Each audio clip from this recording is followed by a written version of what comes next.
and a double helping of gravy.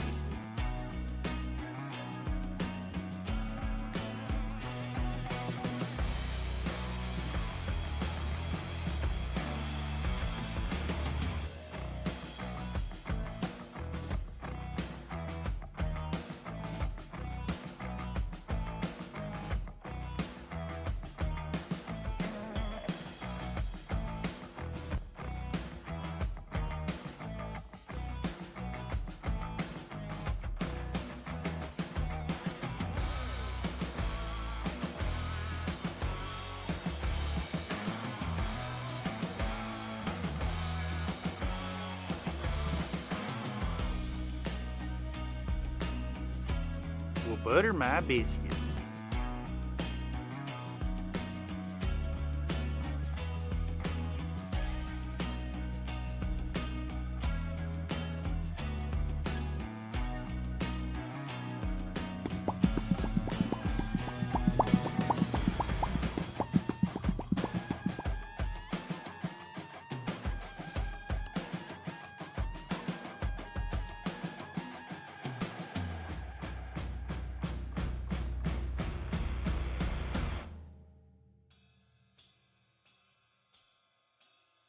My apologies, y'all. I'm dealing with some technical difficulties. Streamlabs and Stream Elements needs me to sign back in. They have forgotten that I am me and me is I. Not to be confused with Miyazaki.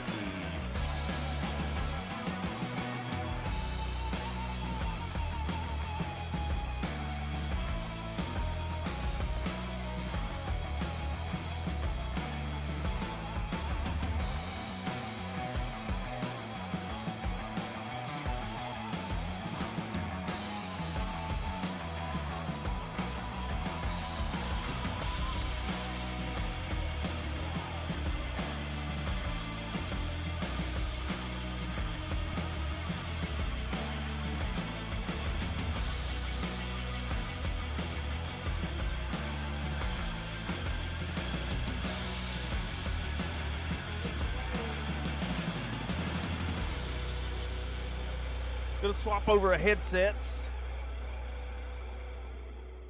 Mr. Mike Test. How are you doing today, Mr. Mike Test? So great to see you back at the office. And I'm gonna need that report by the end of the day. So get your ass to work, Mr. Mike Test. Yes. Everything sounds okay. Everything looks okay. Camera zoom is looking all right. Let me pop this Buton real quick. Is that working? I hear music. I hear voice.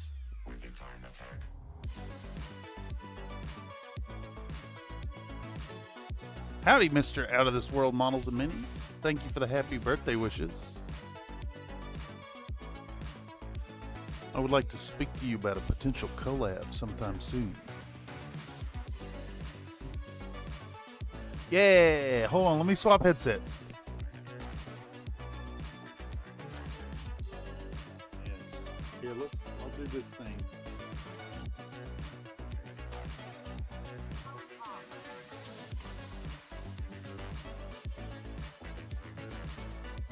Howdy folks, and welcome back to another paint stream here on Country Fried Minis. Today's an unusual day as we've gotten started not only early, but on a strange day for the streaming. But today is my birthday, and I wanted to work on last year's birthday present to myself. And I thought today would be really appropriate. So last year around this time, I picked up I sourced a basically near mint copy of the second edition Warhammer 40K box set. Everything's in there. I was shocked. I mean, it's lightly used, but the The terrain's in really good shape, so I'll do something with them eventually. I'm wanting to paint these boys up and play through the scenarios. I figure if we're going to do any Games Workshop stuff here on the channel, it's going to be classic model. It's going to be that fun and goofy irreverence that we saw in the late 90s. Early 90s, late 80s. I don't want to do any of that newfangled grimdark nonsense. I want my silly boys. One second, my light is all fudged up over here. Howdy, howdy, howdy, Nathan, howdy, another Nate, howdy, out of this world model mini, howdy, Quisix Chatterek. Welcome to the stream. Today we're going to be working on stuff. I told myself I was going to get these models ready before we jumped in and not be doing any priming, but instead I think what we're going to do, we're going to go through the whole process here. We're going to give these models some love. We've got a bunch of them. We've got a bunch of them in raw plastic, if you can imagine, that we managed to get these. They even have sprue connection points. They're going to need a little bit of care to remove them. So I thought we'd kick back today. We'd scrape some mold lines. We'd bust out the plastic cement, which I'm usually not a... Oh, Jesus, I almost fell over. I'm usually not a... I got a new chair back here, and it is not treating me well yet, y'all. How great would that have been if I'd actually toppled over? Classic cartoony orcs were so good. Yes, I agree. There is that, like, cartoonish irreverence that I think made Warhammer work. So thinking back to, like, my childhood, looking through my dad's magazines, taking a peek at those bright space marines versus the orcs on massive green fields with goblin green bases. Thought it'd be fun to get back to that. And these are a little before my time. I was born in '87, so I was only 6 when this set came out. I started in 2001 when I first got into Warhammer, so that was still 3rd edition. But I remember it fondly. I wanted to get in some of that retro stuff that I remember seeing images of as a kid. So we're going to paint up some classic orcs. We're not going to try to paint the whole thing, obviously. But I think I'm going to do I'm going to aim for like 5-6 hours today. We're going to see if we can't finish up at least a Space Marine, a Gretchen, and an Orc. And this set was incredible. It came with 2 tactical squads. It's 10 Marines with a missile launcher flamer and sergeant attached. 2 mobs of orc boys, so 20 orcs, and then 2 20-man mobs of the Gretchen. So you got 40 of those. A total of 80 models in this box, which is just incredible. You just don't see that with any of the other GW sets. Don't get me wrong, I got like 600 orc boys that are new, but I like the old stuff. Yeah. I do have some Space Marines and stuff floating around, but I've kind of gotten out of 40K. A lot of GW's like financially motivated decisions for the direction of the hobby have really done it in for me.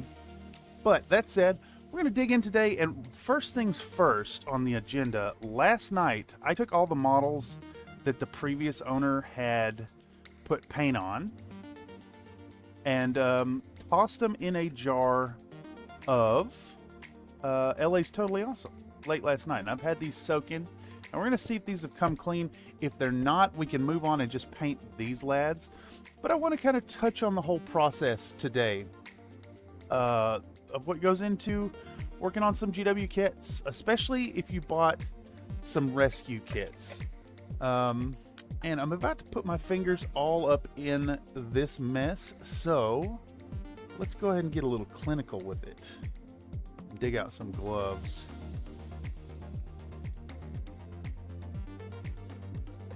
There we go. All right, so we're gonna dig in. We're gonna use a combination of a nylon brush and an old toothbrush for cleaning. I think we'll use this one right here. This is just a regular medium toothbrush, and then this one is a nylon bristle brush. And it should be sufficient to get everything off. What the heck was that?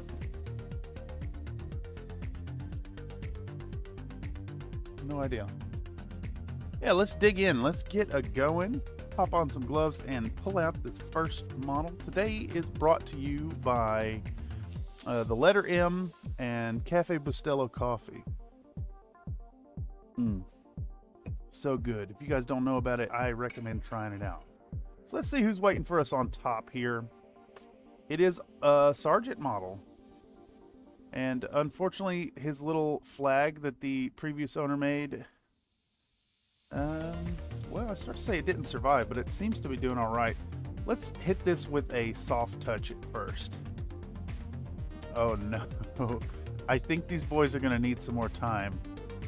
It looks like whatever paint was used on these lads is going to be a tough cookie to remove. Well, phooey. They may need like 48 hours of soaking. Let's hit it with the nylon brush and see if any paint comes off. And if not, we're just going to move right along into some mold line cleanup. Get out the nylon brush here and see if that won't do the job. Holy moly. No, this paint is not coming free. What does this say on the bottom?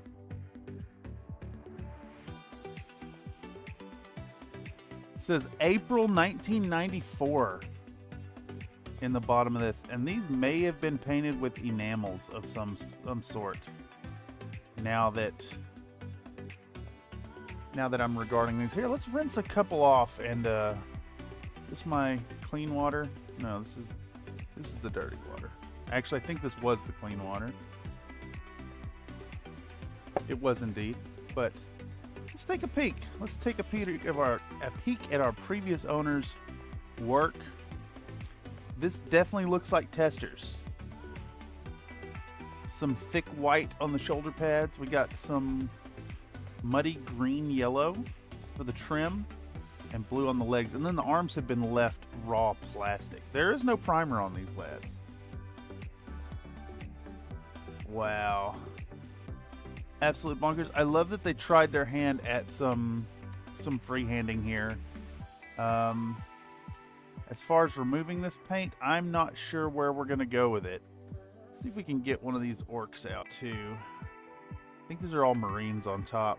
I love that the previous owner got real experimental and went different schemes for all these Marines. But they are classic 90s bad experimental color schemes. Let's see, can we get an orc out? Here we go. Here's a Gretchen.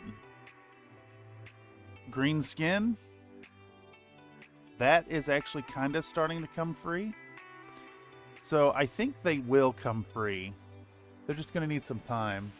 Might want to try some isopropyl. Yes. Sometimes the LA's takes a while. The paint is super old. Yeah. Glaubert's Gooning Garage is reaching out with an offer to sponsor the next minute of the stream. Yes. Yes. Glaubert's Gooning Garage, where we goon in the garage. Always hot, always gooned. What are we looking at here on the base? There's some kind of texture that's been applied.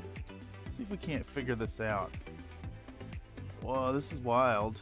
I'm not really sure what's going on here. It looks like some sand.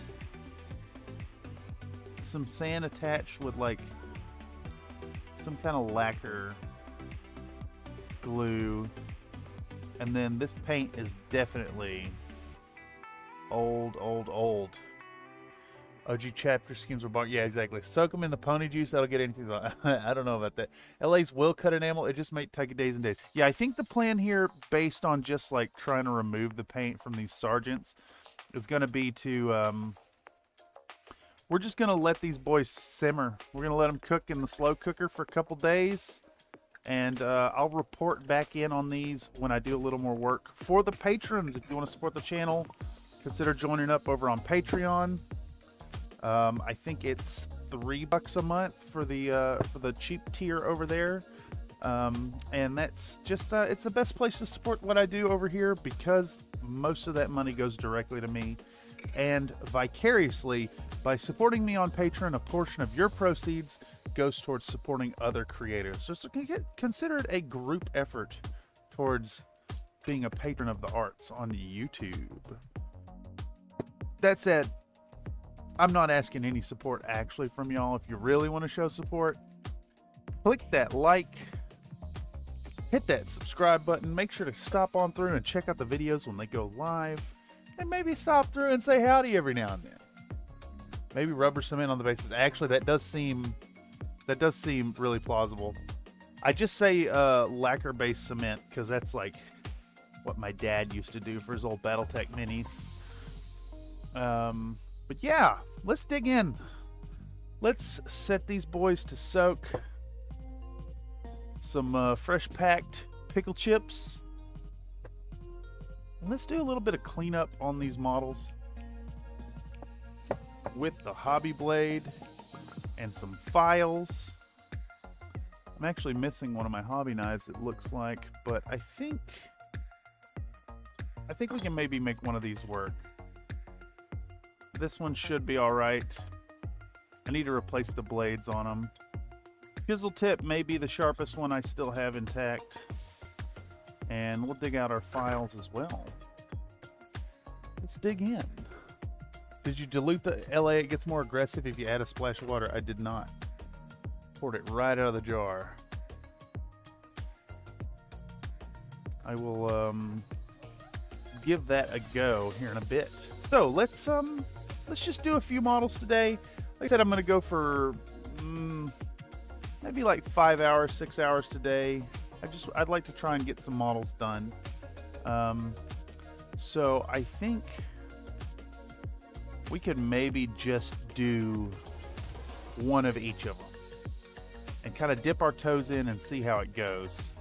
And that way we're not trying too hard. I'm not spending too much time doing any airbrushing or anything. So let's find the most intact, good looking bases and just dig right in. Okay. Start with Little Gretchen. I had so many of these from before when I first got into the game. It was just remarkable how many of these made it into people's collection because you got so many of them. And I guess folks out there like tried their hand at Warhammer and maybe didn't like it. So they ended up all over the place in people's collections and such. This one even has some imperfections in the plastic, which is really neat to see how much the injection molding process has improved. A shot glass or two should kick its solvability. You could do this. Do this.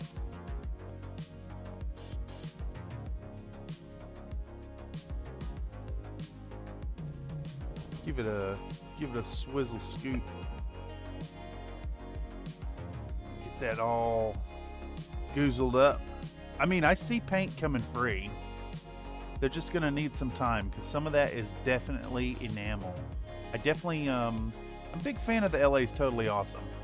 This stuff has saved many a dead project for me. All right, let's dig in. And we're gonna rub on these little green boys till they're nice and smooth and their surface is shiny. Using my Army Painter files here. They are definitely overpriced for what you're getting, but I don't know, there's something nice about having some Army Painter official products in your collection. Of all of their stuff, I think the files might be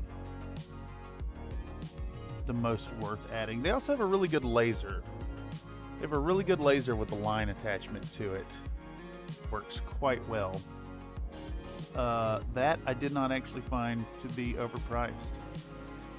It's got a nice compact form factor. It helps tremendously in certain games, namely Infinity. And it does solve disputes in Battletech as well. If ever there's any doubt about whether or not your shot goes across the corner of a hex to provide cover. Now let's see if I can't get this camera zoomed in here as well. See how that's looking. Maybe y'all can actually see what I'm doing here. Probably not. The white balance is crazy.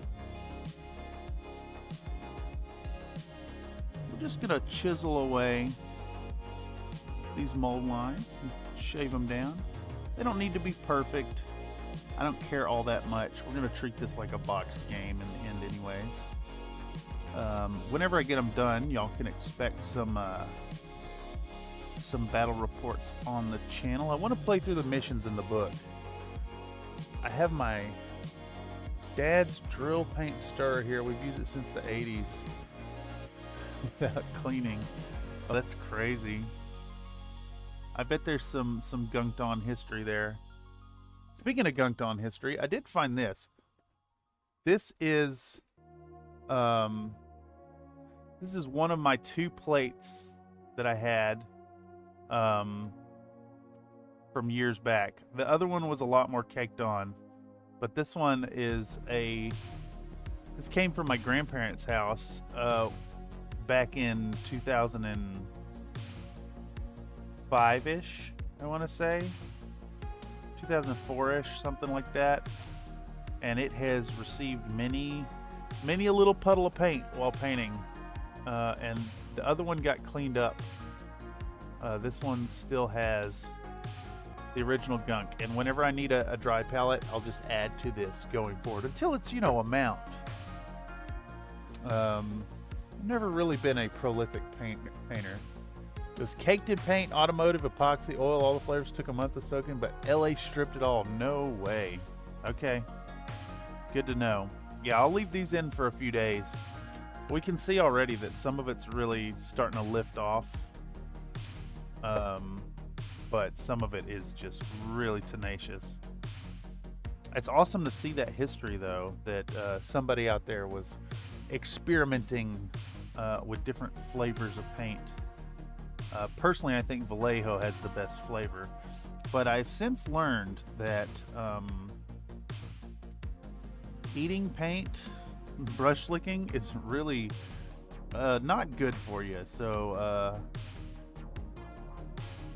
maybe don't lick the paintbrush. I am a trained professional after all. I do have the piece of paper to prove it. All right. Now what are we going to do about the mold line underneath the skirt? I think we can maybe work it down with this round one. I think the triangular one might be a little too big. I don't know, it's got some roughness towards the tip. Let's see if we can't get that reduced. Okay, that's working all right. I don't want to scuff up the detail on the pant legs. He's got like puffy pants, like pajama pantaloon style, and I love that. That whole like comic relief irreverence. It's a little element of lightheartedness that makes the grimdark bearable, because the grimdark was always there. The grimdark was always there, even in the very beginning. It just, you know, it didn't take itself so seriously. Nate says, I've been saying brush licking was bad since day one. I never endorsed brush licking. I was just a habitual brush licker while painting.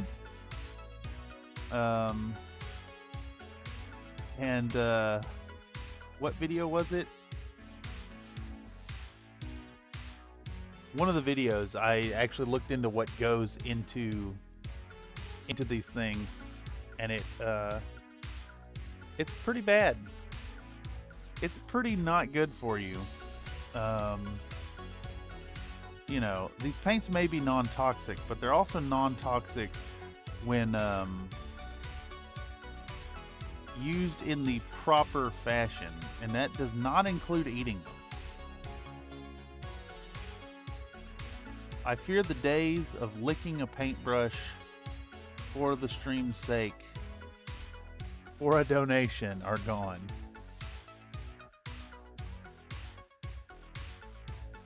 I still occasionally lick the brush to shape it, of course. Well, what are you gonna do, you know? Alright, I think our Gretchen boy here is looking perfunctorily smooth. Maybe a little bit on this head here.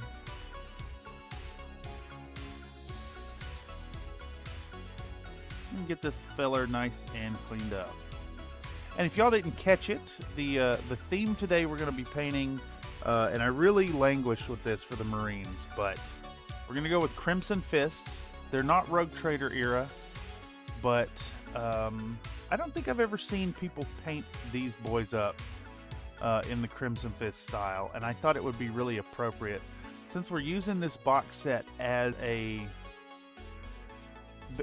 like a self-contained game, if you will. Self-contained game to play the ones in the scenario book. It's going to be the Crimson Fists on Ren's World versus, oh, I can't remember his name. There's a war boss whose boys were of the Arsonist, so the flame motifs. So I think we'll do like, officially they'll be Goths, because we'll go with a black theme on them, but we're going to have lots of hot rod flames on the Orc boys. They're like Scorching Inferno boys or something. We'll call them the Scorching Burna boys. I think that'll be really fun. Yeah, it had to be Crimson Fist versus the Orcs. Just, you know. And I do love a Space Marine. But once I get them all painted up, we'll do some battle reports. We'll run some scenarios. I'll find a homie to play these rounds with, record them up, and maybe even live stream them. I haven't quite worked out the logistics of live streaming a tabletop game yet, but that is something that will come on the channel. Funny enough, the idea of live streaming some games kind of goes right in line with the original intent of this channel. That original like test video I posted kind of talks about that a bit. Hey there, joining in with the second edition love that's taking YouTube. Yeah, a little bit. I'm late to the party, but last year I bought myself the it's too far to reach at the moment. I threw it pretty far. Last year for my birthday, I bought myself the second edition box set. I found a pretty good deal on one, and it had all the parts in it. So we're digging in. And I figure if I'm going to break down and actually show a little James Workshop love, it's going to be classic stuff here on the channel. Maybe not always classic. I've got Lost Patrol I'd love to paint up. It's some Gene Stealers and Scouts. And then I've got Curse City sitting right here as well. So there will be a little bit of Games Workshop sprinkled in, but no like modern stuff at all. It's just going to be a hard rule. We'll play some classic Warhammer. We'll do some second edition. We'll do some third edition. Happy birthday. Thank you very much. Challenge his prestigiousness to great Zets. Yeah, I think so. David Fayeface says old school GW is cool. Yeah, I agree. I keep thinking back to the whole digging through magazines, my dad's magazines as a kid, seeing the fantastic colors, the spreads of armies of classic late 80s, early 90s Space Marine forces out on the table. Lots of bright colors and checker patterns, and it was just such a spectacle. And I think somewhere along the way, you know, people kind of forgot that. The orcs kept it for the longest time, I think. Orcs retained a bit of that irreverence, that comic relief.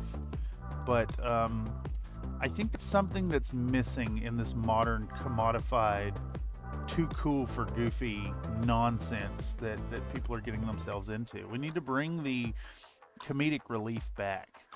Nurgle does a decent job of that. Whenever you see like the happy plague bearers and the happy nurglings, you still get a touch of that. You do, but you lose a lot of it in the super serious putrescence as well. Not judging, old janky hand sculpted models hold a special place in my heart, and second edition came out before I was born. Yeah, that's fair. I love the goof. Those of y'all who know my BattleTech tastes would be aware that, like, I want the Iron Wind Metals models. I want those goofy boys. That hand sculpted charm. Look, don't get me wrong. Modern minis can be absolutely stunningly gorgeous, but then they're often given the digital treatment, and you see it a lot, especially with 3D sculptures on cults, where like these modern artists, they're doing their best, and they're doing their best, like their finest work, but they kind of lose sight of the idea that someone is going to be painting these models at 28 millimeter scale. And these boys are sculpted with that in mind. Like, these are sculpted with that hand sculpted feel. So like, it was always done at that scale. Ooh, that was a hell of a gouge we just made right there. That's fine, we'll smooth it out.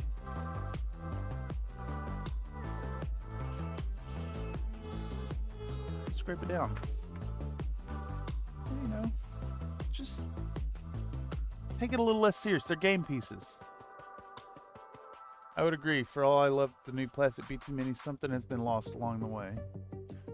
And yeah, I think that trend is kind of everywhere. It's not just in the games. It's in all the games. It's in video games. It's in art.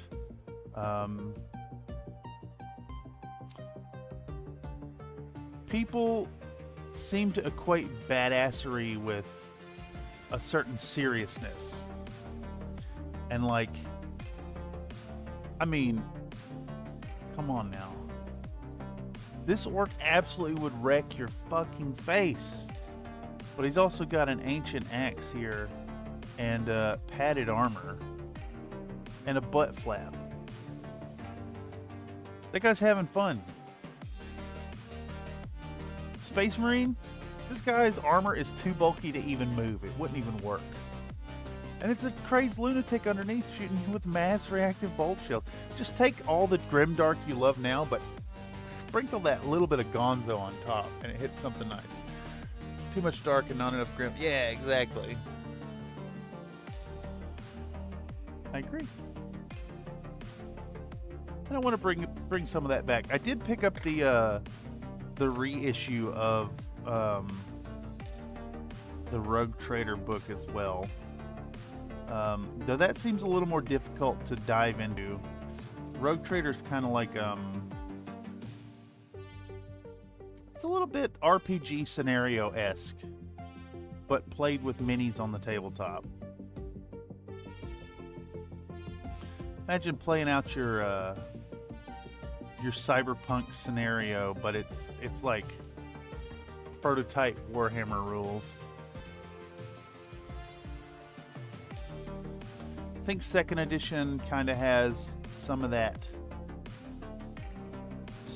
still in it, from what I can tell. It's a little goofy. It's a little bit overcomplicated. Third edition, in my opinion, is where 40K really irons that out and starts to feel like a cohesive game. Um, Cohesive game, but yet playable as a game. Second edition's still kind of getting its feet wet. Score, second edition 40k, ye old hero hammer. You just need that orc on a cyborg with a vortex grid. Yeah, exactly. I really don't like some of the MWO kit bashes I've seen. I know why they're made, but so much personality gets lost along the way. I think the MWO sculpts kind of suffer from... they're all made by a design studio, so they all have this similar design language. They all look like they've come from the same producer. Like, imagine if Ford made every car. And like, they tried to put some variation in there, but they all have that same look. And I think that is really lost. Then again, you know, some of those old Battletech art are really wacky. Just look at some of those Dwayne Luce drawings and then see how they were interpreted into metal. If the Hauptmann isn't a robot gremlin smoking a small laser cigar, why even bother? Yeah, I agree. I agree.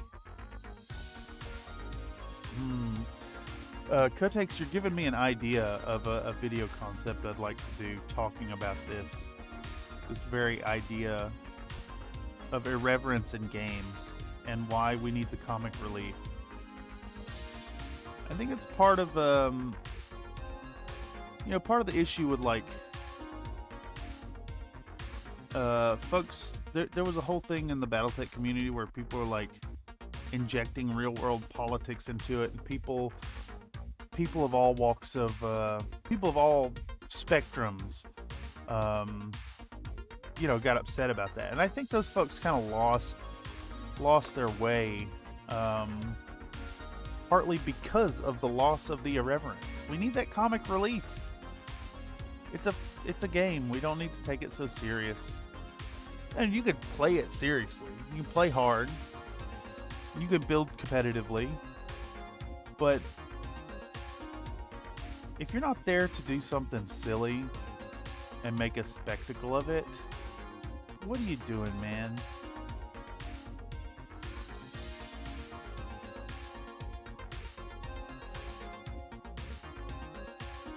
Heck, even like the idea of taking it super serious is kind of like a joke in itself, is it not?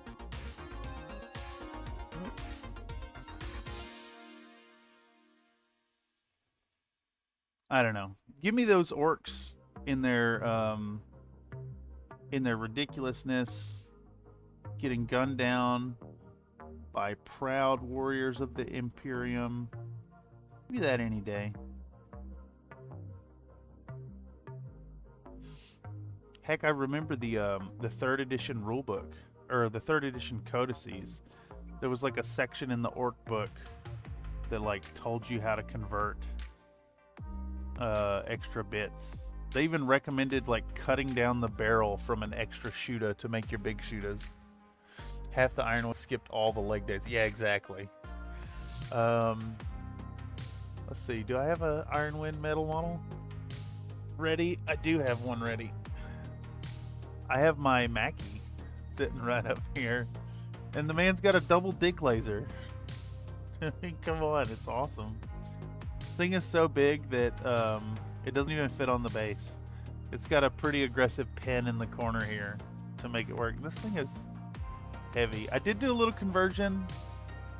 I put the end of a gun from a different kit here to turn this into a double PPC. As the original Mackie, what is it? It's an AC-10, it's a PPC, and it's 2 medium lasers, and it just has wasted tonnage. So there's a field refit that just adds another PPC straight up. No tip, no. MWO Marauder 2C is amazing though. It's a fantastic translation of Project Phoenix design to the MWO art. So I kind of agree. I want to paint one of those up too. Man, I tell y'all, if I could just keep up with the ideas that I have, paint wise and content production wise, it'd be awesome. But It is not tenable. Not at my rate. Though, Discord enjoyers out there, if ever I disappear for like a week, you know what I'm doing. And it's not gooning. It's working on content. There may be a session of that coming up soon. And speaking of the Discord, if you're not already a Discord member, make sure to check the description for the link. Come on by, pop in the Discord, show us what you're working on. We have a really fantastic group of very skilled hobbyists over there doing all kinds of stuff. Whether you're looking for 3D printing stuff in whatever scale you could so desire, diorama building, Battletech, Warhammer, Infinity the game, pinups, just come on by. Show us what you got.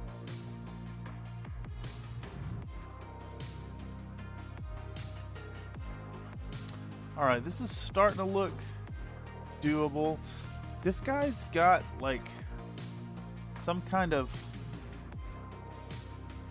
weird solvent used for glue. Oh no. Oh my god. So thick. Comstar Knight 36 donated a $49.99 super chat. This what I think about your no tip rule. Happy birthday. Birthday. Man, thank you so much, Comstar Knight 36. That is so generous of you, my guy. I got to figure out a way to punish you for that, though. It does say clearly in the it does say clearly in the title, do not tip. I'll kick that back your way somehow. You just wait. But thank you so much. I'll probably spend that. I started to say pizza, but it's probably going towards bills. Kotek says, I also really like the plastic MAD 2C. We have two awesome modern updates to both the Unseen and the Project Phoenix MAD 2Cs. So glad both turned out so good. I can't recall if I've seen the new modern one. He's got like a real pointy face. Shaft only tonight, yes, shaft only. No tip.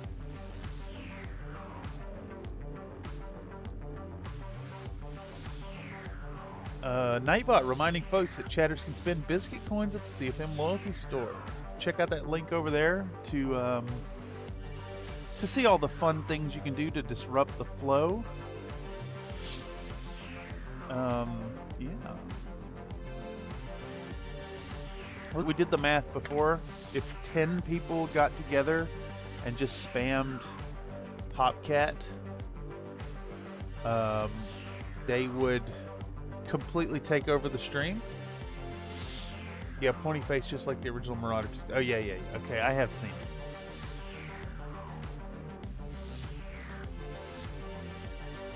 Oh, goodness. Yes. Yeah. Burger.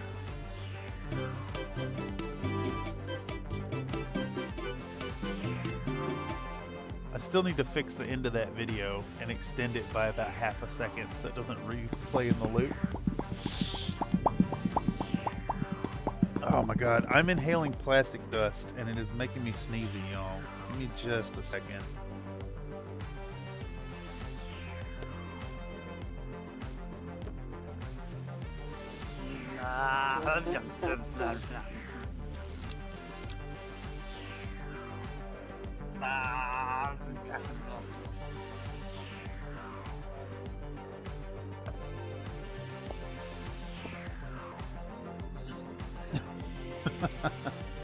Oh, jeez.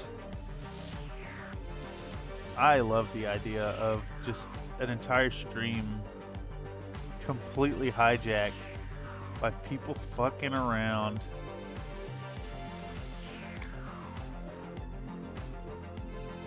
Alright, we got a little bit. I don't think I can get this free. Whatever glue was used back in, what did that base say? April 1994? Carcinogens, yes. Microplastics. Are they micro yet? No. I think they're macro compared to the real micro. Alright, we still have a little bit on the head I want to try to smooth out.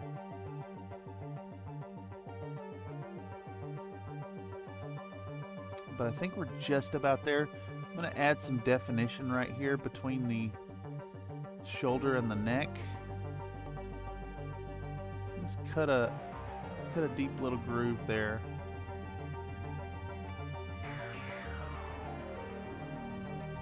And we'll do the same right here.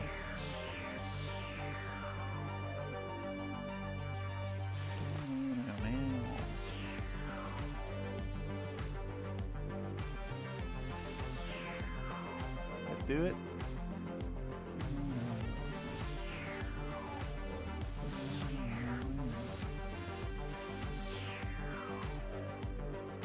All right.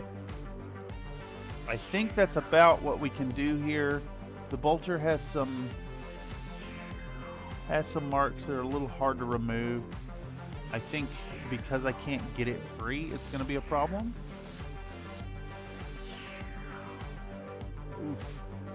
No, that's too much of a gouge. I think we're going to have to fix that with a little bit of cement here in a moment.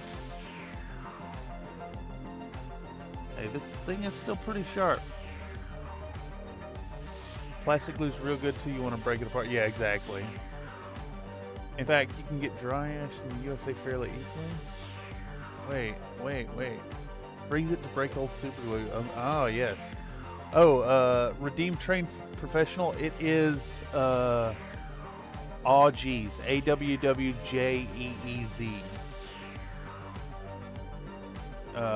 It's for the trained professional.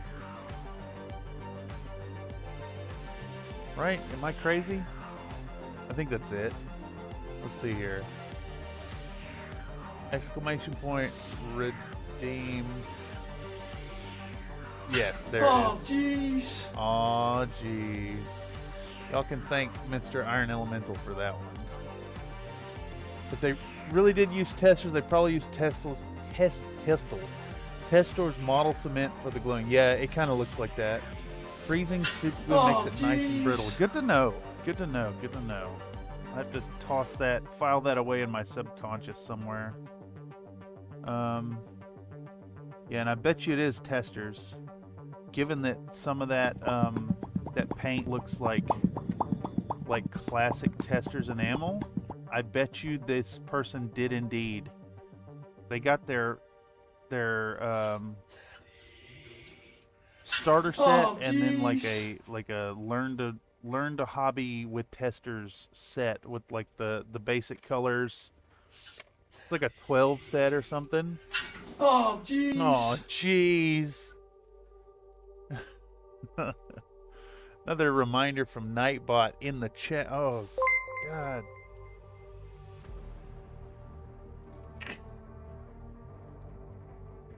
So thick. Comstar Knight 36 donated a $49.99 Holy super moly. chat. Get a pizzas, you fool. Get a pizzas, you fool. Holy moly, Comstar. You've absolutely that's so much. Thank you, my guy. I will eat up bigly tonight, as sponsored by the phone company. And then also our Stream Elements was buried under Streamlabs. I have now fixed that. You need to splurge. Can you send a slice to Scotland for me? I will email you a pizza.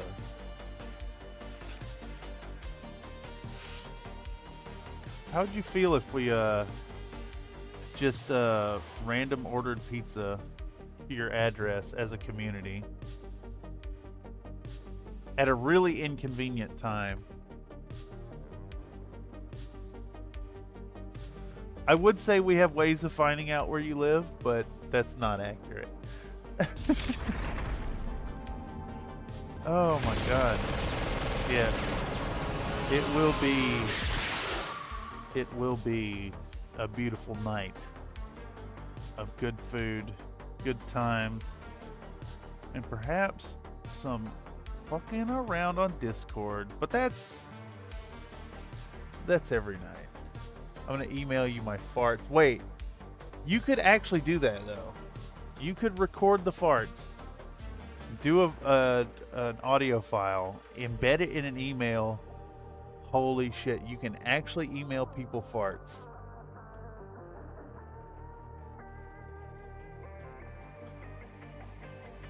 I have your email. Just let you know, I have your email, Nathan. I may email you a fart. You lose the flavor that way. Well, I also have your address.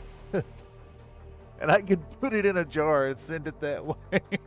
The future is now. Yes. I guess that you could technically email a pizza, right? With extra steps. You just gotta, you get a coupon. A coupon for the value of a pizza to whatever location. And then send it over. You can technically email food. In a jar, I got a jar for you. No, no, I shouldn't have said the word jar.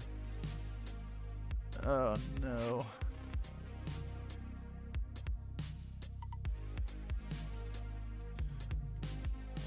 It's incorrigible. Alright, let's give these a good scrape. This orc has... I think GW was really already kind of hitting their stride with their talent for molding. That's one thing I do got to give GW. They have long been leaders in the field for constructing nicely molded models that bury the mold lines really, really well. I think if you were to paint these orcs up without worrying about that, it'd hardly be an issue at all. Definitely not to an amateur. But I am a trained professional. Gamble. You know, Slink, seeing the small numbers on your gambles lately makes me feel like you've hit a point in biscuit coin wealth where you're just gambling for the fun now.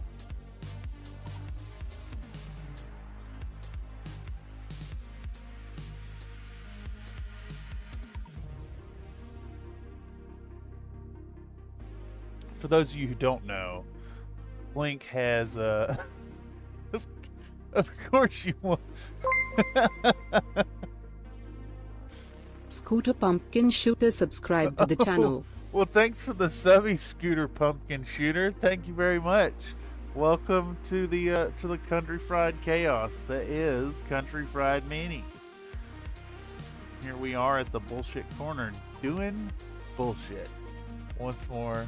God damn, I can't believe you got it. Yeah, look at that number, y'all. You see it, right? That's 1 billion. 1 billion, 1.1 million?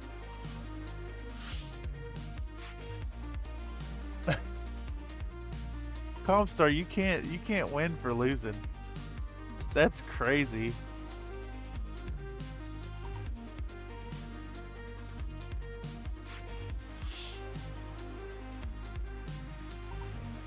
Holy moly. Alright, let's see if we can't blast through this here. This orc arm is... Oh, there we go. Sick. Come on. Come free. Yes. Yes. Let's chisel that flat.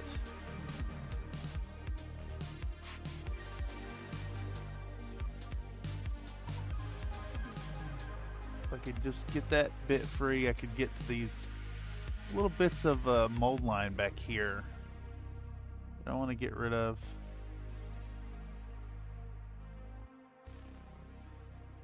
I may have to bust out bust out the sprue goo for this. I think we're gonna too. Yeah. I'm gonna need a few tools. Let's see if I can't. See if I can't get this. I need you. Oh shit, fire. And I need you. Yikes.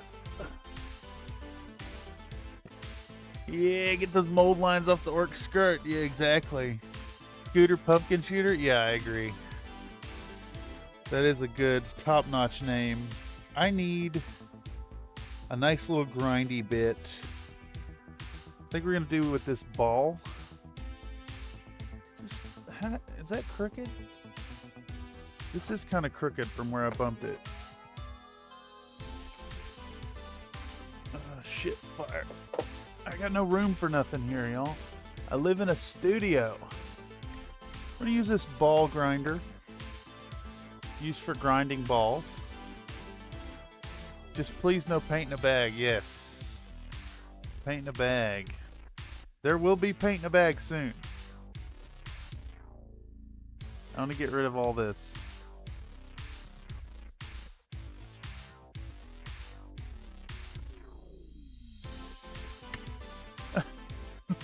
All the paint in all the bags. Yes. Yes.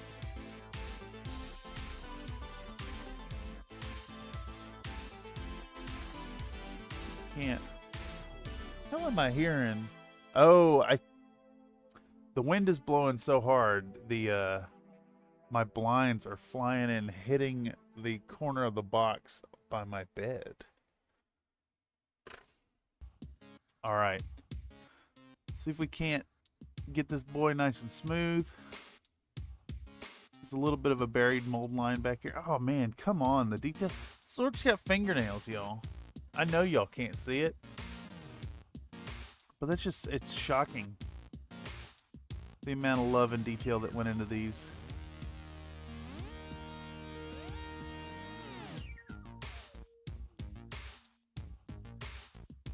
Is this a detail that's supposed to be there? I can't tell. I don't think so. We're gonna file it flat.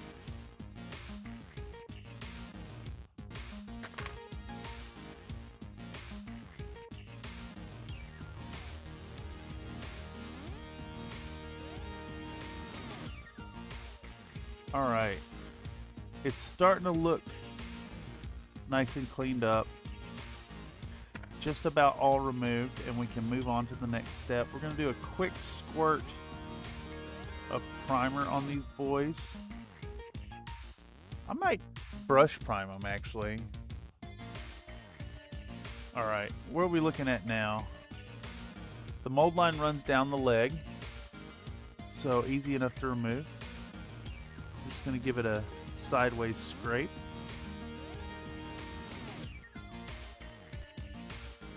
I'm going to file this smooth.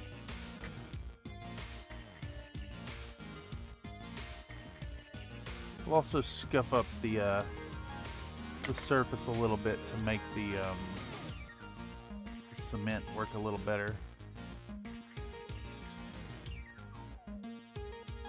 Okay. It's coming right along. How far in are we? 4 o'clock? Yeah, I knew starting early was going to be necessary for this.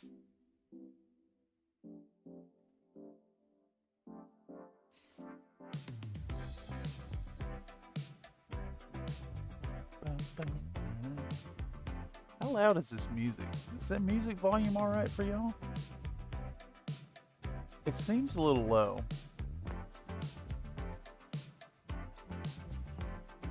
I'm going to boost it a little bit. Let me know what y'all think.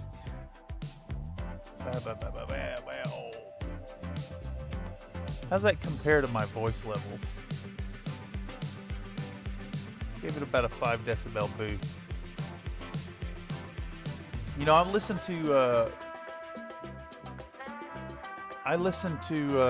VODs back on the phone from time to time, and it's really low from time to time. There's good. Okay. Excellent.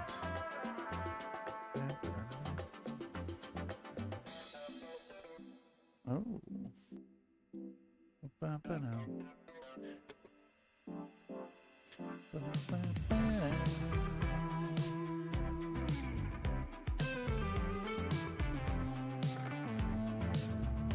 Oh, this one still doesn't have album art. Alright, give us a happy little scrape. Get these lines under control. This boy's just about ready. Get some pretty egregious marks back here. They're nicely hidden in a spot you probably wouldn't see them during normal gameplay, but I'm aware. And I need them removed.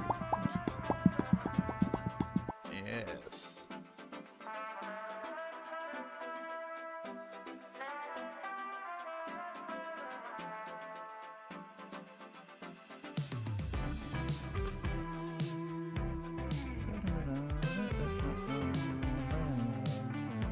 This one's good. I know I've said it before, but this reminds me of that that vacation town in Earthbound, where you're like by the ocean before you go off to where's it, Scaraba?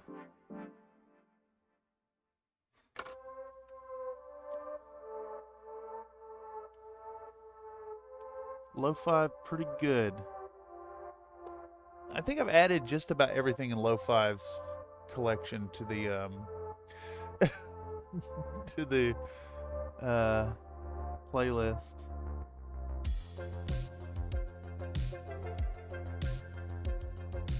Something real funny to me about you handing out single biscuit coins. What's it? It's give name then number. Okay, and that's how you share coins. All right, this foot needs a little love too. And I think we're ready to start putting these things together.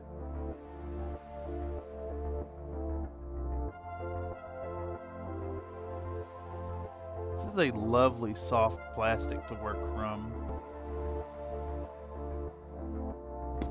You know, I imagine back in late 93, early 94, if you had your modern tool set, if you were ready, if you're a prepared hobbyist, and you dove into this project, it'd be an absolute joy to work with. What a nice plastic. Okay. And it's got, you know, it's not the modern stuff. It's got all the cancer-causing agents in it.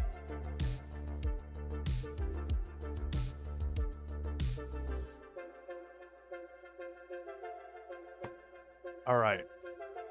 Okay, I think these look good and ready. So let's pull out the camera view a little bit so the jar doesn't just eat the entire screen here. But we're gonna bust out a little bit of my sprue goo.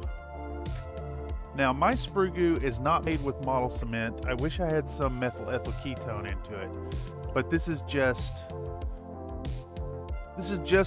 melted GW sprues and acetone.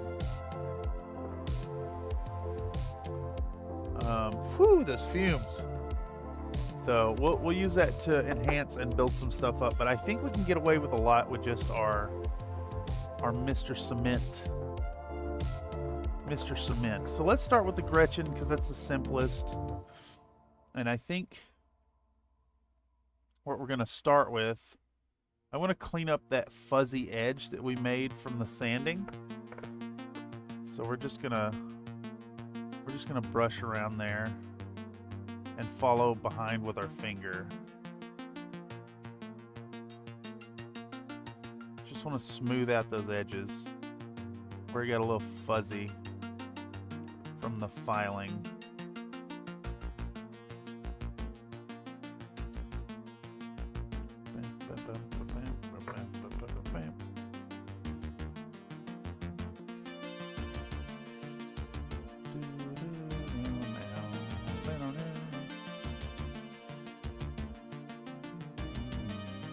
Man, this stuff evaporates really, really quick. Gamble 50,000.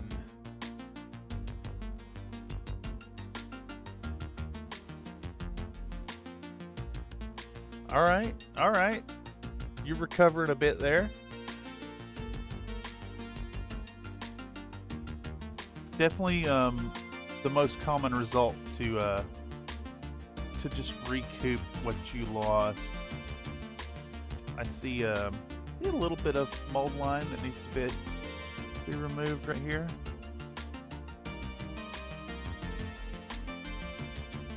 I missed some earlier. Can we create some definition right here, actually? I think we're gonna try to cut a little bit out right there. I wish I had a panel scriber.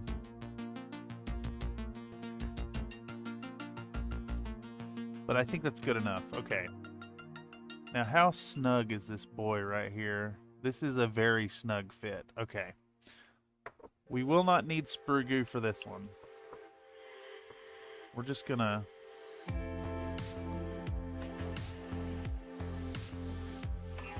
soften all this up.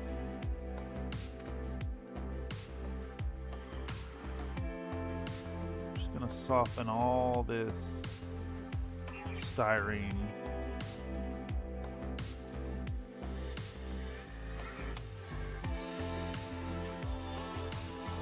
And then I'm going to soften the bottoms of the feet too. Okay. Let's jam it in place. There we go. And now maybe we could potentially use a little bit of sprue goo here.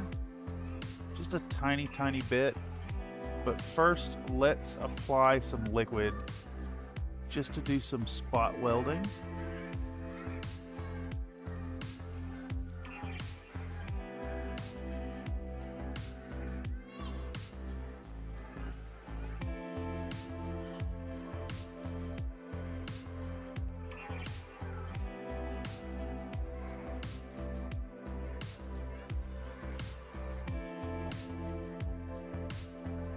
Perfect. Probably need a little receptacle of some sort. We could use the lid here, I think. Let's get out a little dablet of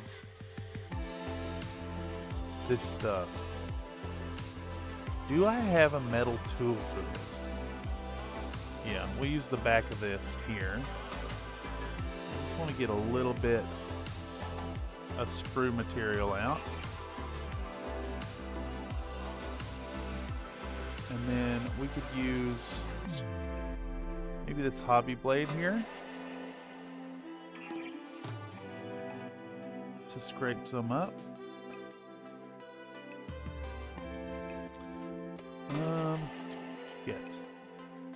Let's see if we can't get a little bit. We'll put some fresh acetone down. That's what we'll do. There we go.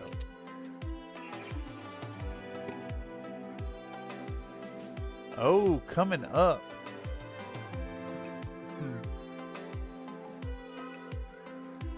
Alright, let's see if we can't get just a tiny bit of this sprue material in place. There we go. I don't need much. I want to do some gap filling with it. Just push it into place. There we go.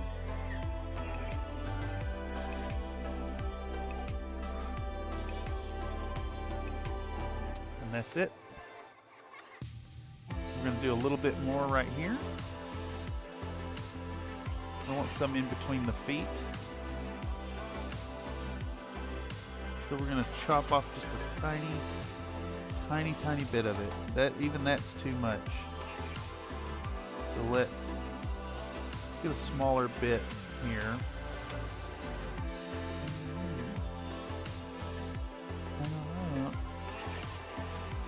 Just a little bit. Just a little tiny bit.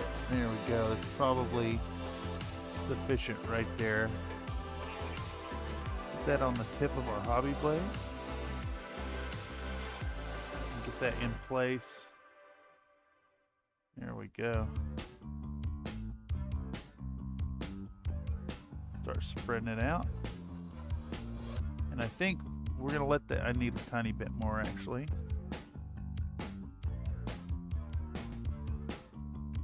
It's too much. Just that little dab right there. That will do.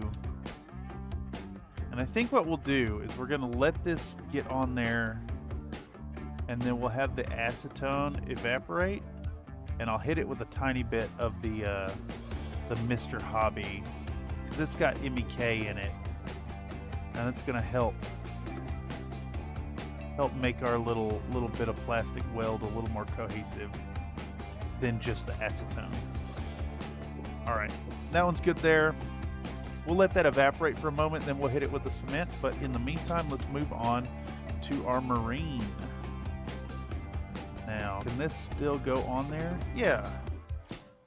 Yeah, it sure can. Didn't I also damage this somewhere? I did.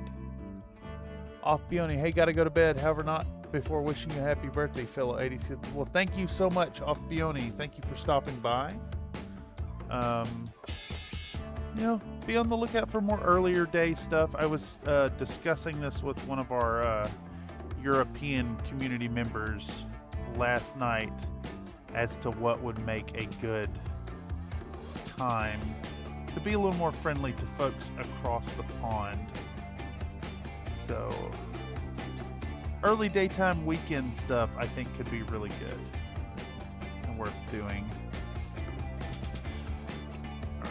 So we have that gouge right there that I made in the bolter, and we're going to use a surplus of our Mr. Hobby, and we just want to massage that till the detail is whole again.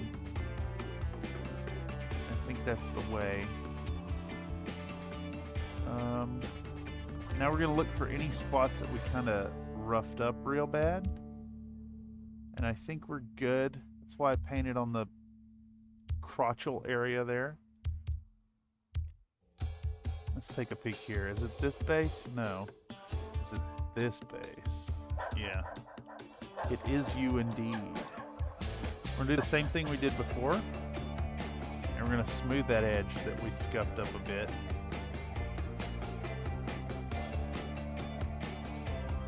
Rub it down.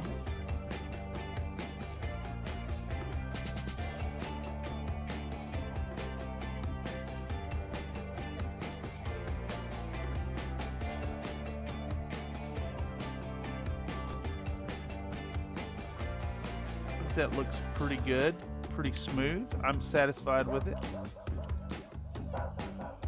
Let's do the same deal. We're just gonna really soak this down and soften up those edges. Soften up the bottom of the feet.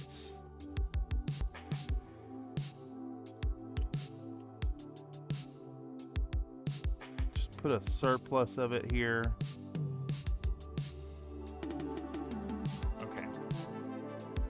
Ram it in place. Okay.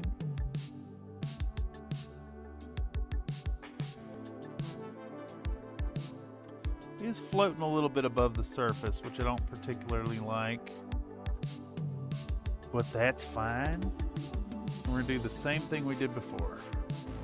Put some...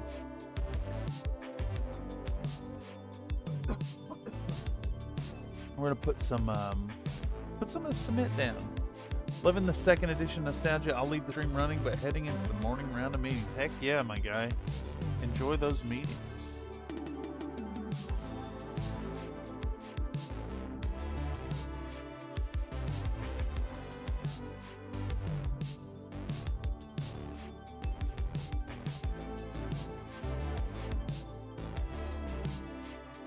We're gonna do the same thing here. We're gonna get just a little bit of our sprue goo out, especially now that we have a technique for doing this. I need a little bit extra acetone.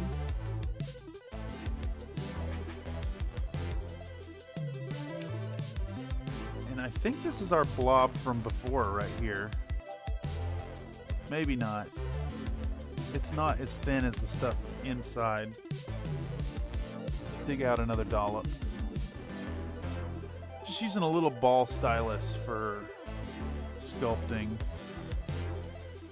Let's get this off.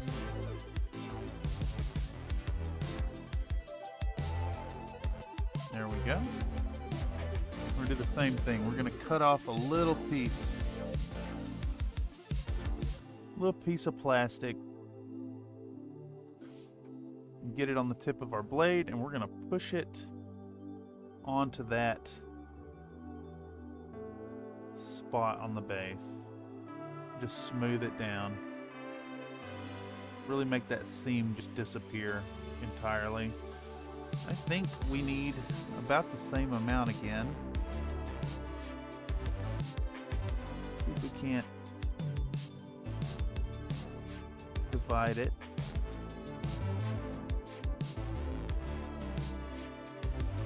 A little bit of molten styrene on the tip. Push it in place. Spread it out real thin. I mean, that's obviously going to get covered over by terrain and whatnot, but I just want a really, really smooth, very cohesive join. This needs to be basically one solid piece of plastic. Let me put that away for now. I don't think we need any sprue goo back here to make this work. I think we can get away with just the solvent. That's what we're gonna go for. Wait, why did that fail?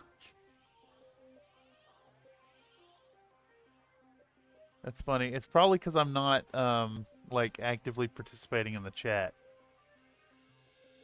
It's a little hard to manage while on this workstation, to be honest. Like a workflow session is way easier to pop in the chat. I do have like I got a little phone mounted to the wall over here. My old BlackBerry. Okay. Oh no. The pin broke off. Okay. Well, in that case, we're just gonna have to like full on do a weld here.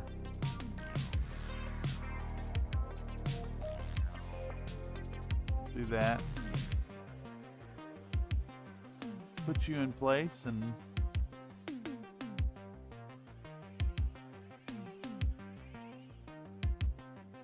press it flush.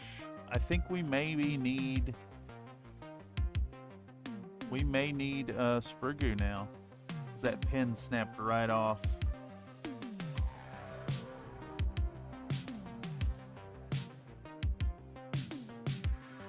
Yeah.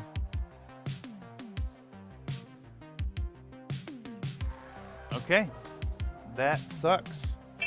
So we actually need a pretty sizable little dollop of this stuff now.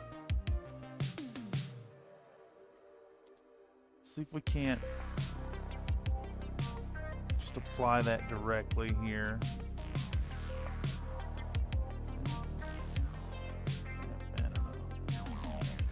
Try to get that plastic in place.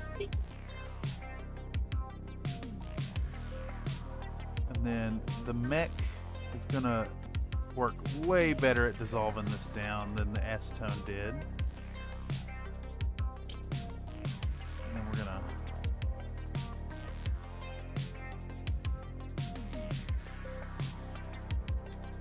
I don't know if that's enough plastic to support it.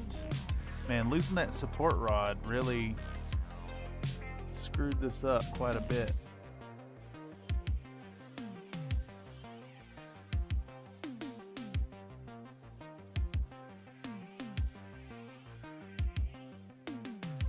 doesn't exactly sit perfectly. I think that'll do it though.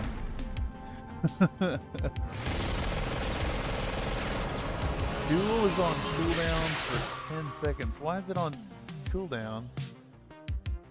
Oh, how long ago was that?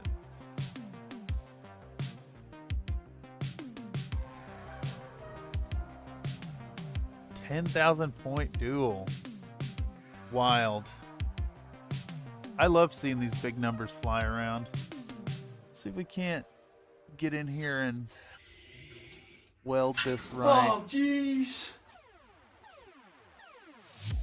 We got some little strings that I'm trying to smooth out now. But I think that's got us nice and joined there. There's a big old blob of plastic inside there, but you can't see it. Which is exactly what we need. Now, we're going to have to do the same thing, I think, for this orc. Which is why I drilled out this little hole right here. And in fact, I think we want to... Well, you want to woo woo? Woo woo! It's that woo woo. It is that You know woo what I'm saying? woo. Some neighbors are saying way too loud. Some That's only in neighbors the saying morning. way too You're loud. supposed to be up cooking breakfast or something by then, so that's like an alarm You're clock. supposed to be up cooking breakfast or something by then, he says.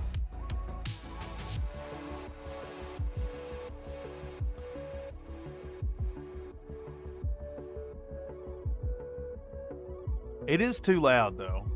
I mean, it is too loud. Way too loud. But then again, they say if it's too loud, you're too old. All right, so let's do the same thing here. We're gonna get our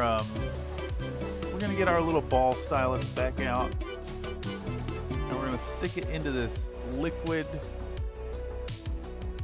styrene, and just try to. I think we'll fill the arm with it this time. Just get that in place. Oh shit! I touched it, and now it's all over me. All right, we just want to maneuver this soft putty into like a controlled fashion, like so. Maybe push it up a little more, kind of towards the center.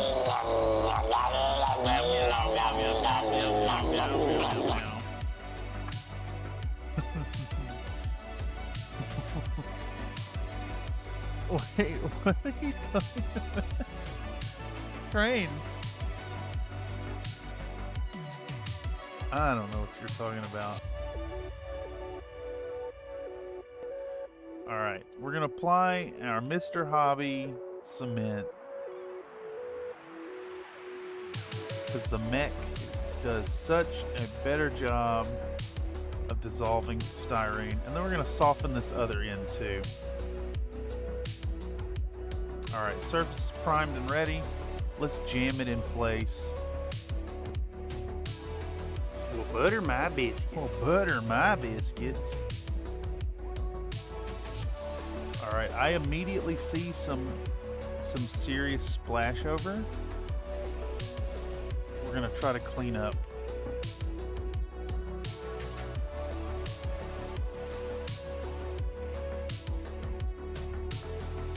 I don't think it's gonna be a big deal.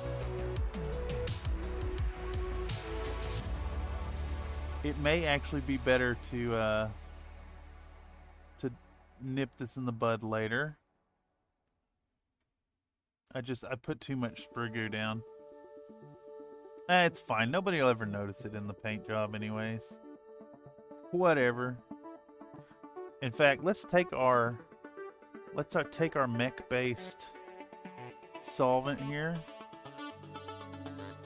and really get that juicy and dissolved.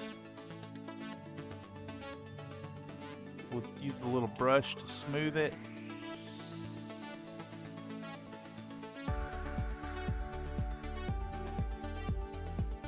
It is interesting to have these two generations of GW plastic bonding into single chains. Alright, arm is in place. Let's get the get this boy on a base. Did we scrub this? I don't think we did. So we can take, let's clean up the edge of this base. And then with that, we're going to be ready to hit these with a quick primer coat, and we can start painting proper. And I think experimenting with this tonight really shows that, like, there are different approaches you can take to your models, right? You can batch paint the stuff. You can absolutely batch paint. Give them that speedy love. That proper tabletop quickie. But you can also get in here and lovingly work those edges and get it nice and smooth. And have that plastic all tight. And that way when you do the paint job later, you'll have a much more exquisite finish. Four gear.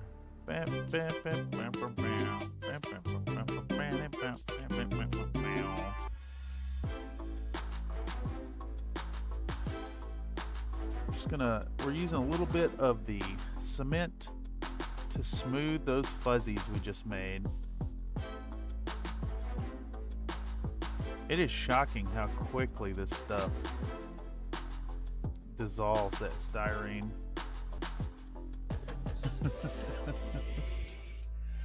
Oh, jeez. Oh, jeez. Too good. All right, let's get our boy. Let's get his feet wet. Wet with that mech.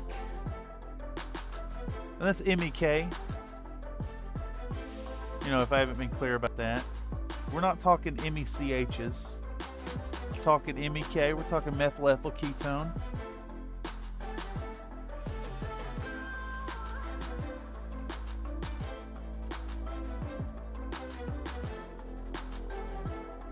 We're dissolving styrene here. We're welding it together. It's glorious, beautiful plastics.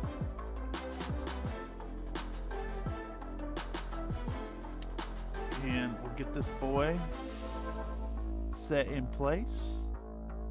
I think that's looking pretty good. He's floating off the base a little bit, unfortunately, but that's fine. Wet feet, they're 47% moist. I think if your feet are that moist, you may be in danger of some athlete's foot situation there.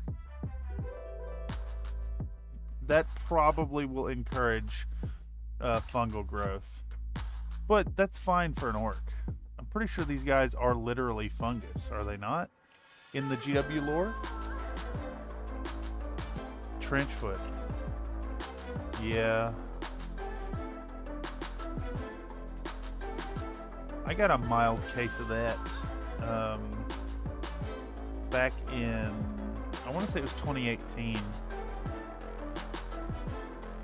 It was an especially rainy day on campus, and I had worn my Chuck Taylors that day, not expecting inclement weather. And I spent an entire day with completely saturated feet. Soaked through and through. A lot of walking on it too. By the time I got back and off of transit and finally took off my shoes, my feet hurt so bad that I just had to stay off them for 24 hours afterwards. I can't imagine like actual trench foot and being in excruciating pain. And maybe even losing your feet. That would be horrific. Yeah, works are mushrooms. Yes, I agree. Works are mushrooms. All right, we're gonna do another little splash of our acetone, so we have a surface to work off of. We're gonna take our little ball stylus again, and we're gonna dunk it down in our gray sludge. I think that's more than enough right there, that little bit. We're gonna pile that on in here. Same deal that we just did. Get that in position. And we're gonna slice off a little bit with our hobby blade. Scoop it up onto the edge of that knife. Come over to our model. We're gonna smear it over that join.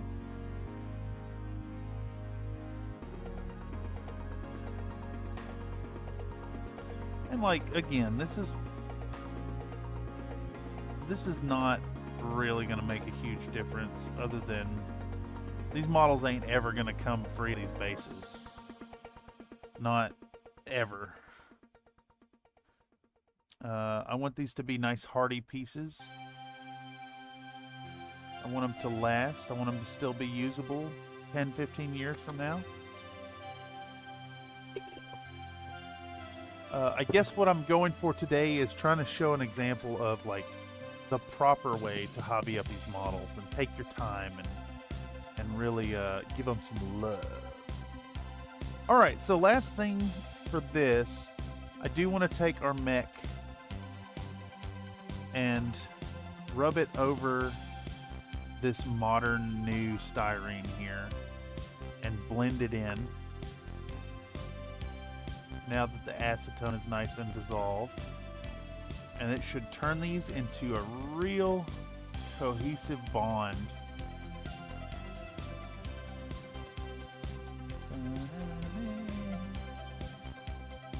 Same thing right here on this boy. Get a big droplet on there. I want this stuff to dissolve down into the crevices and across that surface. Just be a nice, cohesive, solid bond. Okay.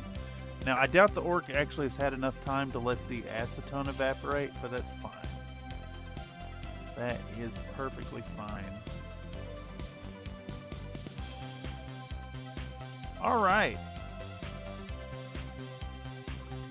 We're going to give these 2 minutes to dry. I'm going to hit the BRB screen. I'm going to set up for airbrushing. And we're going to hit these guys with a nice quick coat of primer. Thought about actually hitting them with a rattle can right here because it'd be funny, but it'd be fun. Careful you don't make the Twilight Sparkle loose in that sprue goo. Ew. Ew. Slink says, since I rebase all my CGL minis, maybe I should try making some sprue glue out of the bases. I've just been tossing. Yeah. You just get you a nice sizable jar, throw them in there. Acetone works well to dissolve it, but it doesn't work as well as MEK. If you could find a tub of mech at hardware store, you could use that and it'd work really, really well. Oh, PVC, the basis for catalysts are PVC? Really? Huh. I didn't know that.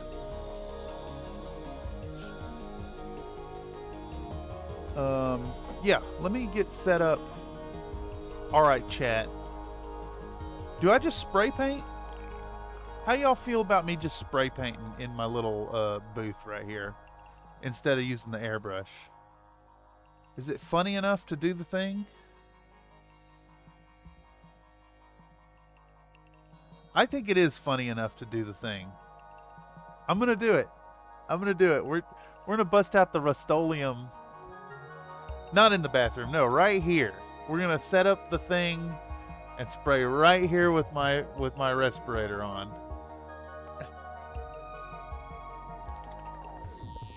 Instead of the airbrush. Yes. Either way, give me just a minute. I'm gonna fill my coffee. I want to put all these out of the way somewhere. And fill my coffee. I'll be right back. 60 to 120 seconds, y'all. BRB.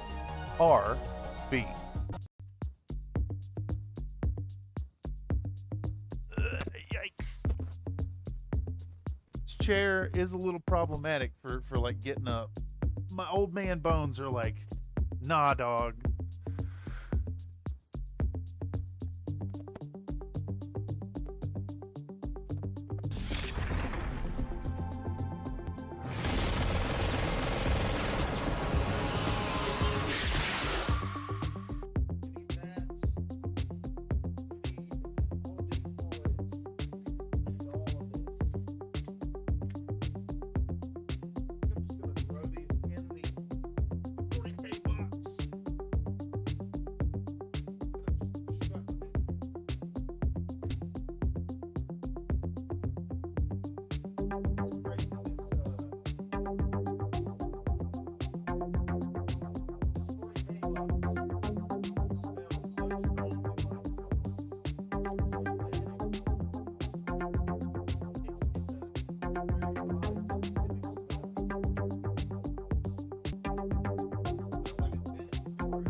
so folks can hear what I'm saying. And I click this button. Alright, y'all. This may be the dumbest idea I've had on this channel so far. Okay, you gotta use that fancy I'm gonna leave it up to chat right now. Are we going? Holy shit. I just whacked the fuck out of that camera. Good lord. Alright.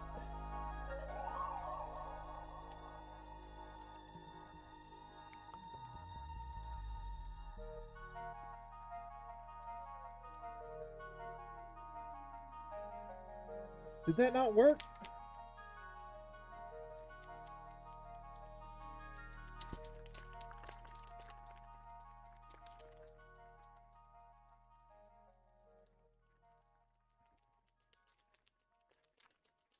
We're shaking cans!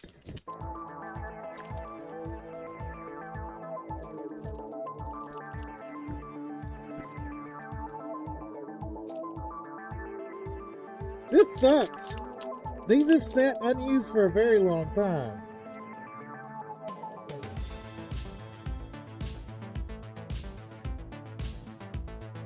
My headset's coming off.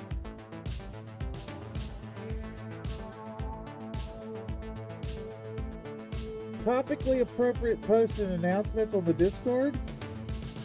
Hold on, I have to check it to see.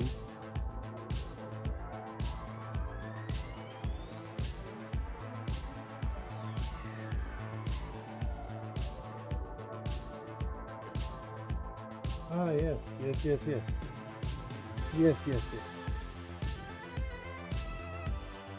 You gonna do the Zenithal Prime?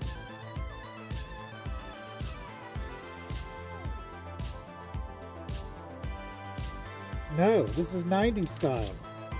We go white. Okay, but the choice I'm giving y'all. Are we going Rust-Oleum 2X white? Or are we going fucking $25 a bottle of GW? $2.50? $25.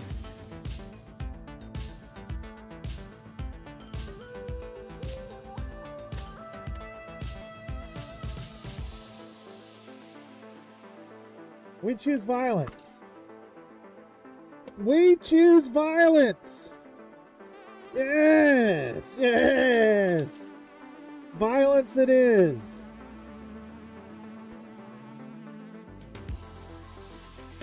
Violence. This is...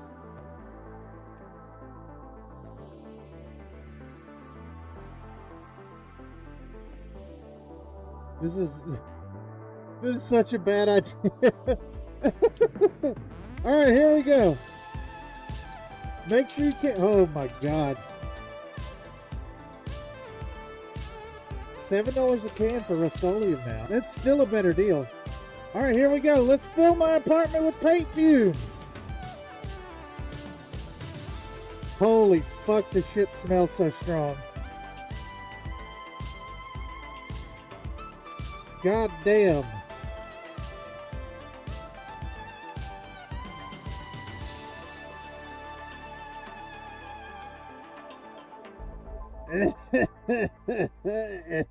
I'm dying.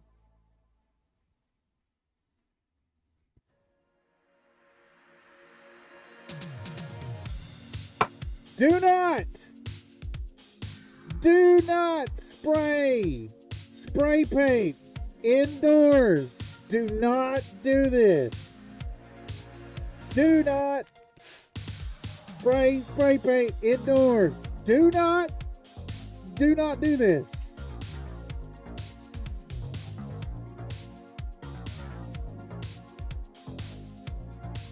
But if you must, make sure you have a respirator on and multiple fans on. I'm sure my neighbors are really pleased with this right now.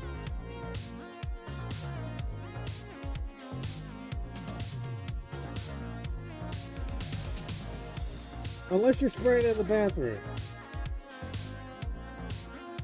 Yeah, normally, see, I'll do this in the bathroom. Well, I used to, at least. I do this in the bathroom, and I could sequester the fumes away with the vent on. Instead, this time, I'm just sitting here taking it all directly to the fucking lungs. This sucks. This was a mistake. Whew, just in time for preaching, yeah. This is time for me to hop up and get some fucking air at the window. Jesus Christ, this is a terrible idea. Where's the fucking lid? Ah, I'm dying, y'all. I'm dying. That's it. That's all the spray paint I'm doing. Oh, Jesus Lord. Ah. All right. Let me go turn on the fucking vent.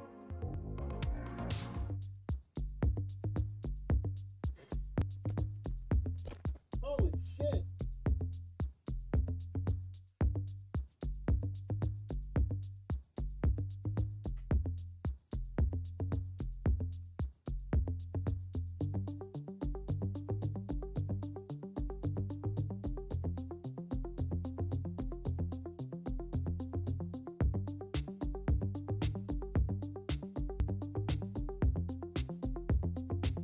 Damn.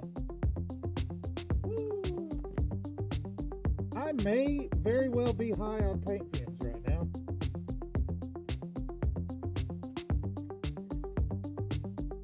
I may in fact be high on paint fumes right now. That just smells really strong. I turned on the vent. I took a few great gulps of air at the window.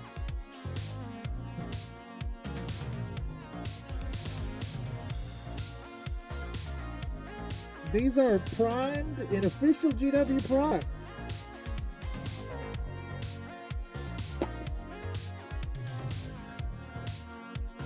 Where's the camera? There's the camera. Okay. Ugh.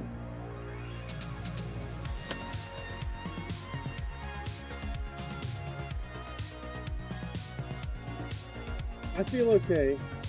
I feel okay. I feel okay.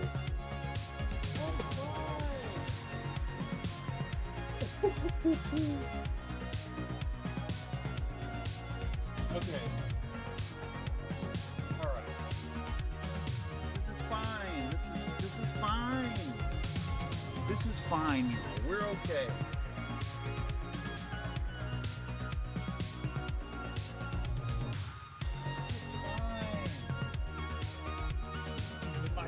Days, I once spray painted a whole rattle can of gas black in one go on a lot of minis in my bedroom. I forgot to open my windows. 2 days to the head.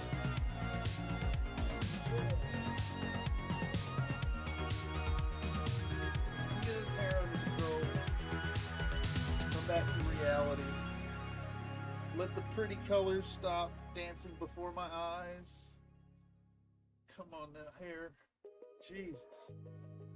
Willie kitty. We live. We live, we die, we live again.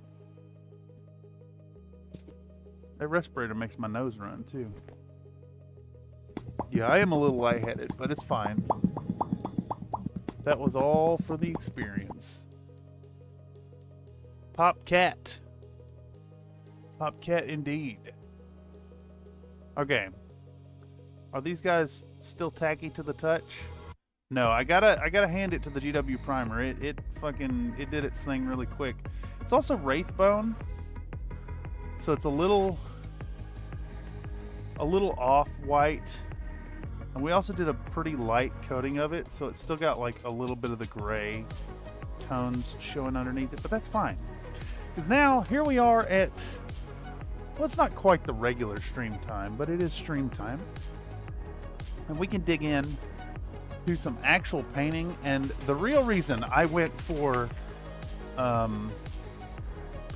Crimson Fists is I have this fabulous Cantor Blue paint.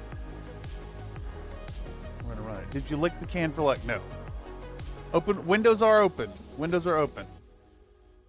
The wind is actually really, well, it was blowing really hard.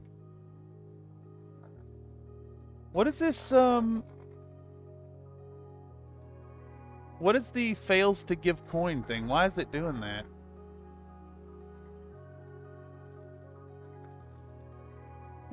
Yes. Do I have a... I don't think I have a shader in this. Does it need one? Oh my god. That is some thick-ass paint. It's almost as if another nade has been through here. I'm going to put a stir ball in there. I think I'm going to put a little bit of water too. A little bit of water. Maybe like, I don't know, 5 drops.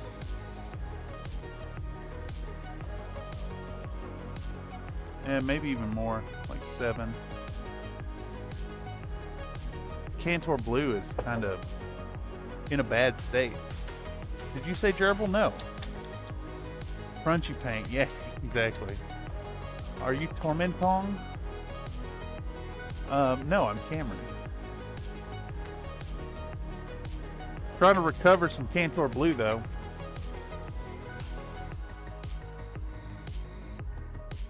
Let's get this going. And in the meantime, I'm going to prep a new wet palette.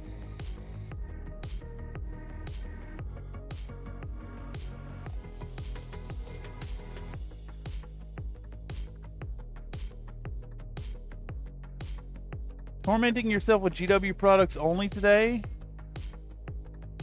I could try to do that. I could very well try to do that. You have the VJ Magic Blue? Nope, it ain't here yet. I'm a little sad. It's not going to be here till Tuesday. But we'll use those for the for that upcoming mercenary lands. It'll be good.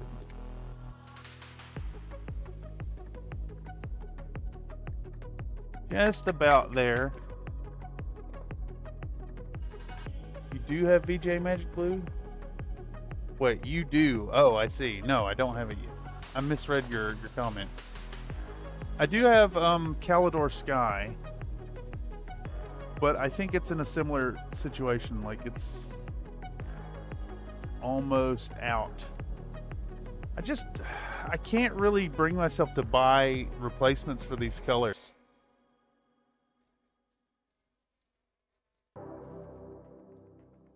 You don't have VJ Magic, yeah.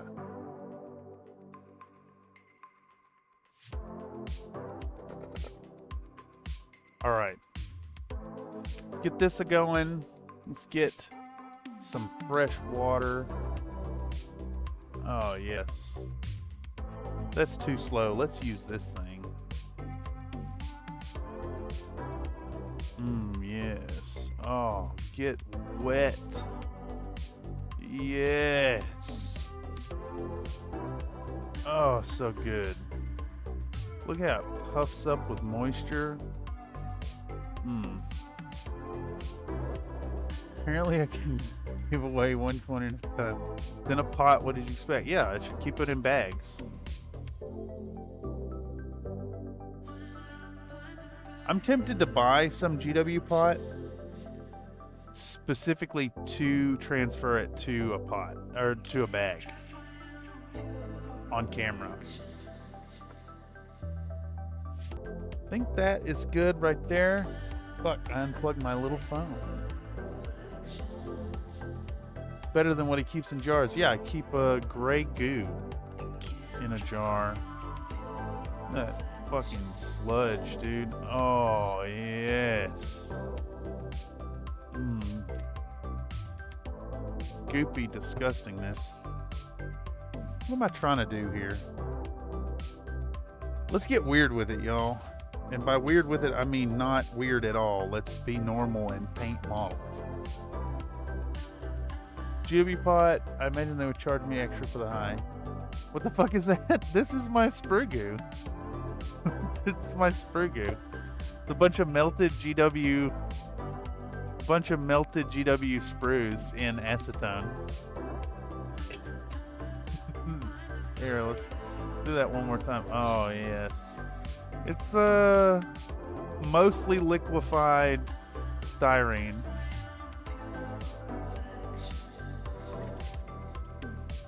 You're not weird. I'm weird. Nuh-uh. Yeah, this stuff, it's got limited application. I put all my sprues in there, so, like, I can't ever imagine, like, using all of it. There's a YouTuber out there who talks about, like, doing fun stuff with it. Like, you could roll it out in sheets and cut it down if you want to make, like, orky terrain. Gray Sledge's sprue glue, melted sprues for gluing models, yeah. That's not official Games Workshop terrain, Iron Elemental, yes. Also, Biostrip looks sus, but I hear it works well. I've never heard of that, actually. Acetone and styrene plastic. Yeah, I could add some... I have some sprues I could add to it, actually. Let's see. Come on, chair. Yes! I'm sitting in a... God damn it. For fuck's sake. Alright, y'all are seeing firsthand the difficulty of living in a fucking studio.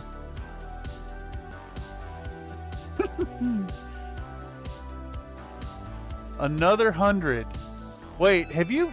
is there something broken with that number? If you gamble 100,000... Oh, is that 100,000? That's a million.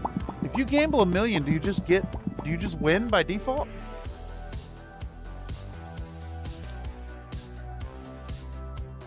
Yeah, here we go. We got these sprues left over from Space Marine Adventures.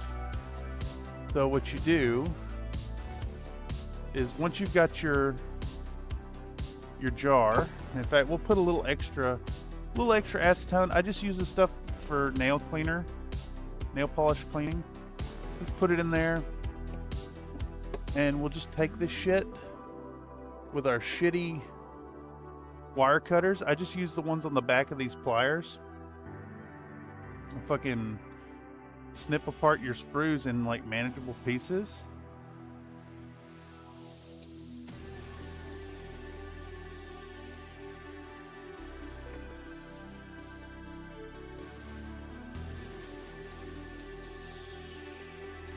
Just anytime you're working on a GW project, instead of throwing this shit away, take your sprues and just fucking drop them in there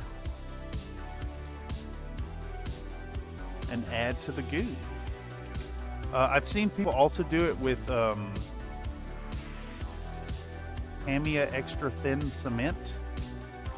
You put a few sprues in there and make a really thin version. I use this thicker stuff because it's like it helps to gap fill when it's this.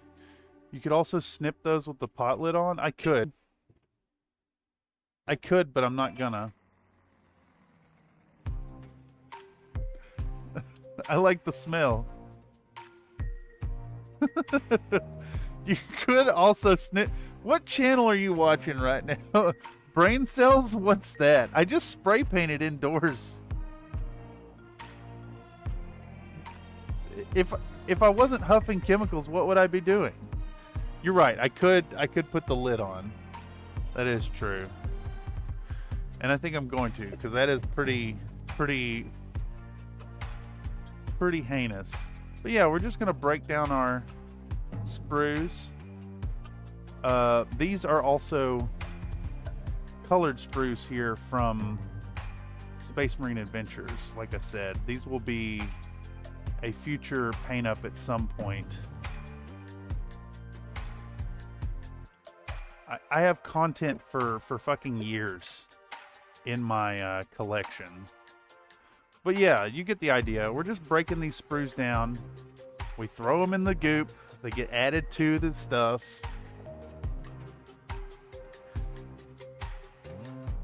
I only spray paint indoors. You'd be doing something old wholesome with an e-reader? Wait, oh. For those of y'all who don't know, That's a reference to our Tabletop Tuesday. If you ain't caught it, if you're catching this via the algorithm after the fact and you aren't aware, keep an eye out for the Tabletop TTRPG Tuesday events here on Country Fried Minis. Every other Tuesday, we play Tabletop Tuesday in Tabletop Simulator. And there, your super chats count as statements from the Dungeon Master. You can also redeem rerolls using the CloudBot Redemption Store and cause party members to fumble and have a bad time. It's real fun. Make sure to come and check it out if you like D&D-esque experiences. We don't play D&D. We might eventually, but we like to keep it a little more silly than that. There's a VOD up from this past Tuesday. You think this is true outcome? You think this is a true outcome? No. Reroll the the dice. Exactly. Sod9's massive penis. We do draw a lot of penises. If you like glorious dick drawing, it is definitely the place for you. All right, so a bunch of styrene in there, right? It's gonna get added to the goo pile. It'll become incorporated. We are Goo Incorporated.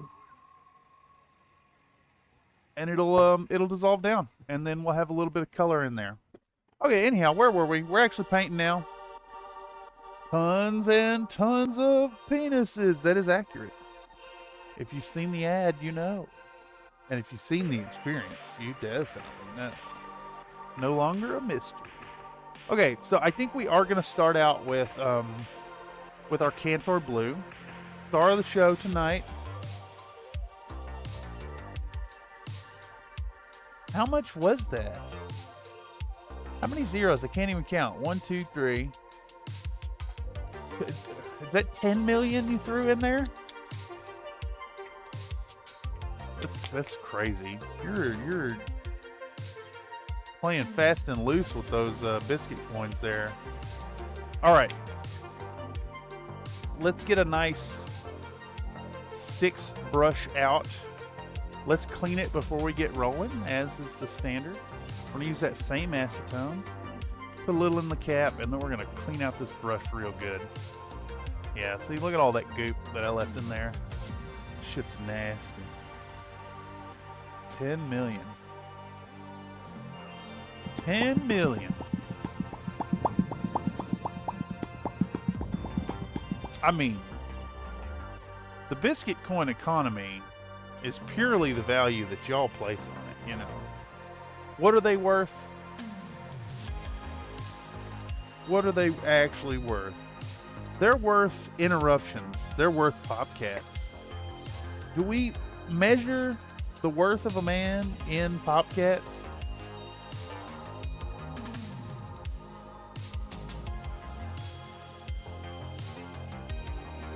Man, there's a lot of coins flying around at this point.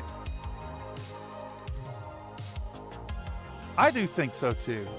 A man's value is measured in popcats. Thank you for bringing me back to my senses, another Nate.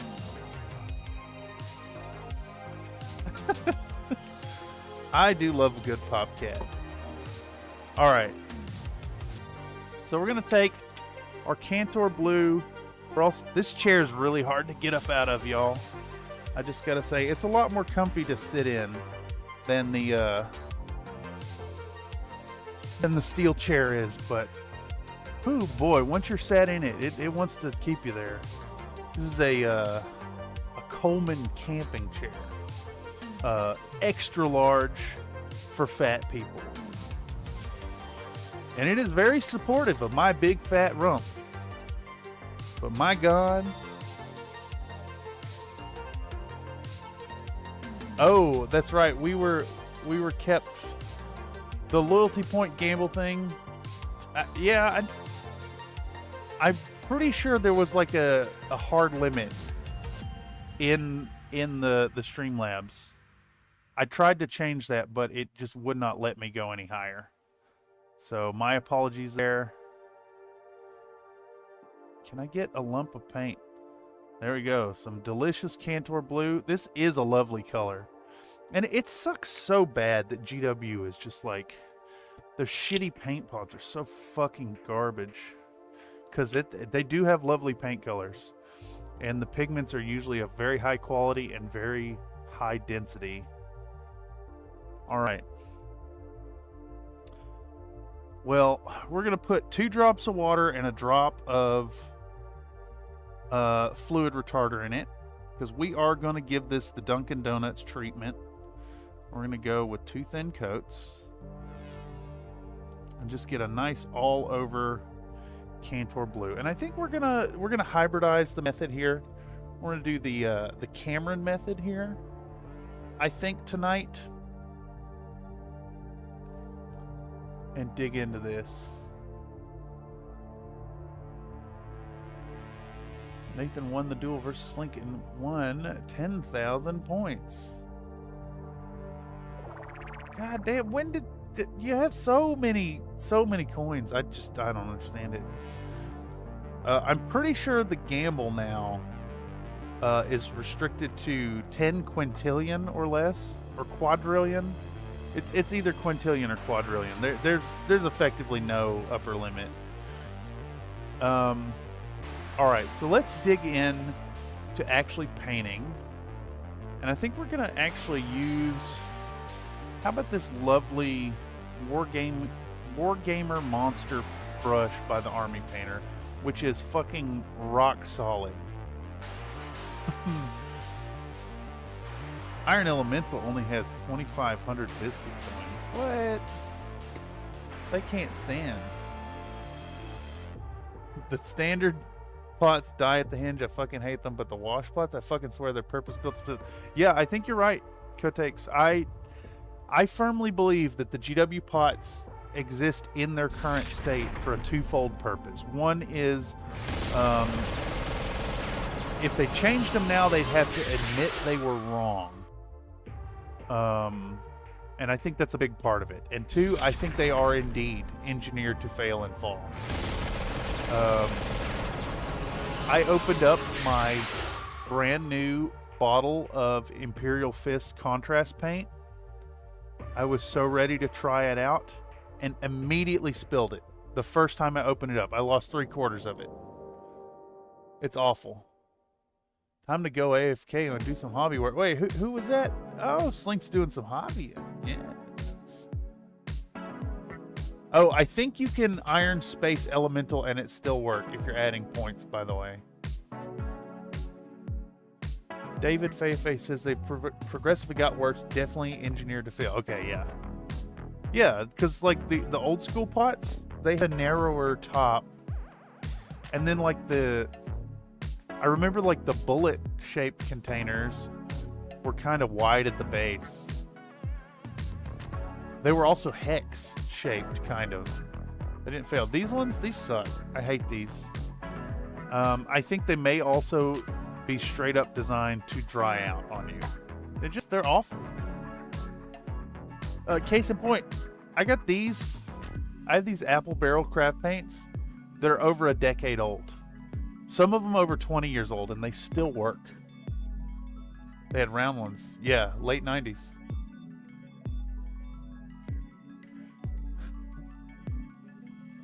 Phone typing just... Okay, yeah. Yes, just miss the space. I miss space sometimes, too. I'd rather be in space. Alright, so we're going to take our delicious Cantor Blue. We're just going to fucking go to town on this boy. We're going to hit this lad from all angles till he is covered. And it's funny, too, here. I think this like coverage that we have right here, this really bad coverage, is about accurate for the old school original pots that you'd be working with in 93. Really, really bad coverage, kind of thin paint. Pigment quality, kind of abysmal. And that's why, 2 thin coats. thin it down so it doesn't clump up. Let's get that camera in on the model too, actually. Let's come in about like that, maybe. You know what? Let's come in all the way like that. That way y'all can actually see what we're doing. Oh yeah. How's the focus today? It looks acceptable. And that's good enough. Now, what are we looking at for... Crimson Fist don't have individualized marking for the companies. I remember that specifically. They had red trim on the shoulder pads, and then these guys are going to have a tactical symbol and a Crimson Fist symbol, and then the red hand. And I think it was the left hand that's crimson. I'll double check before we get to that stage. But first, we're just going to do a nice sloppy base coat. Nice sloppy base coat. And then we'll move on to our Orc Boy base coating right after that. Give this a little bit of time to dry, and we can come back and hit them again. We just want to get a nice solid covering. And it's fun. This step, you know, I'm not saying you have to be sloppy, but we're just going to be carefree, lackadaisical, which is not the right word, and just slap it on there. You pull off the lids and flip them inside out to clean the dried paint out, but nope, pro plot, but it's a thing that can be done, yes. I like all the exterminators I have. They make a lot of space. Wait.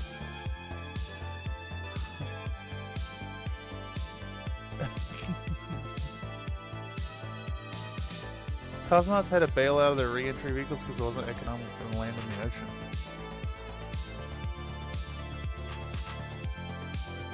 Is that true? Is that real? Did they parachute? That seems like... Are you saying it was cheaper to have the vehicle burn up on after re-entry, or like crash in a field or something?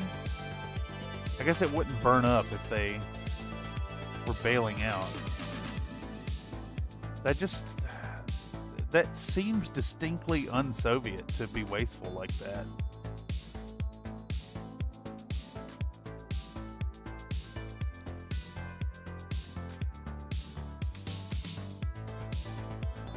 I wish I could,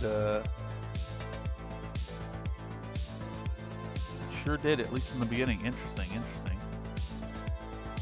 Yes.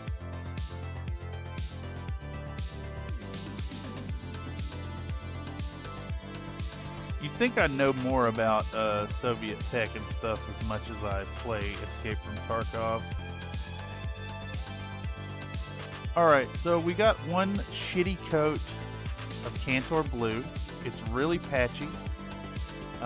It's really thin, but the thing is, it's really thin, right? So it's not gonna eat up the detail at all.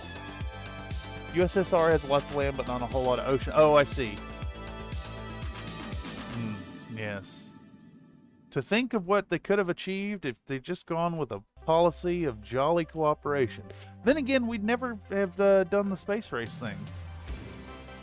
To be honest, I'm a bit of space nerd in my spare time. Had not come across that before. I have to do some more reading. The ocean it does have is a wee bit chilly and filled with ice. You're filled with ice.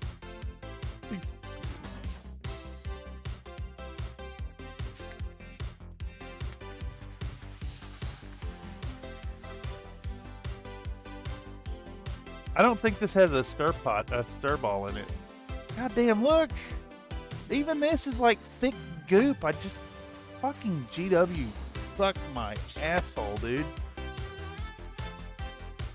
I'm gonna have to thin this out. And this is a pot I've taken care of. I fill you with ice, keep talking. Alright, we're gonna put, how many drops? 7 again?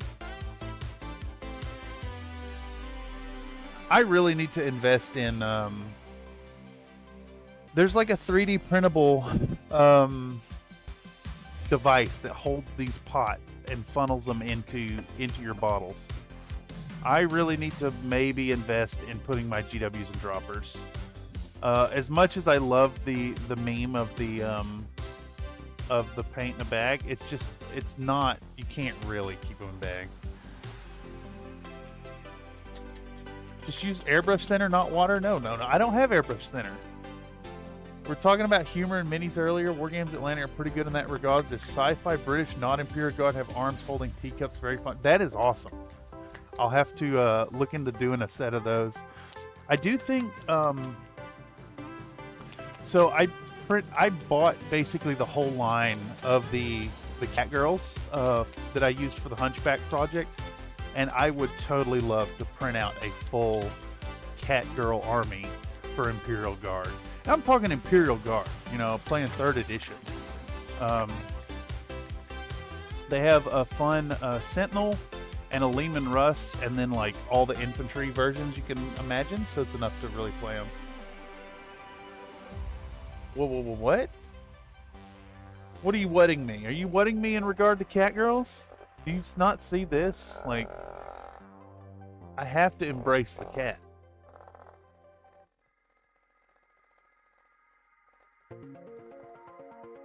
After one orbit, Gagarin re-entered Earth's atmosphere and parachuted safety, landing just before 11 that same morning.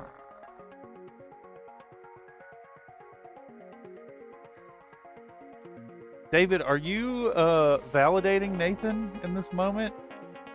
Are you encouraging this man? I would advise against that. You lot realize he is single-handedly responsible for painting a bag. That's his fault. The Russians parachuting.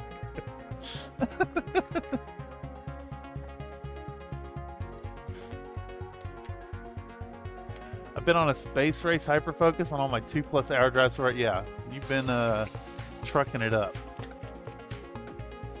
All right, we're gonna give the same approach with our War Boss green, not Goblin green. That is a big old gnarly piece of dried paint. Oh, it's not as big as I thought. That's what she said. Alright,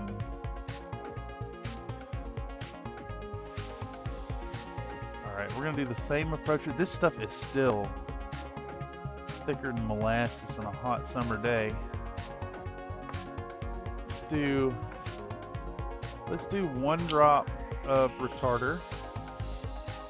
And then we're going to do, I don't know, 1 drop of water, 2 drop of water. We're going to go real thin with it too. Thinner is better.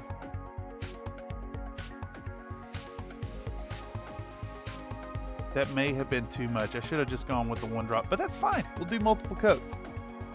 Multiple coats. This is the way. This is going to be similar to working with the shitty paints that were available in '93. A little bit of retro work.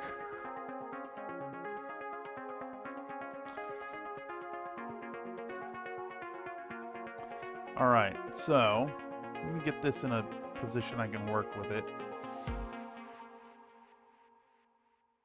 And let's hit these boys with some green. That is a wash. I have to add more to it.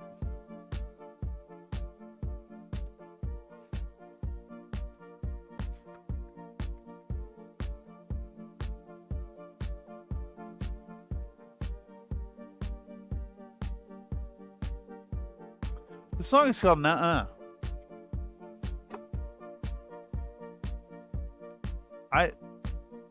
How have I missed that we have a song called Nuh-Uh in the rotation?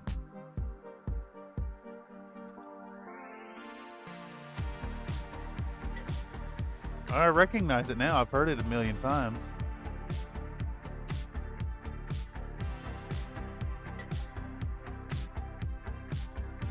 All right.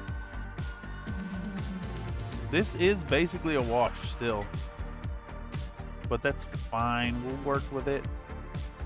Thinner is fine. we need to be thinking about colors on our orcs outfit. I missed the mold line across the knuckles. Now, when I was researching what orcs were on Ren's world, it was revealed to me that they were not of one of the major clans that we are aware of now. It wasn't Bad Moons. It wasn't Evil Sons, or what's the other one? Snake Bites or something. Message retracted. Nuh-uh. America actually asked Russia if they wanted to work together when the space program was waffling, and Russia refused outright, but apparently considered it seriously afterwards. Interesting. They will be effectively Goths, but I can pull it up here in a second. Let me get a coat of this green on and I'll pull it up. There's a very specific wah that happened on Ren's world, and I think that's what I want to try to represent.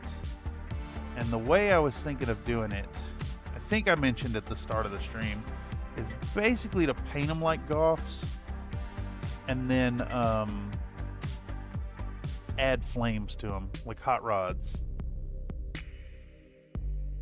Because the war boss in charge of the Wa was known as the Arc Arsonist.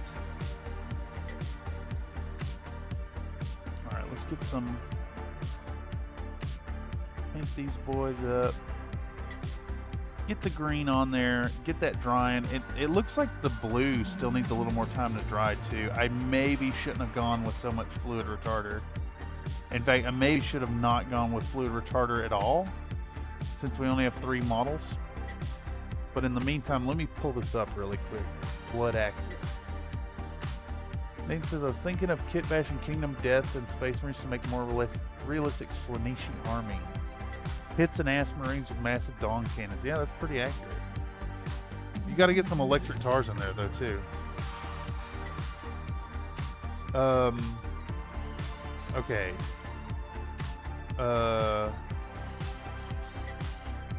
Ren's World, Crimson Fist. Alright, so there was a man, I'm not gonna be able to find this thing again.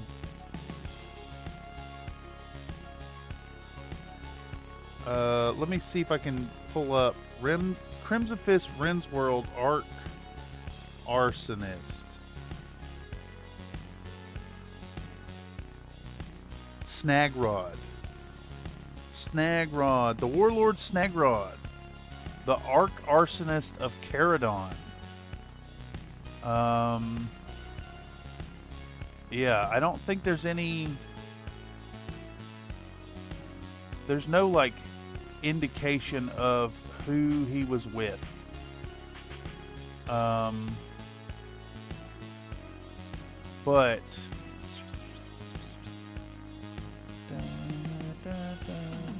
I don't know if I'll be able to find that again.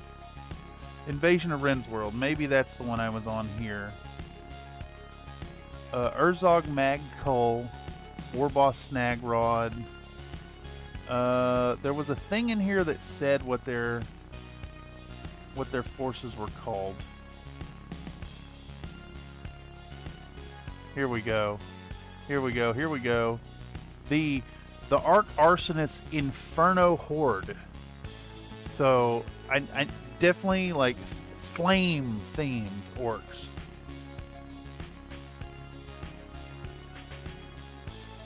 In your own experience, guitars are pretty repellent to anything sexual. Yeah, exactly. Gotta love the endless garbage pop-ups. Yeah, that website is fucking trash.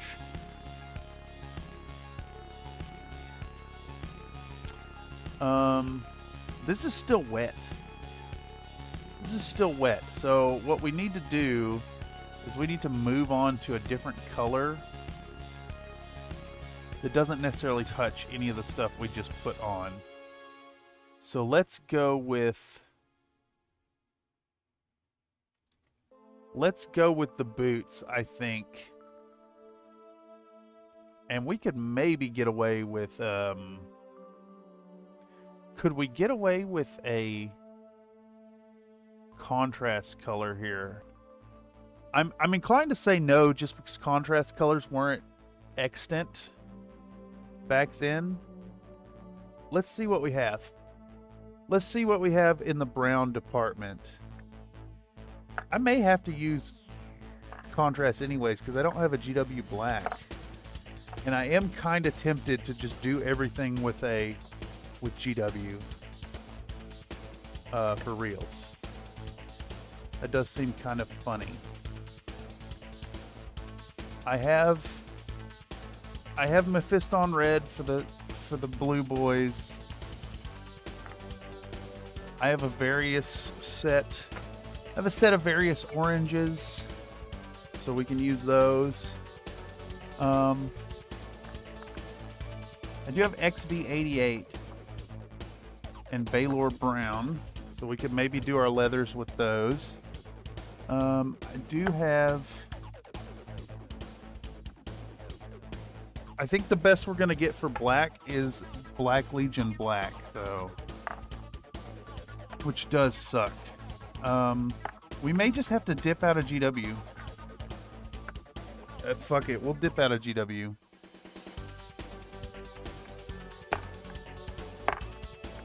I really don't have a GW black.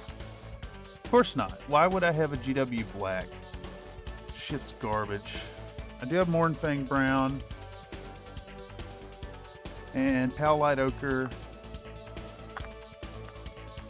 Yeah, let's just fucking use the colors I like and not worry about doing it all GW.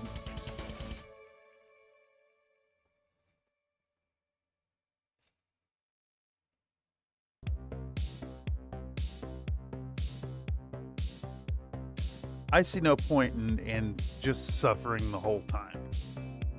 That's silly. Okay.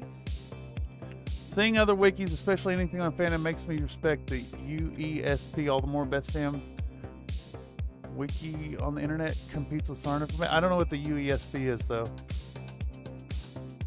¿Qué es esto?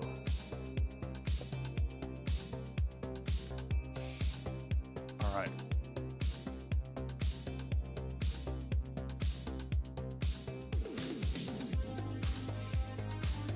Okay, so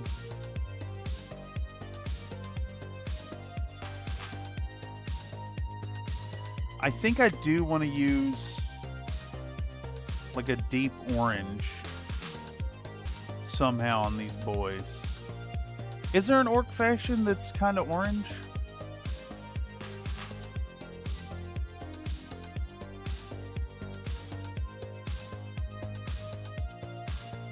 Can we get away with that? I think we can. I think we can, and I think we should.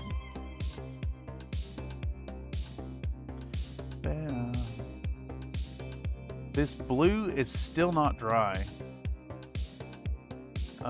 Okay, yeah. So let's do...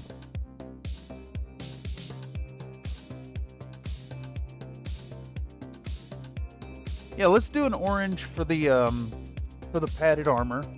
Just because I want to. We're going to use Bloodhound Orange, or Griffhound Orange, whatever it's called. We're going to hit up the... What are we going to do here? You can tell I've put a lot of thought into this. I think I'm going to black up the weapons, and we'll do a dry brush over those. And then, yeah, let's do that. We're going to bust out this Griffhound Orange contrast, and we're going to paint that all over this lad's really textured stuff here.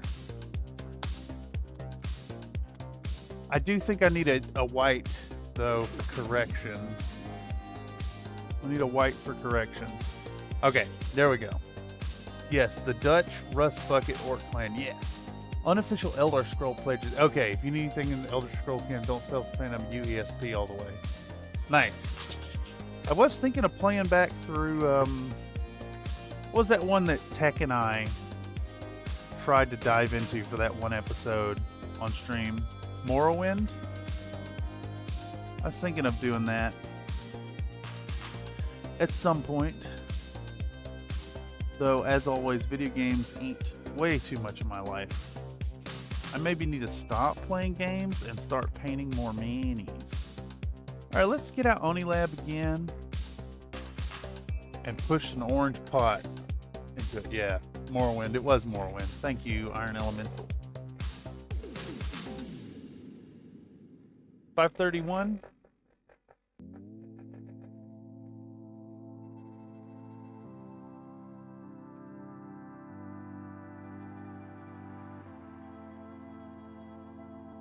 Okay, here we go. I don't have any toothpicks handy. What? Where's my toothpicks? We'll use this one. Alright. A little bit of Griffhound Orange. Toothpick to help drive it into place. And then we're going to use, I think a smaller brush is in order. What about you? What are you? This is a 2. It does have a nice sharp tip.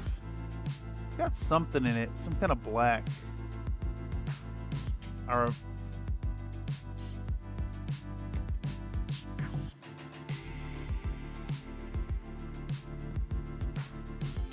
I'm shocked. This brush is nice and soft and supple, but it still has something in the bristles. I've been playing Morrowind recently. It's so good. Yeah, we were looking at a, there's a mod out there that basically hosts the entirety of the Morrowind experience on a server and lets you play together. No. Iron Elemental donated a $11.08 super chat. Don't thank me, just putting the tip in. Just the tip. Just the tip. Thank you for the generous donation, Iron Elemental. Thank you very much. Though, I must admonish you once more. It is in the title. It is in the title. Do not tip.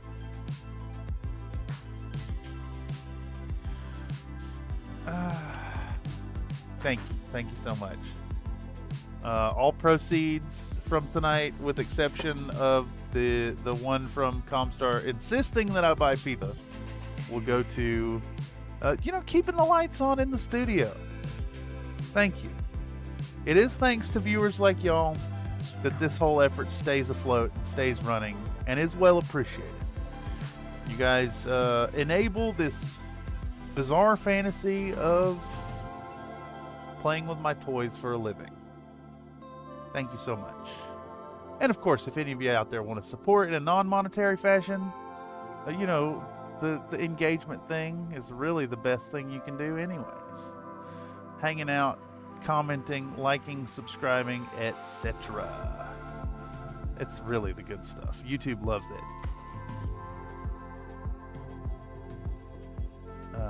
But if you do want to support financially, consider joining up as a member for as little as $1 a month. You can join up with the ranks of the Jelly Biscuits, have access to a fun little badge next to your name, biscuit-based emojis for chat, and of course priority consideration for inclusion in community streamed events such as Tabletop Tuesday. Keep an eye out for community funnels at some point. I'm not, that whole thing is a little, it's hard to predict where we're going to go with it. But if you want to get in on it, make sure to join up on the Discord and let me know. We can work you in. As long as you got a decent mic and access to Tabletop Simulator, yeah, you can be worked in.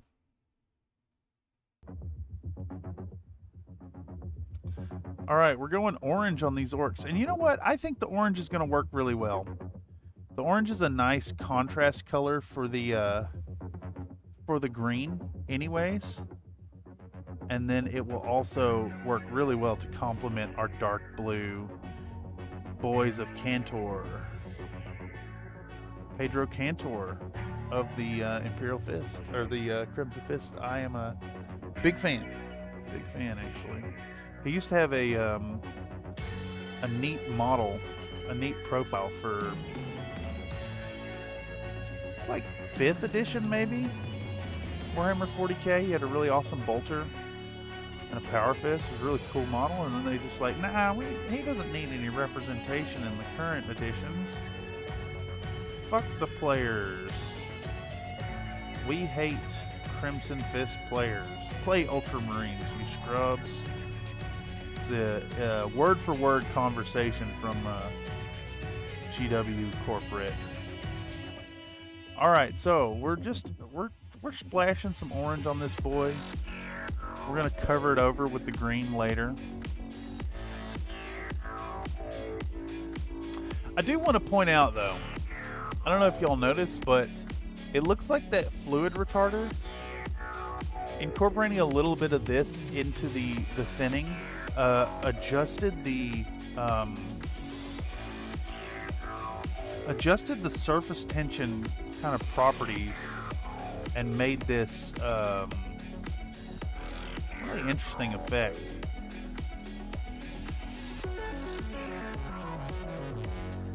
Are we going orange tunic on this guy? I think we are.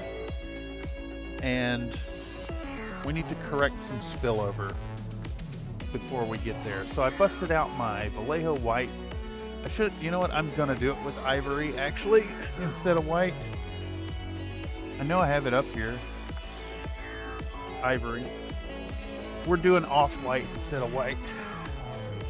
All right, here we go. Blast this right in.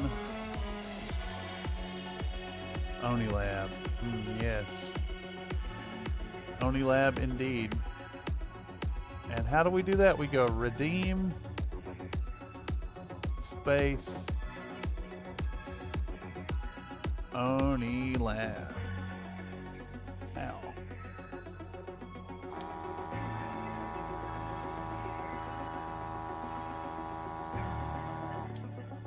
$69 biscuit coins to redeem that. There's a stir ball in this. I don't remember doing that. Alright, a little bit of this ivory, which has some weird consistency issues. GW Black sucked. They really did. Always did. The only one I actually have is Black Legion, and this is a far better black than any of the opaque colors that I've ever worked with of theirs. All right, let us thin this white out, or ivory. It's off-white. Can't have it full thickness because it will glob up otherwise. Yeah, I'm sitting here thinking too, if we just went GW'd, I'd also have to use GW Metallics, which also suck butts.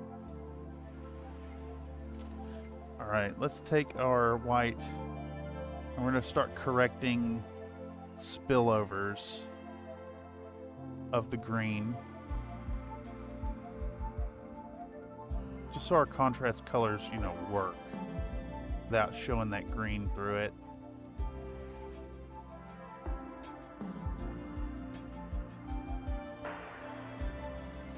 I think we're going for like,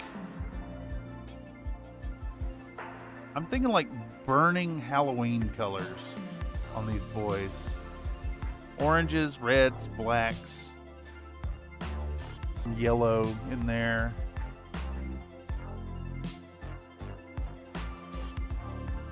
But first, let's correct the spillover of the green. I should have been a little more reserved in my ham-fisted application of this color.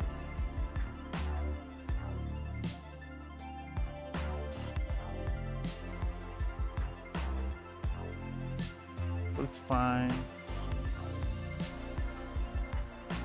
Nothing that a little bit of off-white paint can't handle. We don't need to worry about the axe blade or the weapon because we're gonna black those out. GW Metallic's big up, yeah, exactly. Vallejo Black is amaze balls. Oh no, I think it was a way back in the stream. Stupid laptop. No, it's YouTube just tends to do that anyways too. To be fair, some days it is really bad and kicks you way back. So I suppose y'all regulars may notice that I have not had as many issues with stream connections and my ISP since acquiescing to their stupid proprietary modem. It's almost as if they don't throttle my service anymore. I'm off frame, sorry. Just need to correct these green spillovers. Mostly here on this guy's tunic, because I think we're going with an orange tunic on this guy.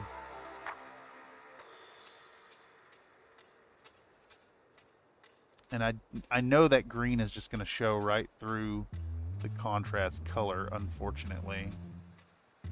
So we're going to clean up our work a little bit here. Maybe learn our lesson about the thinness of the green.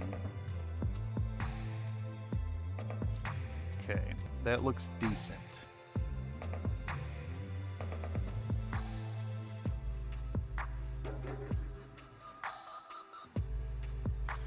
All right. See if we can do a second coat right here. 2 thin coats on that. Then let's assess our Cantor Blue, which is still kind of like, it's still a little shiny. It's still a little wet. The fluid retarder was a mistake.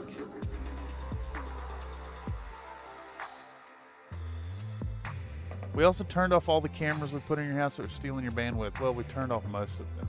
Oh yeah, you just got the one down here. How many fingers am I holding up? GW shades do be real good though. Hate to say it, but they can't. I mean, yeah, GW has fine paints. Mostly. Their whites suck, their blacks suck, their metallics suck. But like most of the colors really good. I mean, Tau Light Ochre, fantastic color. Phalanx Yellow, by and far my favorite yellow. Mephiston Red, this color fucking slaps. So good. I think you licked that brush. What? This brush? This brush? This brush, you say?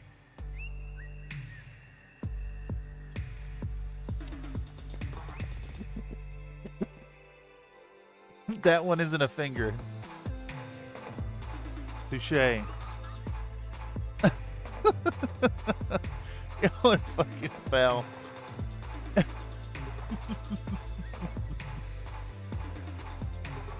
Okay. Is this... Can we get away with putting another coat on this? I'm a little worried about it. In the meantime, let's just continue with the orange. Let's hit this tunic with the orange, which is also still wet. What can we pivot to in the meantime while we're waiting on that? I think we could do XV88 boots. That's what we'll go for. Let's get back out Oni Lab. Putting the pink mound to work tonight.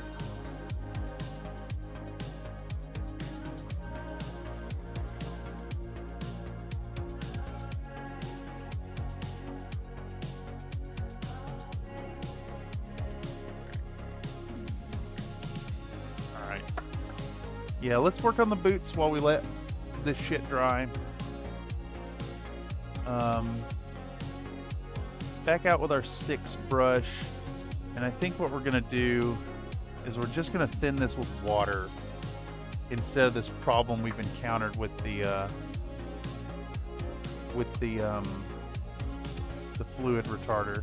And I've only got like a little half drop of water there, and I still think it's too much. Oh, you know what it is? This is an air color. It's not a layer. But you know what? It has thickened up enough that it's basically a layer at this point. Let's add another drop of paint in there.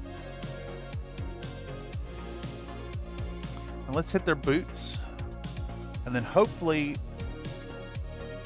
what I'm thinking here is we'll hit these boots. By the time we're done with the boots, this white on our Gretchen will be dry enough that we can hit it with a coat of the Griffhound orange, and then we should be able to get on to the second coat of the Cantor blue by then. So we're going to use our 2 brush here from Princeton Art and Brush Co. Oh, you know what? While I'm on the subject of Princeton Art and Brush Co., let me show you all this. If you're interested in trying these out, hit up Amazon, get you a set like this. I like the Select. The Select costs a little more, but come on, you got a 6, a 4, a 2, a 1, and a 3-0 liner in that. Nice sharp tips, really fat bottoms, very high quality golden Taclon, cruelty-free, synthetic brushes, high quality for dirt cheap. I think I paid $8 for this pack. So, like, it's a no-brainer. I try to add one into my basket anytime I'm doing an order on Amazon. Baba Bezos needs your money. Baba Bezos needs your money. All right. Okay, hold on. I actually have to walk across the room to do that, and Chad has demanded an ad break, so I'm going to go hit that button, and I will BRB. Actually, I'll just leave this fucking running. Who cares? God damn, I'm going to fall over this chair. It's too big. It's too big for this corner.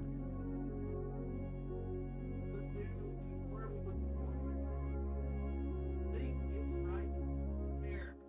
Enjoy the ad break.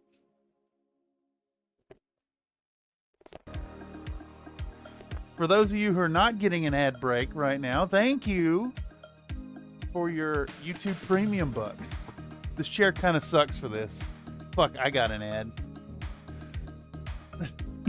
I got a fucking ad. Holy shit.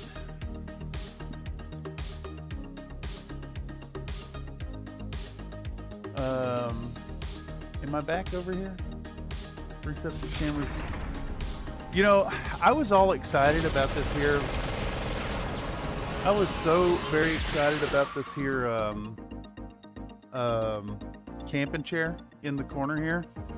It's a nightmare. Trying to scoot in it, like it's really grippy on the floor, and it is absorbing my fat ass and keeping me glued in place.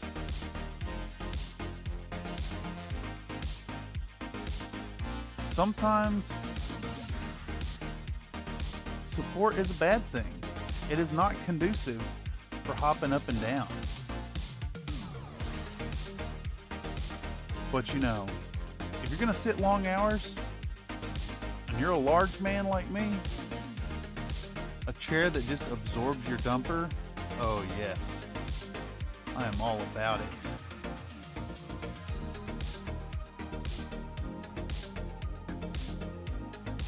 I've been sitting on folding steel chairs in this corner for multiple years now.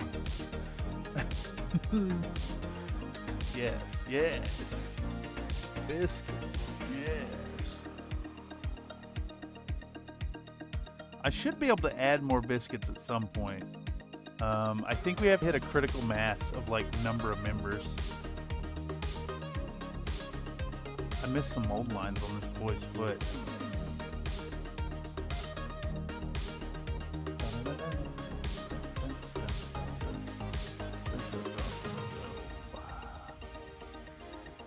It's such a good color.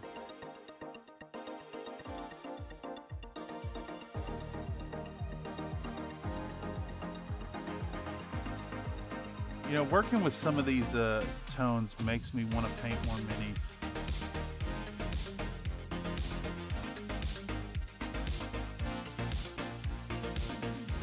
Really makes me want to paint up my towel.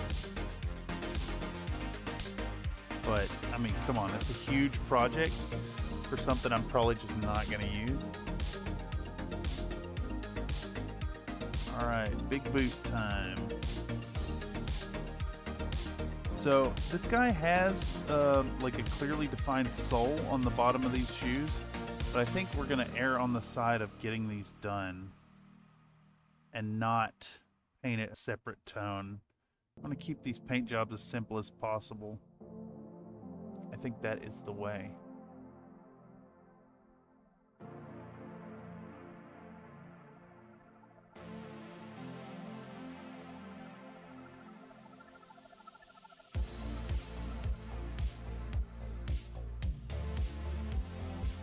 Just got a whiff of spray paint.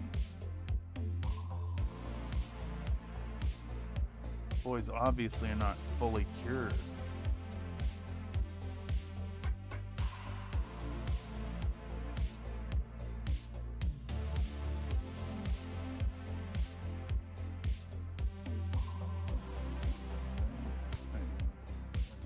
A little bit of brown.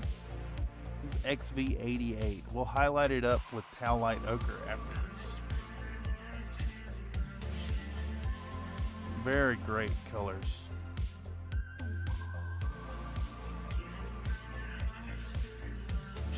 It's an XV88 in reference to the broadside battle suits. Pretty sure it is. And they were indeed painted a slightly darker color back in 2001 when the town came out. Silver's Scratch Built Productions. Well, howdy. Second edition Golf Orcs, yes, but we're painting them a little different. We're going with orange on them because of, oh goodness, what were they called? We're doing Crimson Fists for the second edition box set. I want to replicate the warriors from Ren's World, and it's the Arch Arsonist Inferno Horde. So we're going for like flamey, Halloween-y colors on them. I think officially we would consider them Goths, but yeah, I picked up the well, the boxes over there. Last year, this time for my birthday, I bought myself a happy little present in the shape and form of the second edition box set, and it is set and languished on my shelf for a year now. So today, being a birthday stream, seemed appropriate to dig into it. All right, I think our first coat of the Cantor Blue is dry enough. We still have some patches there that are still a little wet looking, but that's fine. I really screwed up by putting so much fluid retarder in this blue, though I think it should be good now. It's had a little time to evaporate a bit. We're going to go back to our Army Painter Wargamer Monster brush, pull it into a tip, and go to town. And we're going to Dunkin' Donuts this thing and get our second thin coat as apportioned by our Lord and Savior, Master of the Donuts, Duncan the Man. Not to be confused with Duncan Fisher.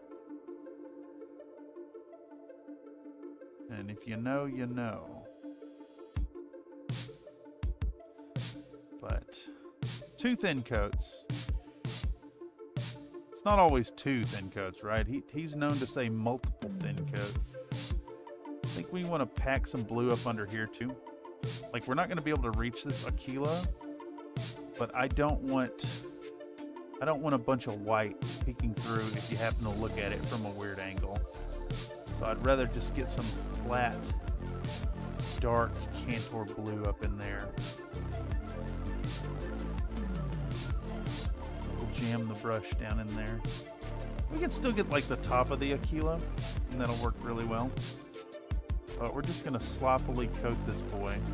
When he dries out, we're going to hit it with an ink wash and then do a little edge highlighting and get him looking nice. And hopefully, we're at 6 o'clock. What I'm aiming for is to have these 3 models completely done by the end of the stream. I don't really want to leave y'all hanging with that if you happen to be around at the end.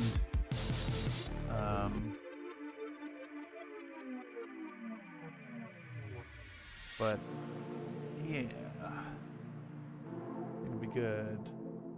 I know the feeling I had of Warhound Titan for sitting for 3 years is now it's 99% done. Hecking yes. It seems like it'd be a really fun project to work on. I always wanted to get one of the Warhound ones, but I was always a very poor budget gamer back when I actually played more 40K. I haven't played in a few editions now. And in fact, I kind of swore that I didn't want the channel to become GW really at all. But I do love some GW stuff. And I think what we're going to do is when GW comes around, it'll be fun models because I want to paint them, or like nostalgia stuff. Like I've got a box of classic Space Marines up on the shelf over there. The 1987 Rogue Trader original Imperial Space Marines. Those will be hella fun. I'm thinking of doing those as Imperial Fists, actually. But this set, this second edition box set, will be fully will be done up as the Crimson Fist versus the Arch Arsonist Inferno Horde. Kind of replicate a Ren's World thing. You know, because the box set is scenarios of Marines versus Orcs. Just seemed like Crimson Fisty Boys was the way to go. Alright, second coat down.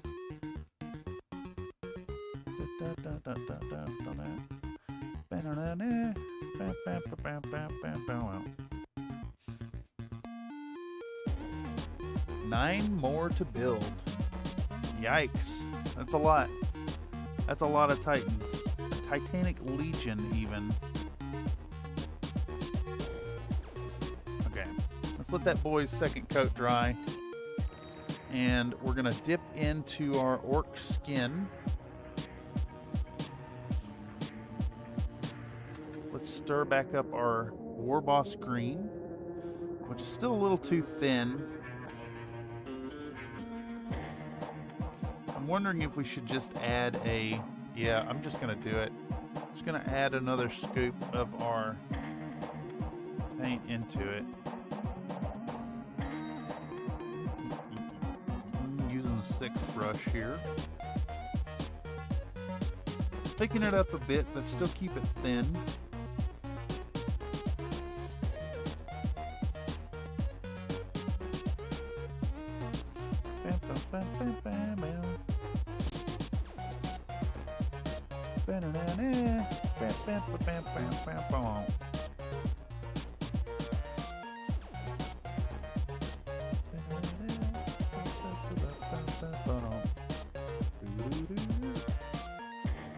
Alright. I think we can work with that. It's still a little thin. We need to switch to the smaller brush is what we really need to do here. Let's swap down to our Princeton Select 2 round.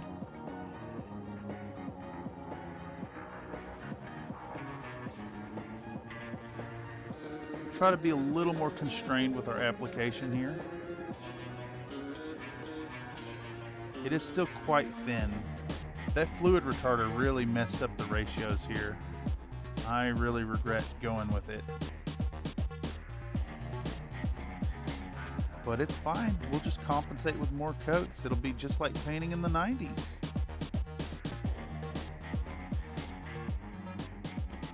If you want that experience in the modern era, you can always go with some coat to arms and get that same awful experience with those fun colors.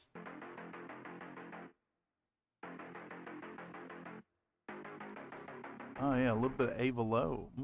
Yes.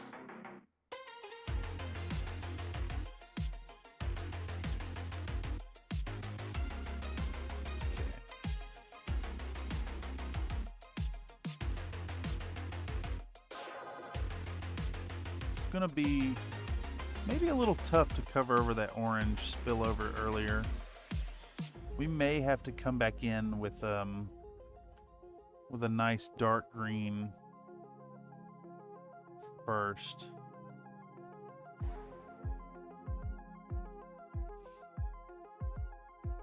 I wonder if I can just get away with applying this color a little thicker.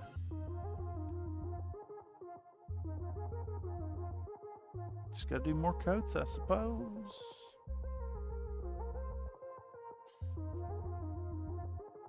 Line frame, yeah.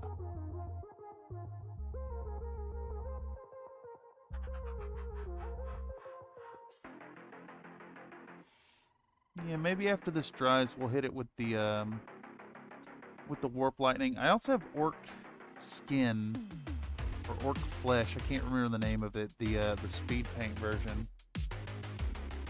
We could shade it down with that. Either way, when it's done, I want that like nice bright feel to it.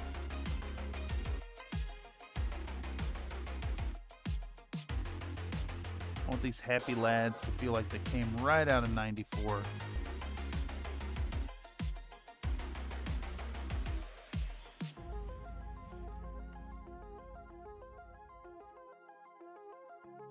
Oh, you know what? I forgot that I was supposed to be doing the orange on this guy anyways.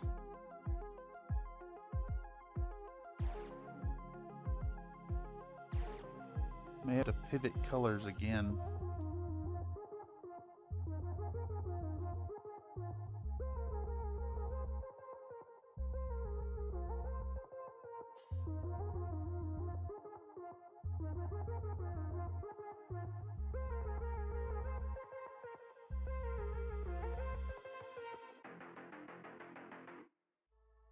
I am really excited to get these boys painted up and on the table, but I tell you, 80 of them is a tall order. It's like you got to pepper these in among your other projects just every now and then.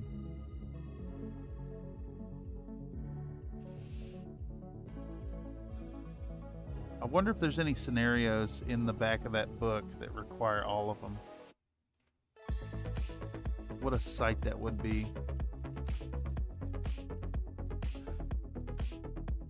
No, I didn't get the back of the ears here.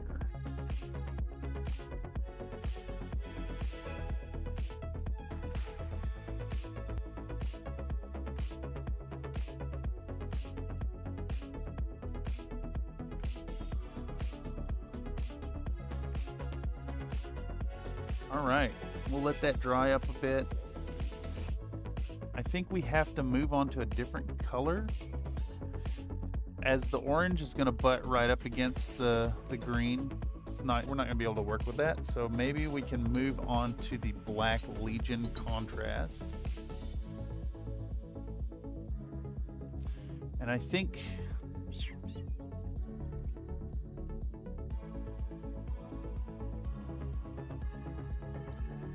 we'll go with,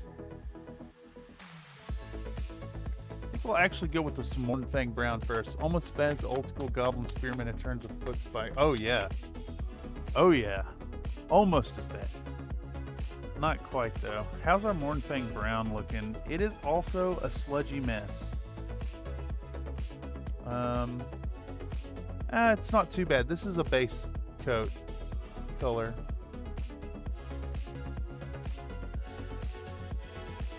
So I think it'll be okay. This filter is busted over here. There we go. All right.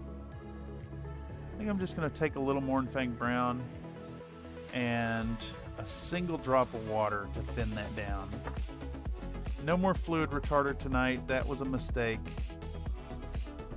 And in fact, we're just going to use half a drop right there to thin this. And then maybe half a drop more. We needed one drop. It is a layer color after all, or a base paint instead of a layer. Okay, that looks all right.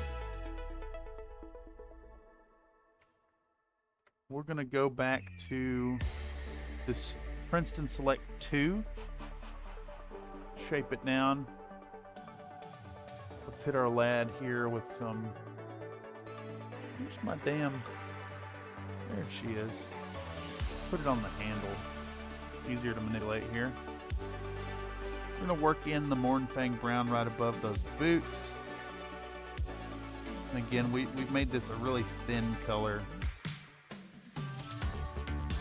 It's unfortunate. But it's fine. We'll do 2 thin coats of it. We'll try to find a spot for this color on the Gretchen. I don't know if there's really a spot for it, to be honest. But I think we're gonna go with black pants on them.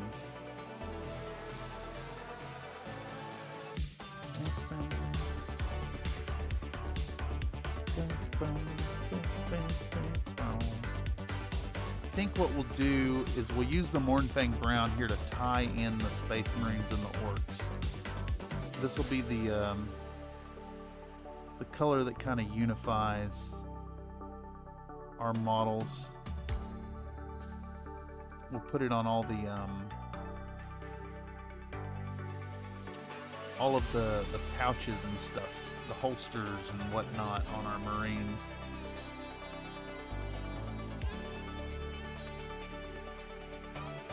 This, of course, will all get washed later as well.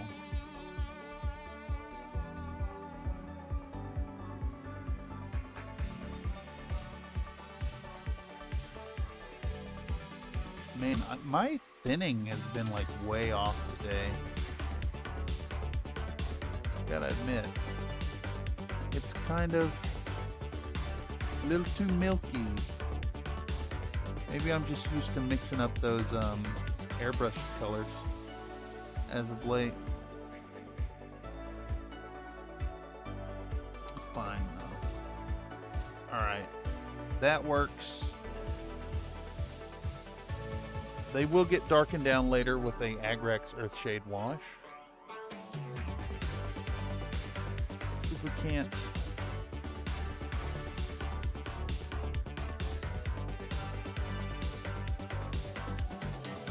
There's still paint in there that is very wet on our Cantor Blue, so we need to buy a little time. Let's do our Gryph-hound Orange tunic real quick.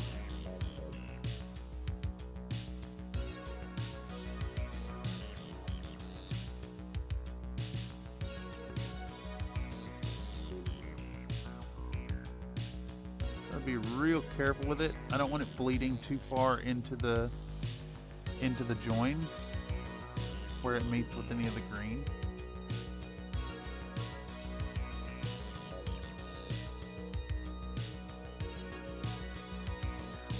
And then, of course, this is also going to get washed with Agrax Earthshade in a bit.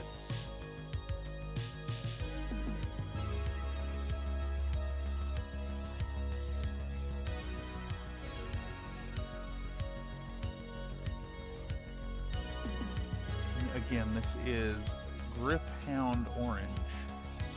I picked up this color for my Spiral Core army for Infinity. I want to do them in a blend of Gryph-hound Orange and Aethermatic Blue. I think they'll make for a fun combination of tones. Kind of like blue, green, teal kind of color, and then this orange. deep contrast between the two, like direct contrast to each other. All right, so we got the tunic comes down over his butt, like so. We're gonna paint that in. I'm still not 100% sure if we're doing flames on this guy's, on the Gretchen. They may just go orange to represent their, what is it, the Inferno Horde.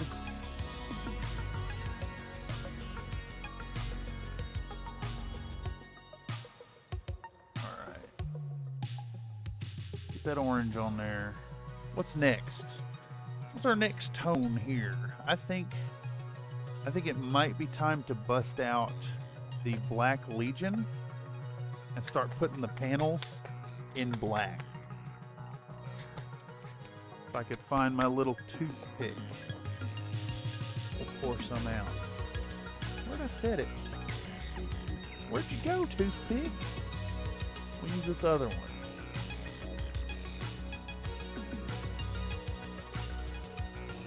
Just a little bit. We don't need much. Just a couple drops.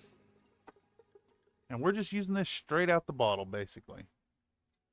We're going to use the same brush, that 2, Princeton Select Round 2.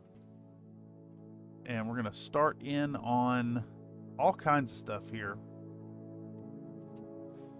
Actually,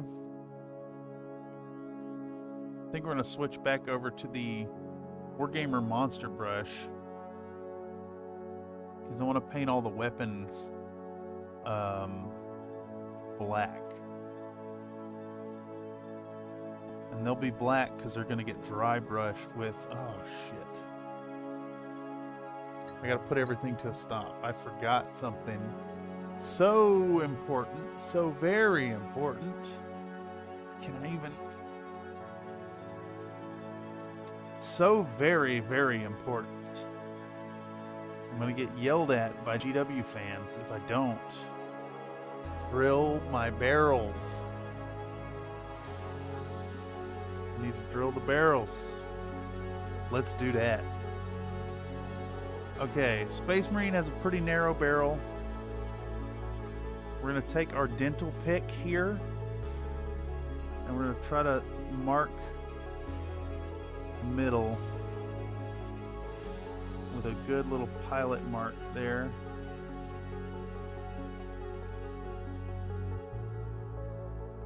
There we go. Now what size bore do we need here? Is 1 millimeter too big? It might be too big for this.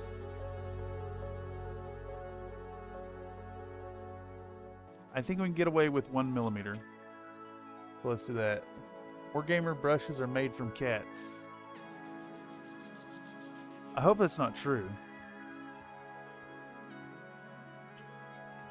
I hope that's not true, Mr. Nathan. That would be a weird choice if they were.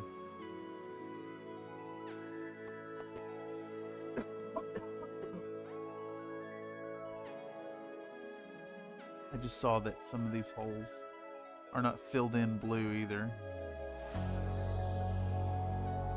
Cat fur brushes? That just doesn't make any sense. I gotta say, that makes no sense to me.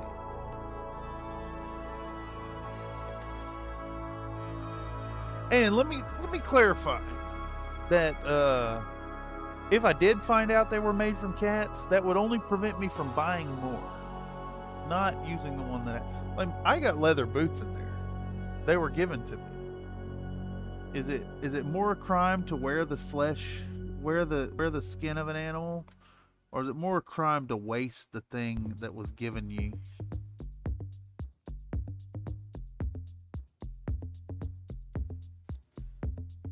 This drill bit is not getting purchased. It is not getting purchased at all. Do I have a needle?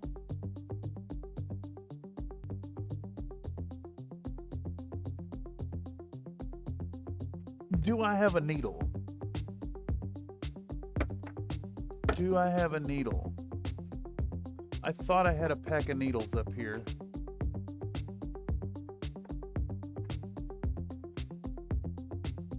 Where are my needles at? There they are. All right.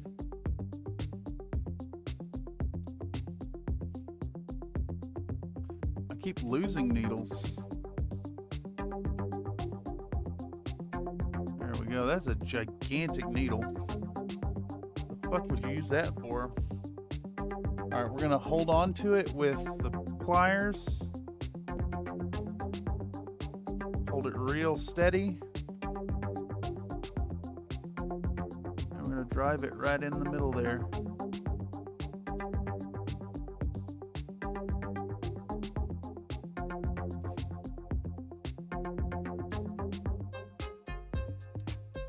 Hopefully that is enough to give this purchase.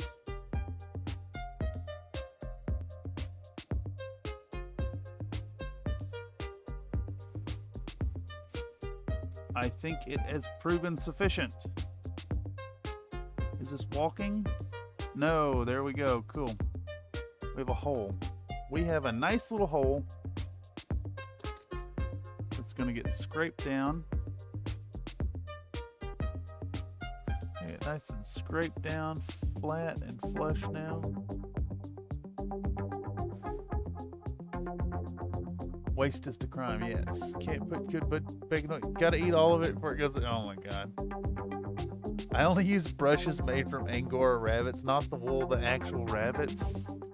Wait, how does that work? Like meat brushes?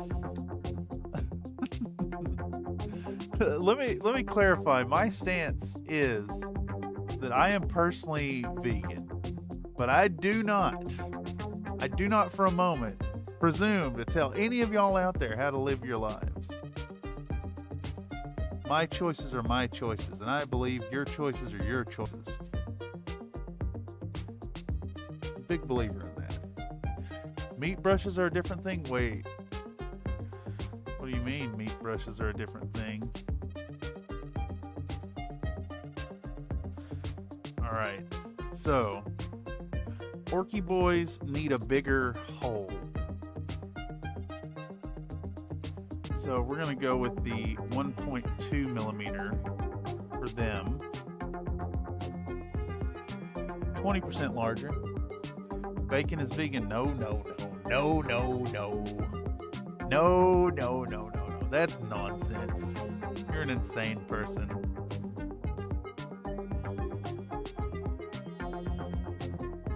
Alright, I can't believe I forgot to bore these out. I don't need much here, just like an indication of a hole. A little shallow depression to receive the darkness. It's a little off center actually. Do I care? No, it is drilled out. It is a drilled out barrel. That's what matters here. Meat brushes are vegan too if you squint.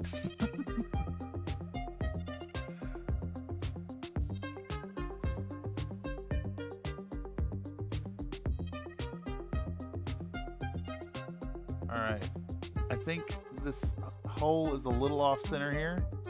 I'm worried about breaking this arm free. I'm also worried about stabbing myself. Okay. Let's see, is that enough of a pilot hole to get this going?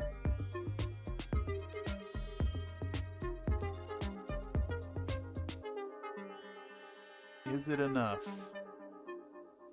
Yes, is the answer. It's walking a little bit. Let's try to get it under control.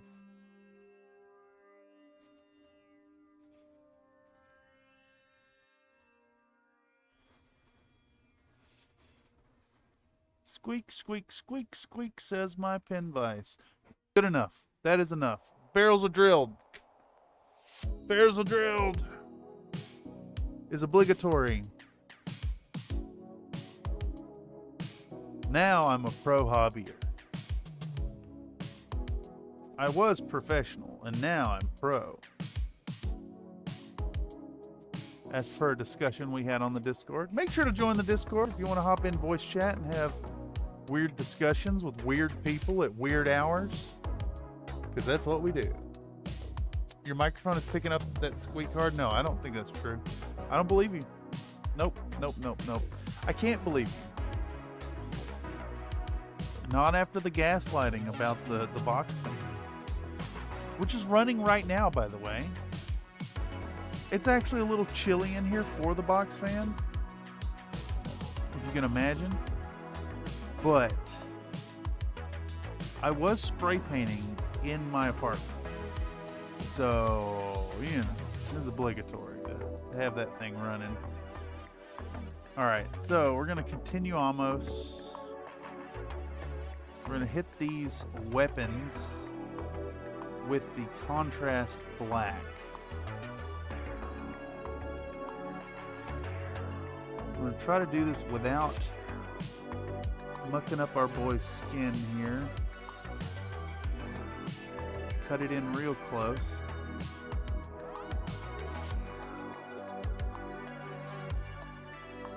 I do have an errant bristle that's fighting me. This cat fur brush is telling me what it's gonna do, and I'm like, no, dog. You're gonna do what I tell you to do. And it's like, nah, dog. I'm made of cat fur.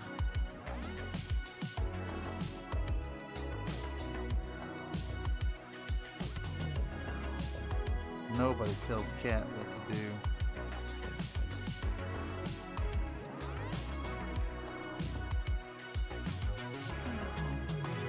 Alright. Almost botched that real bad right there. Let's get this on the handle. It's a little easier to manipulate.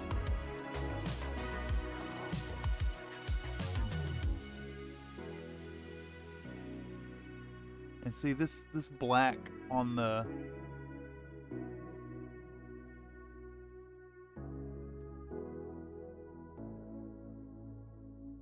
Speaking of cat hair, there's one of my late cat's hairs right there. I still find them in my stuff. Maybe it is cat hair.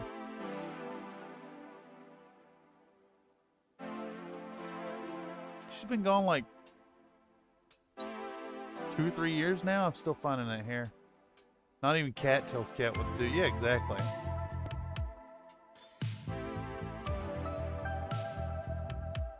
I did just get a bunch of black on this skin, which sucks, but I don't think it'll make a difference in the end.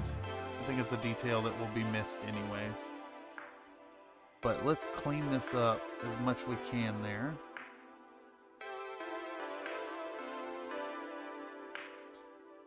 I am gonna try to go for, I'm not gonna say display quality, but I want these lads to be like above tabletop when they're done. I want it to be a really pretty set to play with, really conducive to camera work, and then do some live streamed games with the models at some point.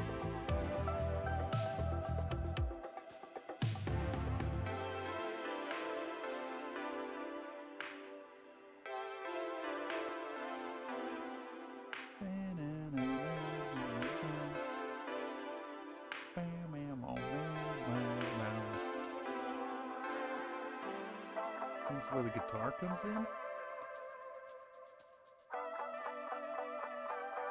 Maybe not.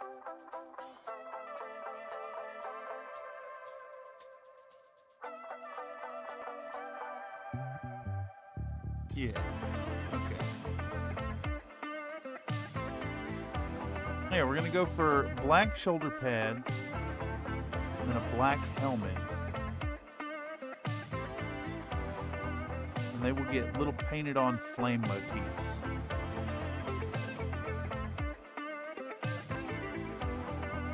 I think we maybe even do this round thing in the middle in black, and it will also get flame motifs, and these will be the Inferno Horde, as per the lore. Gooning grade paint job. Yeah, exactly. Gooning grade. Gooning because I take so long to do it. Right? I think that's how it works.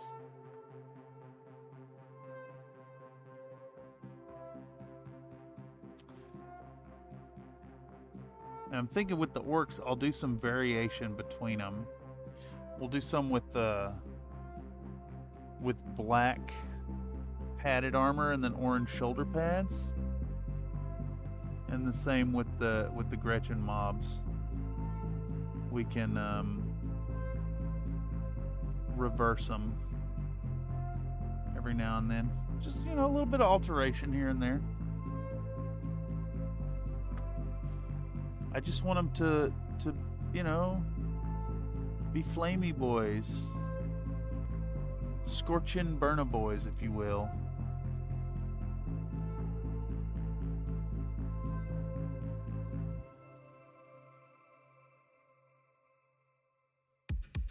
All right.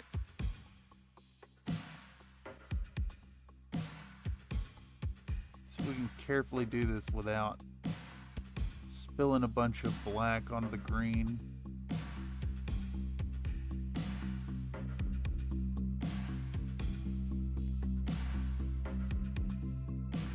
Do need to ram it in that corner right there.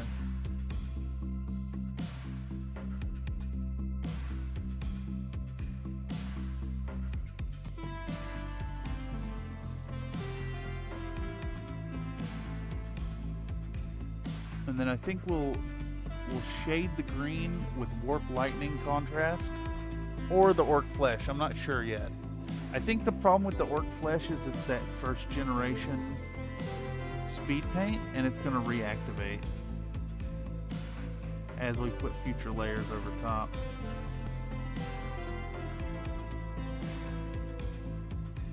But we're still putting foundational layers on, so we're not too worried about it at this moment. Just want to get color on there, and we can start cleaning it up here in a bit. Now, what are we doing with this band at the top of the shoulders? Not really sure what that detail is supposed to be. I think we'll do the same color here that we do on the banding, and that's probably going to be red. Like some reds and oranges, etc. And we'll go ahead and base coat that spike too. Let's get that black. We're going to paint over it with silver later, but I want to start it with a black base. And this thing, yeah, we're going to go black there. Let's just do it. This is going to get the logo anyways, but I think we're going black with like orangey, bright orangey flames over top.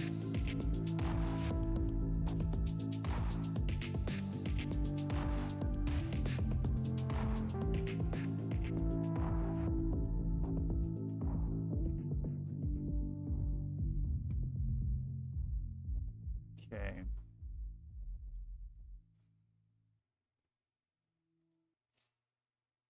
Excellent, excellent, excellent, excellent. Slow progress, but progress nonetheless.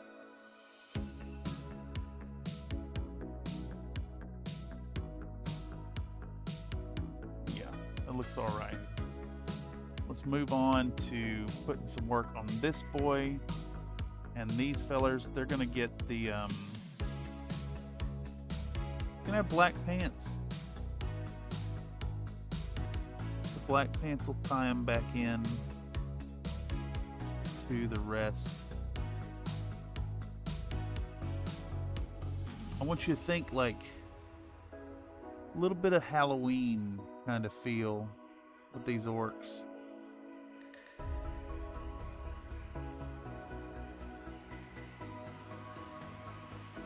but also like a, burn it down. Blazing Inferno. These are the arch arsonists, boys, after all. The Inferno Horde.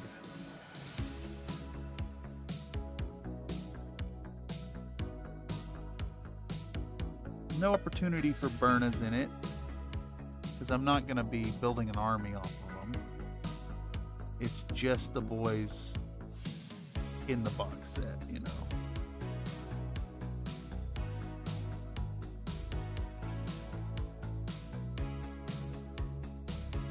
Okay. Some black on there. We're going to switch back to the bigger brush and coat the weapon now. Can't believe we're still working on base coats here. But that's fine. I am dubious about finishing this project by the regular stream conclusion time. So we shall see. I'm gonna go for it.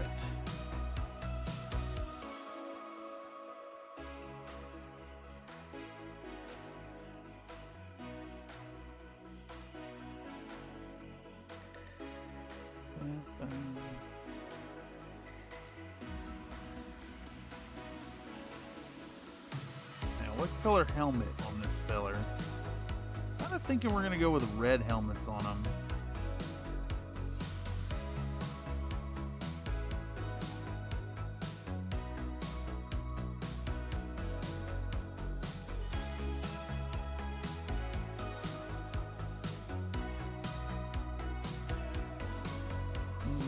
I think a red helmet could look pretty good.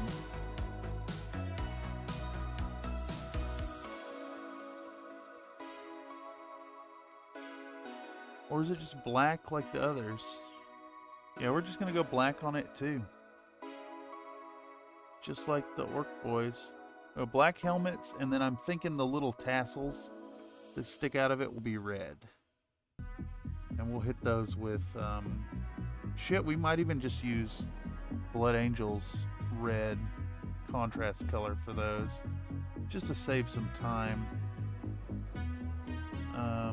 Even though we're doing the Mephiston red for Cantor's boys. Smaller brush time.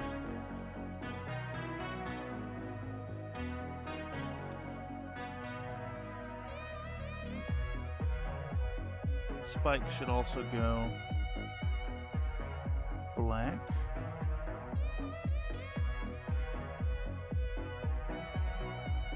Some of them have broken spikes.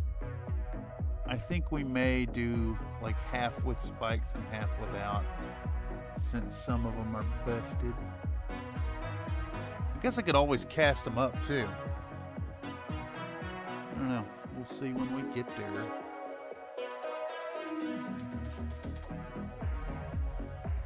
Coming right along though. Little by little. Stroke by stroke, we work towards that goal. Get that gooning grade paint job. I think we have to define that within the community now. All this lascivious talk.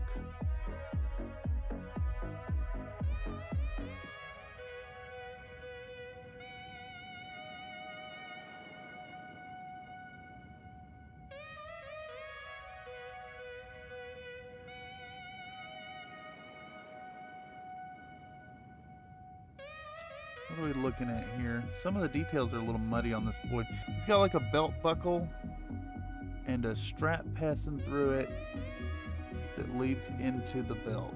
Okay. Alright. This foundational black is just serving as a receptacle for us to hit with a silver dry brush in a bit. Go with that classic method. instead of the one coat coverage I've been getting with the Vallejo gunmetal or duraluminum jet engine, jet exhaust. That's what it is.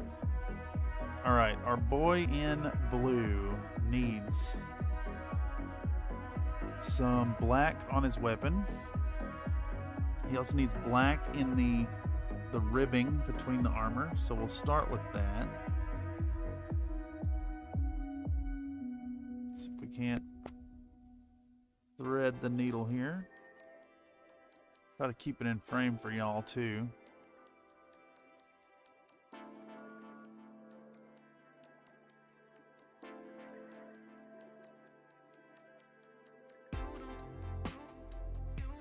All the piping on the backpack is going black. Hey, it's the Doodum song.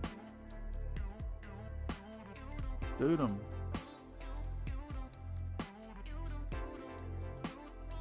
Doodum. Doodum. Doodum. Doodum.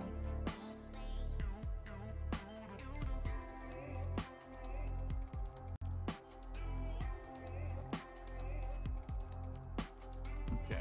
So I like to do on these classic backpacks, you have the piping, but you have also have these like little vent doohickeys that stick off. I think those should go silver as well, but not these plates in the middle. That's all gonna go the standard color. But I think we will do this like circular cogwheel kind of port thing. I think those are gonna go silver as well, but we want to start with this black base for all our metallics. That's what we're doing, right? Meow. Do the same for these vents. This whole vent apparatus. I like the lip on the bottom to also be metallic, so we'll do that. I have painted a fair few of these in my time. Never to like a high standard though. My guys were always very tabletop standard, like a little less than tabletop standard actually. I would do black lining but no highlights on them. Just nice, solid, clean armor panels with some black lining in between. The stream smells like hot, sweaty fart. We did talk about that earlier, although it was more about emailing farts, and it was determined that you could indeed email a fart to people.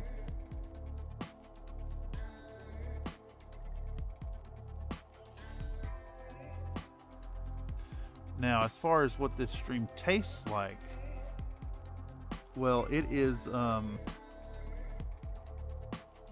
Snyder's Pretzel Pieces Nashville Hot flavor.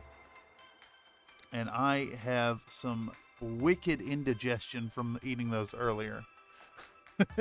It's just a flavor that is rumbling up from my gullet.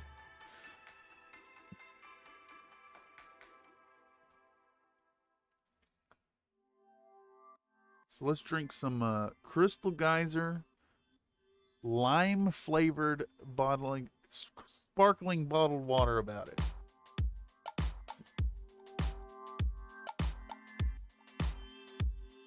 Tastes like vegan cat meat brushes. Big Mayo thinks it tastes like old asparagus.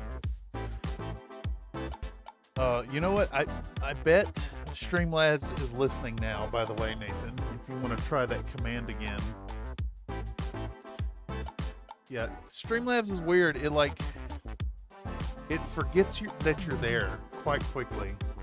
It makes it hard to give out the points for fun redemptions.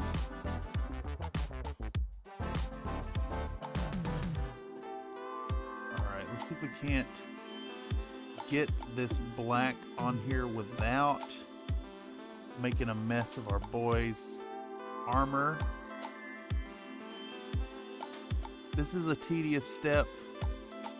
I'm sure there are ways to like work around and streamline this. But I'm also thinking that I may drip feed work on these boys over the next year. And this time next year, have a live stream played experience with the 80 models that took me a year to paint. Shit, I don't even think I could paint 80 models in a year, to be honest. Those of you who know, you know how long it takes to get shit done around here.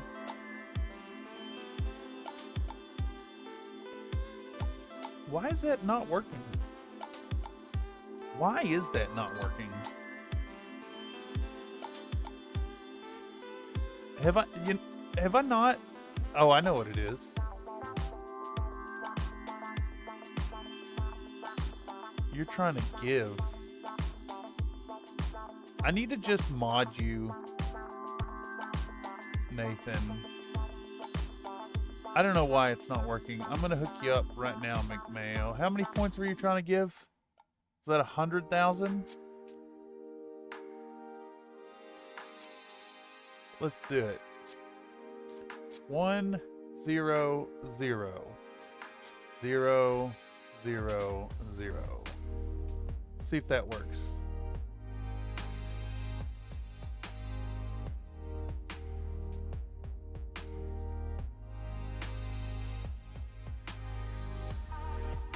Wait.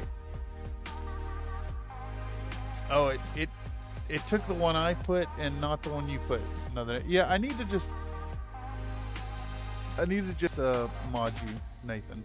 Honestly, at this point. Yeah, you can do fun stuff like exclamation point. I can't even find it. Where's exclamation point? I just did this. Redeem snack time. Pound. Yes. You mod me, I'll have to follow the rules. What rules?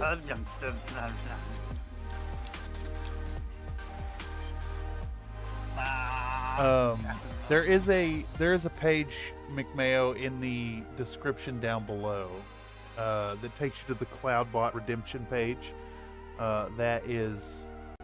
That'll show you all the things you can redeem for. Most importantly, on the CloudBot is rerolls, 1s and 20s, which if you happen to catch a Tabletop Tuesday, you can spend channel points to make the party or myself as the dungeon master re-roll dice or turn dice into 1s or 20s. It's pretty good. It's a pretty good racket, and it's a good way for people to fuck with the party without having to actually spend money. Though a $2 super chat during the TTRPG Tuesday can really, really muck with things, as it counts as a statement from the Dungeon Master. Best time to give money. Country Road Minis, is all I'm saying. Oh, there it is. Chatters can spend their biscuit coins at the CFM loyalty store, and there's a link in the chat. Let's see if we can't thread the needle here and get a little bit of black on this bolt gun. So when the person glued this together, they left a bit of a gap between the Aquila and the bolter, so it's kind of hard to jam a paintbrush down there, but I think I've managed it enough that even if you're reviewing this from an angle that would let you see in there, you wouldn't really see it. We'll do the same on the back end here. Okay, almost done with this. Almost done. This is tedious, y'all. I apologize for the slow content here, but it is nice to just unwind and mindlessly detail some GW stuffs, especially these old school nostalgia bombs. These need to be, can I fit that in there? Just barely. There's a tight crevice. All right, just so. What else needs to be black? I think the vents on the mouth, though they're already kind of starting to lose detail.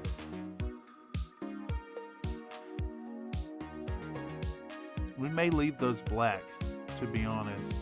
Nothing on the arms. We're gonna try to feed some black right here next to the butt armor. There we go. And a little bit right there. Cool.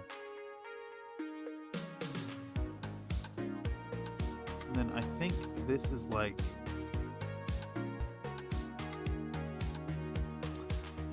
it's weird. It's supposed to be like it's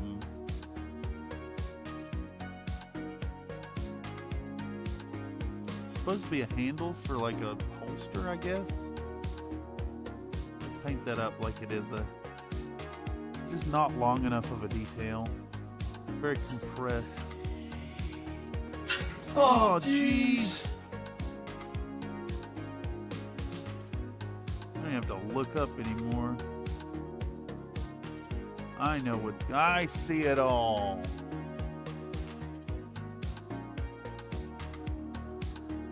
Let's go, wait. Oh, piping hot gravy? I think And it's a double just helping of gravy. gravy. Yeah. It is, right as I was saying it. Yeah, it's just gravy. I struggle to remember all the names for those. I can look them up. I do need to put like a little scroll thing on the bottom of the screen that like reminds folks every now and then what all the commands are. Because there's a lot of like, there's a lot of Nightbot commands. Like pie and dice and country fried and biscuit and lasagna, right? Isn't that what it was? Lasagna, exclamation point, lasagna name.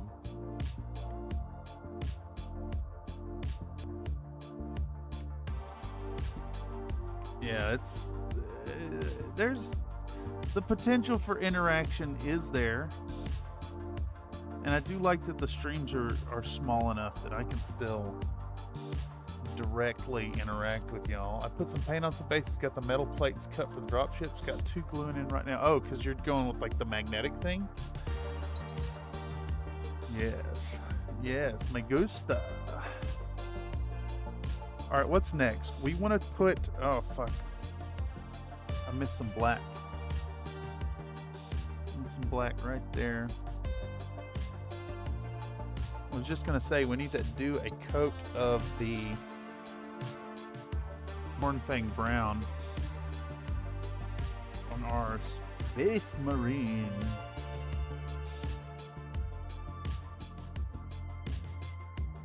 This is too thin to get any kind of appreciable coverage, so I'm gonna try to kind of glob it on a little bit to boost the pigment density.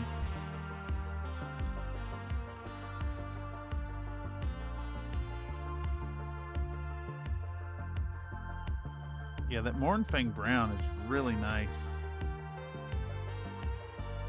It's like if it was a lighter blue, it would come across as a darker color than it is, but I think it works like a nice well-worn leather and tone for what we're doing here. First layer here. And then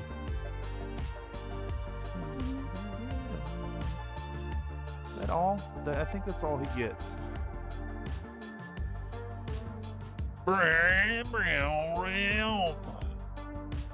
Aw, geez. You say aw, geez? I'm gonna aw, geez.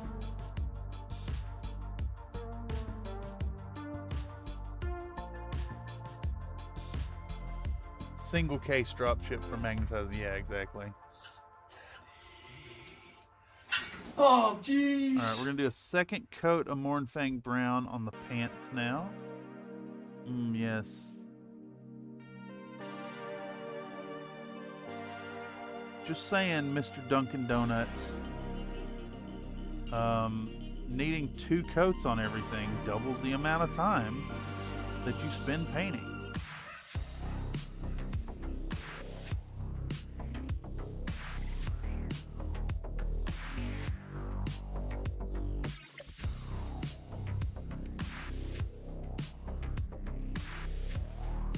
This is quickly bloating to one of those projects that just kind of lives on the desk and occasionally gets a little work thrown at it.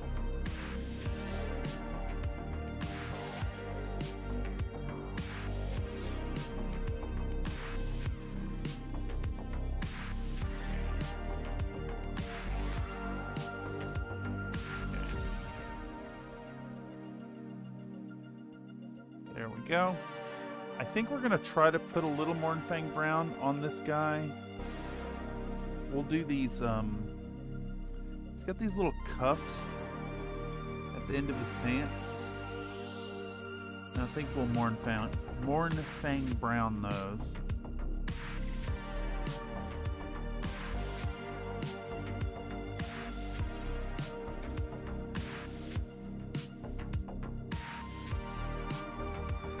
Those once around. Come back through and hit them with a second coat here in a bit.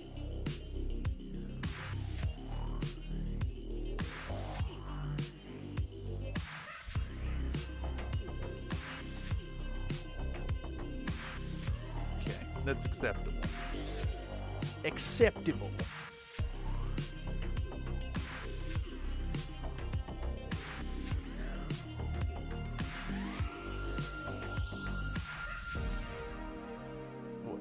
Wait a second. Did I miss something, Slink? Did you lose like 500 million biscuit coins?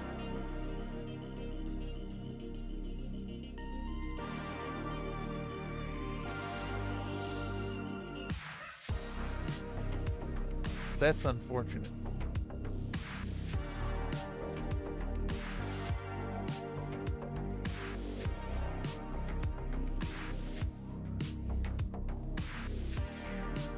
I lost 1 billion. Holy shit. Too good.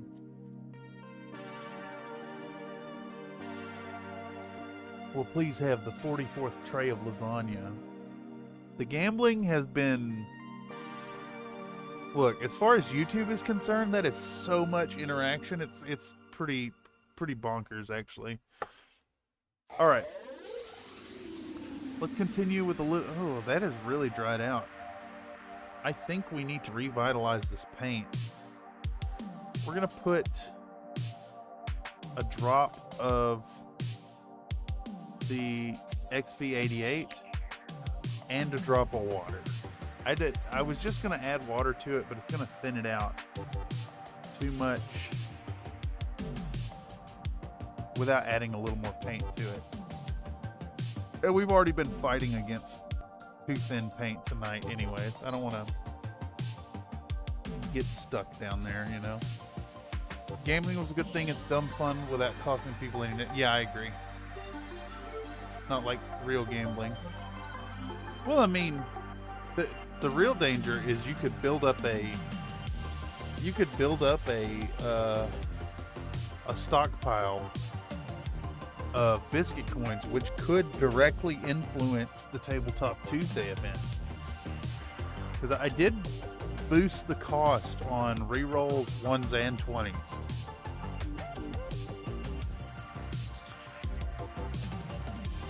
I was also thinking of adding in something like absurdly high. Like,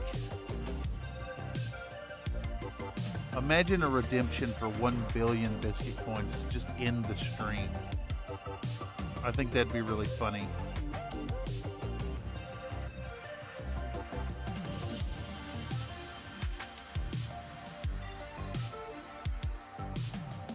I mean, chat already has the power to call ad breaks.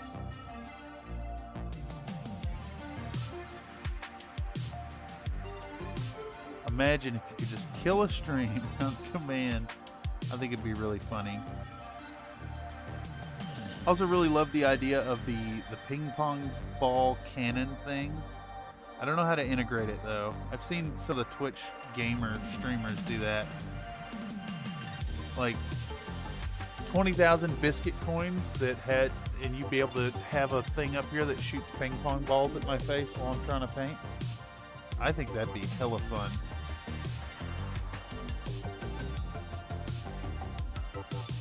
It would happen exactly one time and I would get really pissed at it and smash something. No. The smashing only happened that one time. And you had to be there. The mouse is working fine, by the way. An eggplant that costs 1 billion. Just an eggplant that...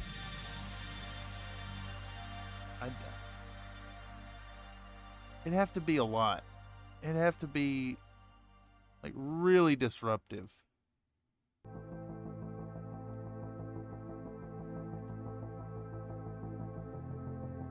It's like a 30-second long interruption for 10,000 points or something.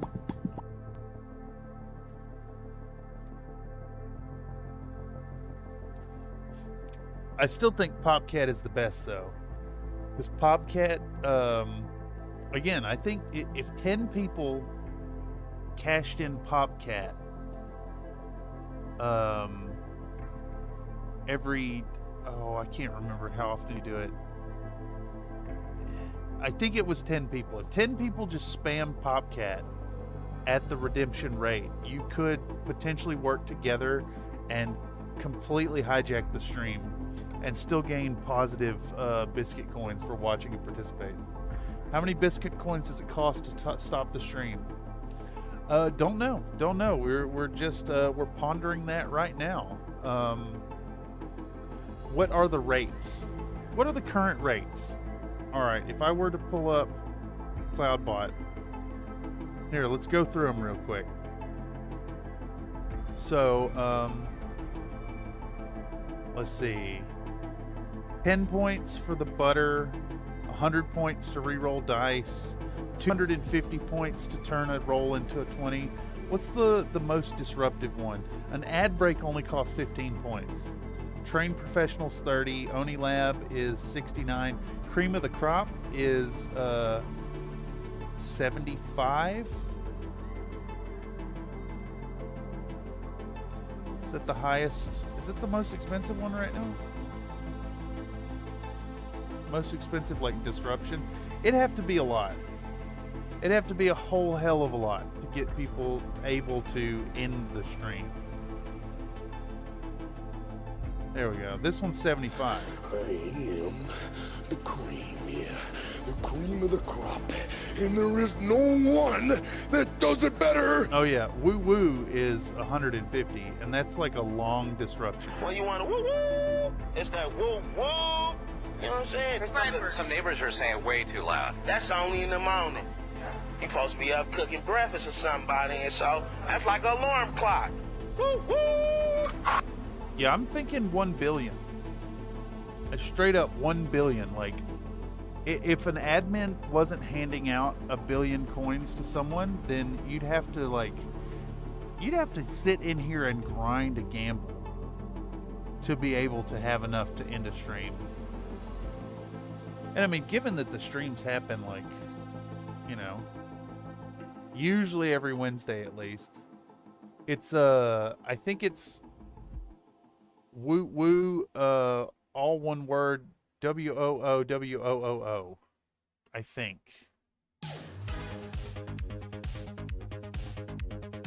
Yeah, 2 O's and then 3 O's. All one word. Okay, so we got a second coat of our happy little XV88 Tootsies. I think we'll hit these again real quick. And next color we can put on is... Well, you want to woo woo? It's that woo woo. Yeah, it is. Oh. You know what I'm saying? Some neighbors are saying way too loud. That's Way only in the too loud. morning. You supposed to be up cooking breakfast for somebody, and so that's like an alarm clock. Woo woo. That was such a silly trend, and I never experienced it in person, despite living in the Bay Area.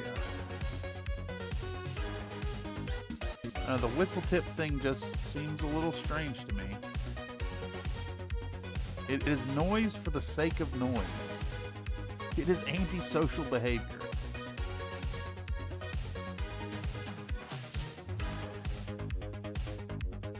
Okay, what do we do here about these pouches? I was going to do them in Baylor Brown, but I think we're going to run into a problem here with the Baylor Brown, is that I'm adding yet another color to the process.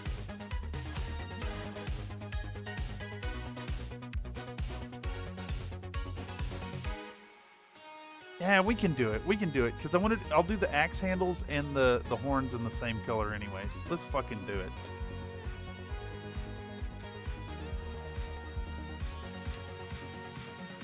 Nightbot is spamming stuff. Big reminder to folks that I do commission painting. If you're interested in getting your own models painted up by yours truly here on stream, check out the offers over at fiverr.com/searchandstudios. They're very reasonable prices. I'll do a Lance of 4MX for 150 printed painted shipped.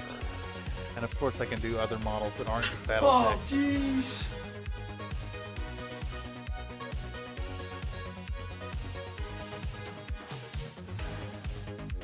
Let's see, can I do one of these? Can I do one of these? Boom. We'll do one of these. Pow. Does this work? It should be on one click. One tap. Nope, it's gonna make me log in. Can't you just remember that I did this last time? Boop.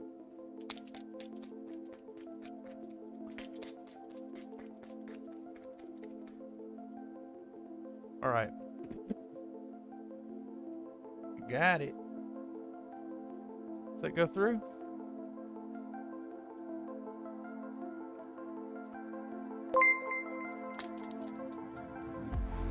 Country Fried Minis gave Tyler Stembridge a Steak Biscuits membership.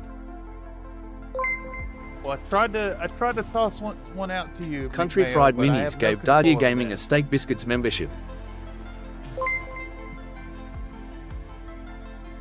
Country Fried Minis gave Phantom Harlock a Steak Biscuits membership.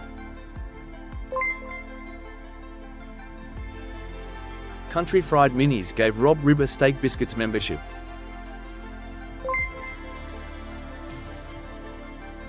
Country Fried Minis gave Tobias Fonstellian a Steak Biscuits membership. Where we country fry and minis. That is probably too thin. Weehaw indeed. It's funny, tossing out memberships like that is, I've said it before, it's almost scammy on my part, because, like, I get most of that money back. It's like paying myself, basically, you know? Except for the small cut that YouTube takes over it.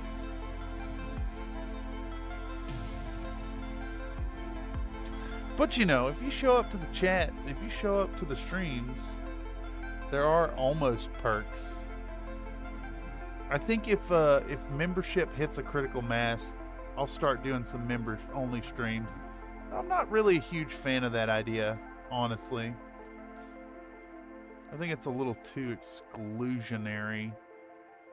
Alright, we're going to do the Baylor Brown. Baylor. I like this color.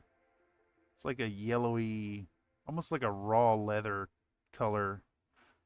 But it works really well for stuff like this, like the wood.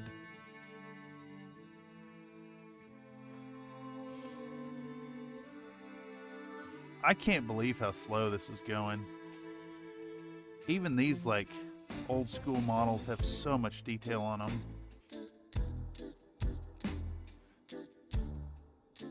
Probably be a little better if I'd focus one model at a time. But I kind of want to paint, you know, one of each of the models that were in the set.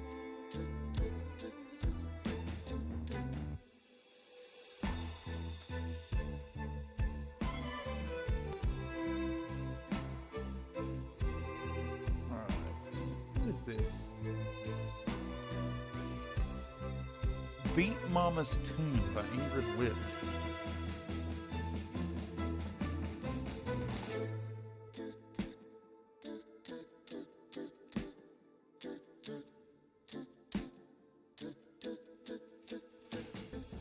Is that like, what was that cooking game? Cooking Mama's Challenge or something? On the... Is that a Wii game?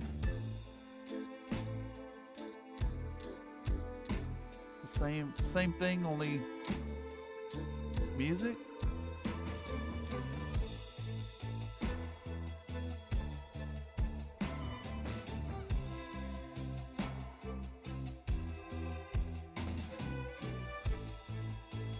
Alright, we got so many colors on these boys. We're almost done base coating, if you can imagine. And by almost done, I mean not even close. It's been 4 hours of working on these fellers. Holy moly. It is not fast going. Yeah, I think our orc pouches are going Baylor Brown.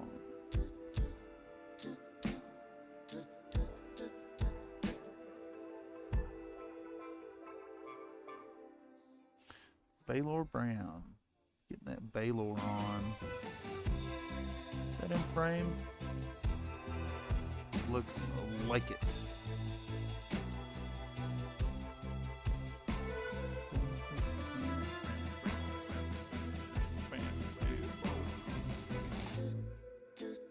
And this feller gets a little bit too... And of course, me being me, I'm going to unnecessarily complicate this even further. I think their belt are going to go that same XV88 color. Yeah.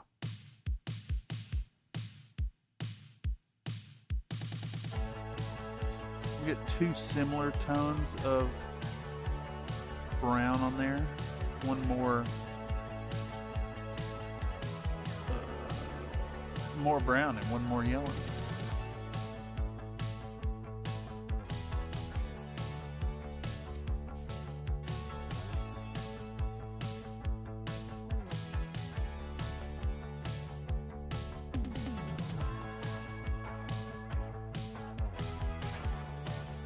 What was that?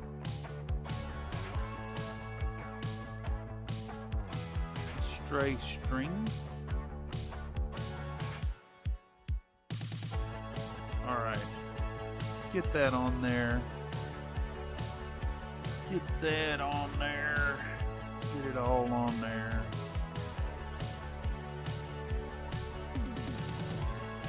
I think maybe this thing on the belly should probably go black. Let's do that really quick since I missed it earlier.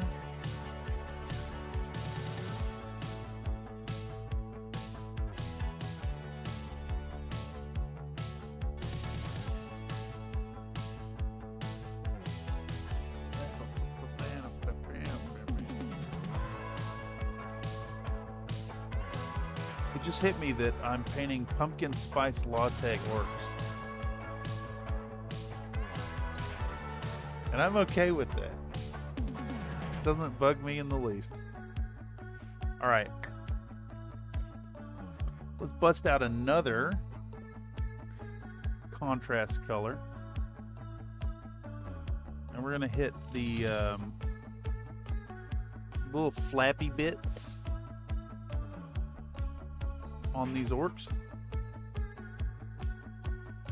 with Blood Angels red.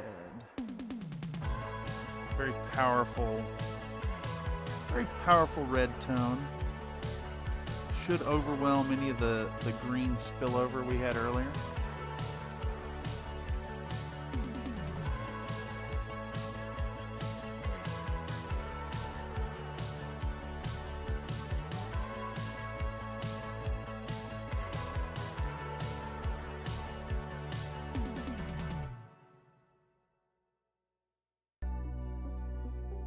My neighbor is frying chicken. I can smell it.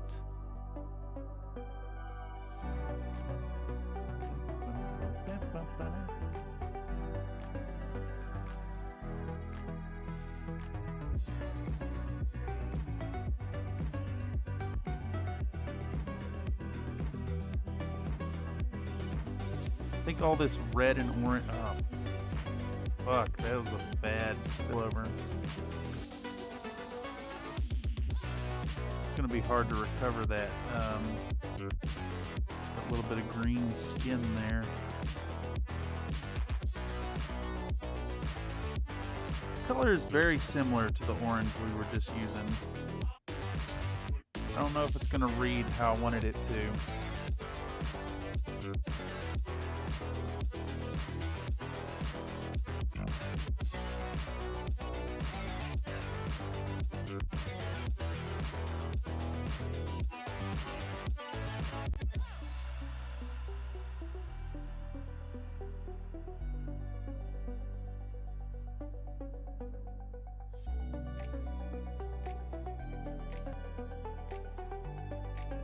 We'll see once I put on the Wild Rider red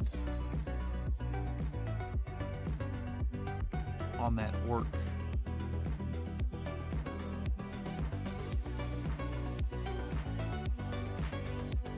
I don't know how I'm feeling about this now, to be honest. I think I've gone with too ostentatious of a paint scheme. But I'm going to trust the process. I'm going to trust the process and get these lads there and reassess it once we get a little more work on them.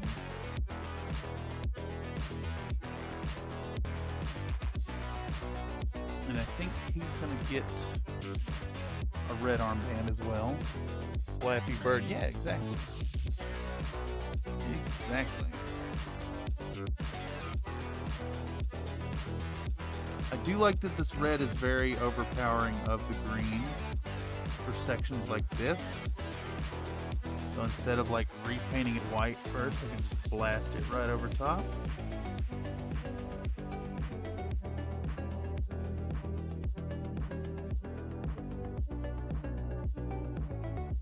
We're still, you know, it's still base coating, which is shocking that we're still in the base coating stage, but it's still base coating. It's, you know, you got to get there. Let's put red on this too.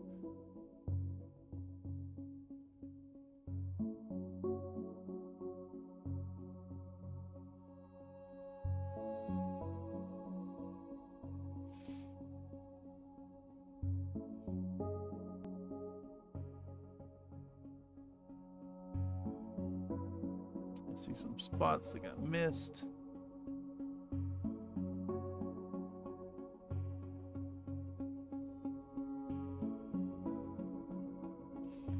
I think it's about time to hit another green layer.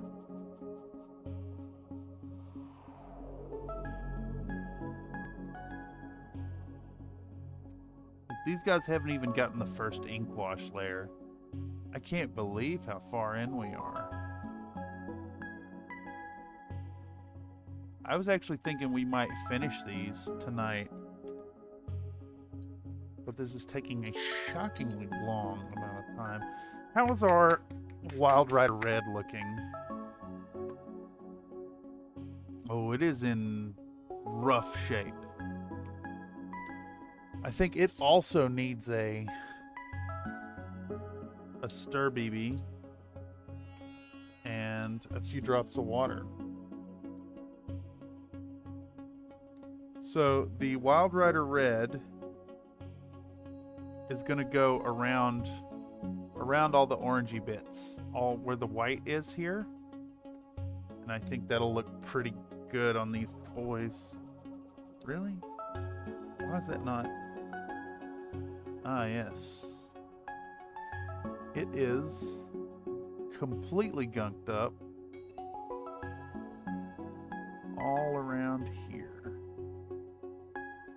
Let's see if I can't dig this out. And this is why GW pot's bad. Case in point. Let me get this on camera. Come on. There we go. A little bit of progress. I don't want to kill tweezers doing this. It's like removing dental plaque. Can we pop this thing up? Yeah, there we go.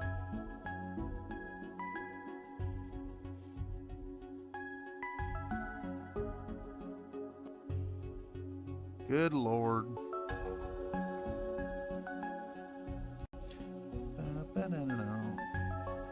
Yikes.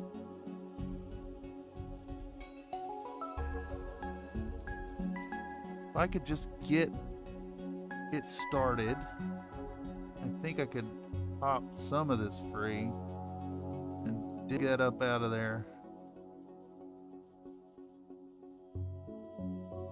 If I recall correctly, this pot got so bad because I did not seal it correctly.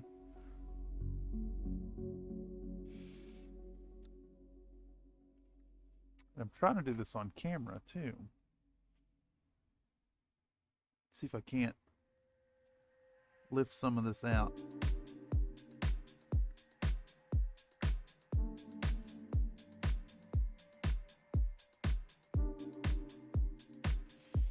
Slow Five's vexed. It is. I know the songs. She don't love you anymore.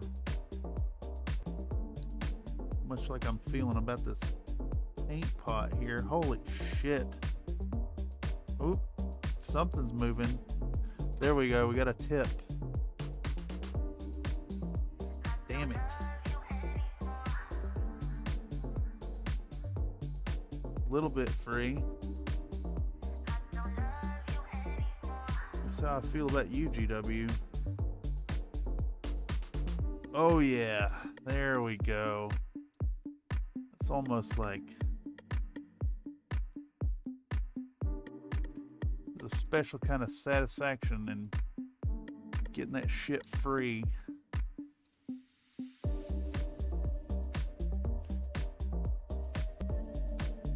Excavations. Oh, look at that clean rim. Beautiful. She don't love you anymore.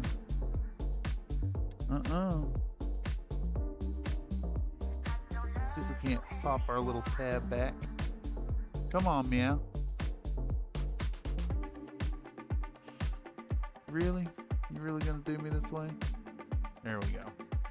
Oh, that snap clean fit. Disgusting. Disgusting.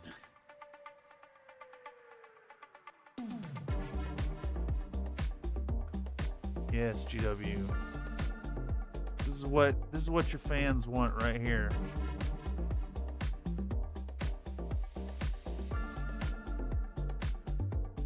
Yucky. She don't love you anymore. And now I can shake this fucking thing up.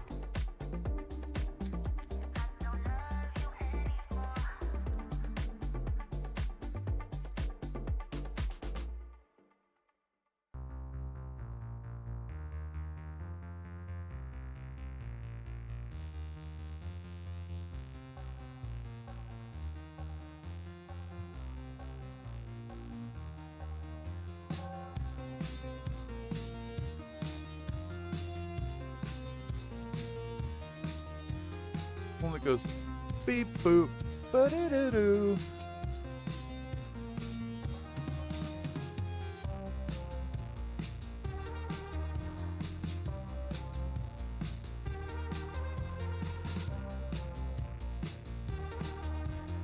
Ooh, this stuff is gnarly thick.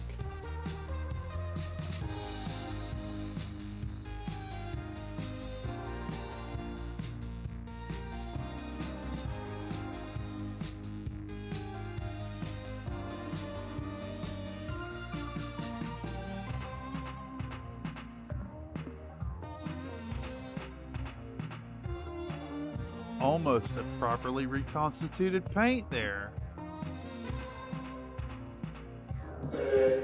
Extra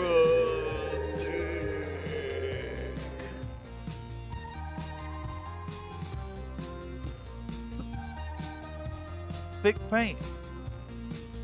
We paint thick paint around here. That is way too thin now. That I did not put enough for the. What the hell? That paint just squirted all over me.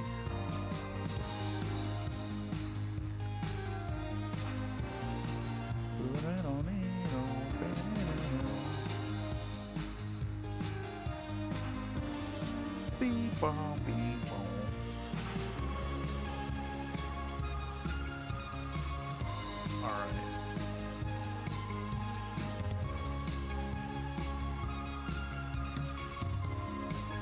Put this on the handle. Let's see if we can't get a little bit of this color down. Still a little too thin now. Put too much water on the palette.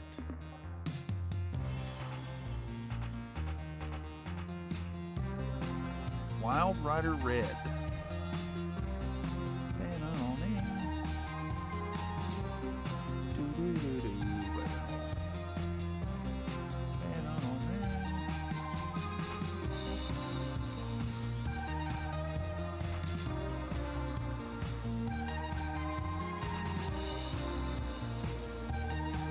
Believe it, we're almost ready to put an ink wash and unify some of these colors.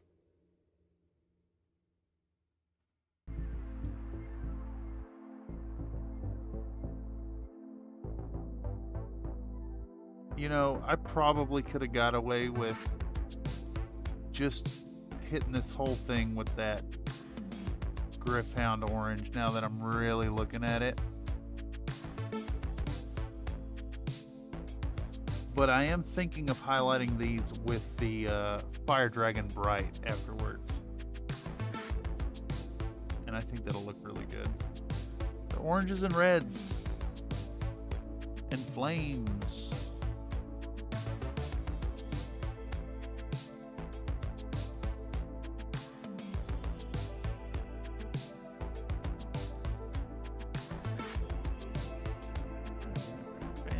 I mean, it's looking like something, right? That's looking like something. It's starting to look like an orc. Cohesive. Colored in.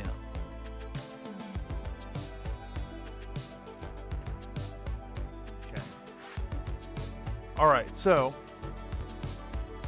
we're going to do one more round of the War Boss Green, and then I'm going to hop up, take a leak, and we will get to work on making our Crimson Fist Boy have some red. But first, I want a little bit of this green on our orcs drying out. Too much. I want less than a drop. I want just like a little bit of moisture in that brush.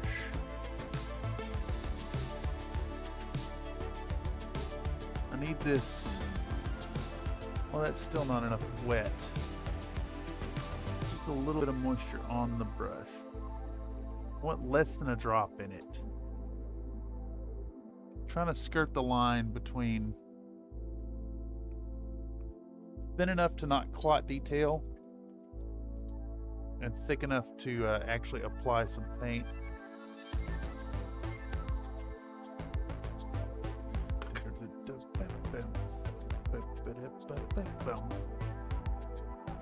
All right, let's see how that works now.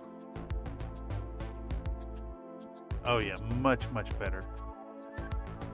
I need some coverage on this green. This constitutes the third coat we've put on this. Just saying, maybe there is something to slap chopping on some contrast colors, you know? They may not look as crisp and pretty at the end, but damn, if you don't have to do 3 coats of Dunkin' Donuts method with your thin ass paint.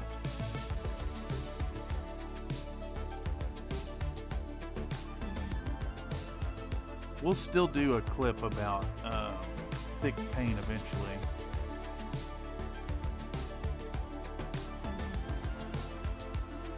Might have to add a an interview with the mastermind between thick paint. You know who you are.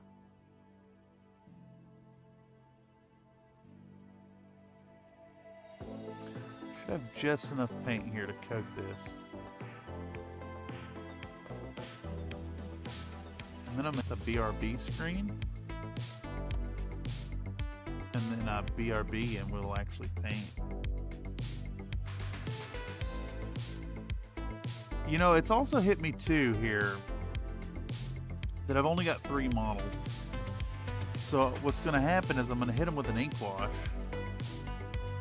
And then I'm not going to be able to paint anymore.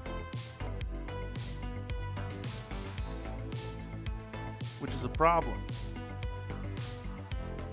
I'm telling you, I actually thought we'd get these models done today. But that's fine. We'll get through them. No, you don't. Yes, I see what you did there, another nade. Bueno, wow.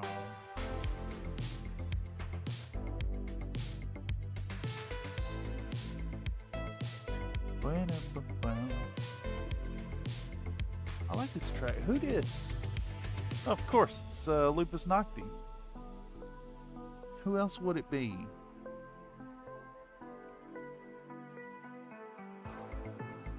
What? We're looking at. If I'm like, oh, who is this? It's gonna be Low 5. It's gonna be Lovren. It's gonna be Ava Low. It's gonna be Lupus Nocti. Who else? What's that other guy? Ben Elson.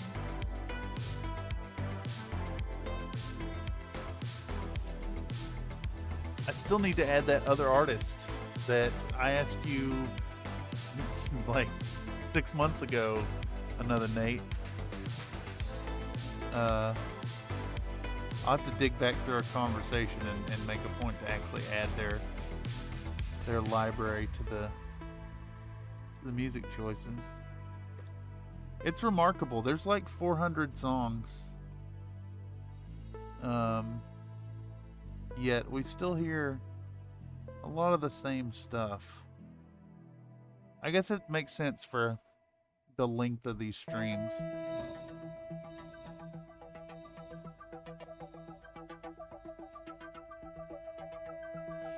Oh yeah, I also forgot about Wavesaver. So they only have like it's like 3 or 4 tracks in there.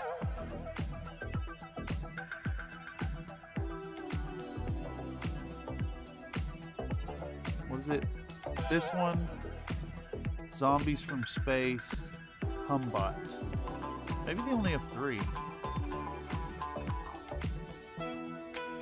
This one's good though. Yes. Alright. That green is looking like green. Okay, y'all. I need to tinkle, and I'll be right back. Now would be a great time to get a snag. In fact,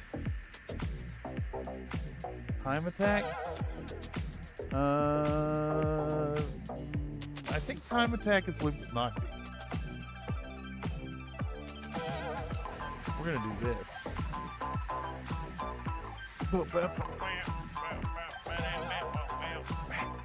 BRB.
Paint stream.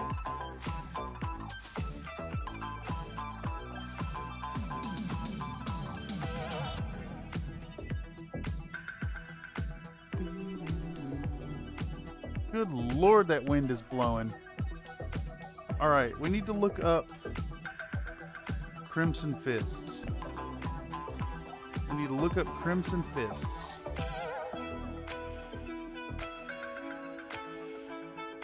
All right, here we go. So we're looking at our left hand is going to be, see, I knew that was the right color. Left hand is going to be the red. We're looking at, I think this here, like, number on the knee pad is not super accurate. This is more accurate. It's a fist symbol, and then like the tactical symbol, and that's like it. I remember distinctly reading that they didn't do markings. Yeah, this is more accurate right here. Okay, we're doing a big fist in red, and we're doing the fist symbol on that same hand. All right, let's do that. Let's at least get that before like starting to wrap this up. Because it has hit me that I'm going to ink wash these, and they're going to kind of suffer with sitting around. Actually, you know what? Let's just try to work with that. Before I get into the red on the boys, on the blue boy, let's hit our Baylor Brown one more time. Right here. Hit that Baylor Brown one more time.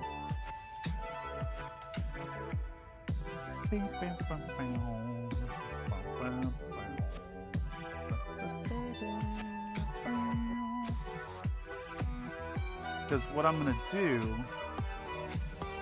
is I'm going to do the Agrex Earthshade wash on our orcs. I'll do the Agrex Earthshade wash on the orcs on the spots that need the Agrex Earthshade. And that way we can keep moving. I don't really want to end the stream early with these, like, super unfinished. Today is a marathon paint session. I want to prove to myself I can do it, you know? Maybe actually do a little work done. So we're going to do second coat of the XV88 on the belts right here. Baylor Brown on the... Also, y'all just saw me clean my brush between two colors. Do not lick the brush. Do not eat the paint. If I send you streaking grime, will you hit them with that? Not these boys, no. Nope, I'm going for old school. That is correct. But I do like the idea of streaking grime. I need to add some to my collection. It is a really good way to do mechs, I can imagine. You just like, you paint your mechs in your solid color. Make them nice and pretty, solid colors, not worrying about any kind of shading, any of that business.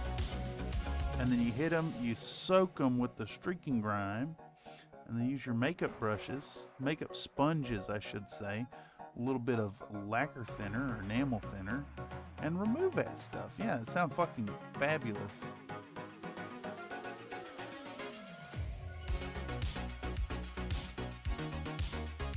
In fact, Nathan, I tell you what, I will buy some streaking grime. I will buy some streaking grime. Can I get it on Amazon? He does look goblinish, doesn't he? It's starting to like kind of get there.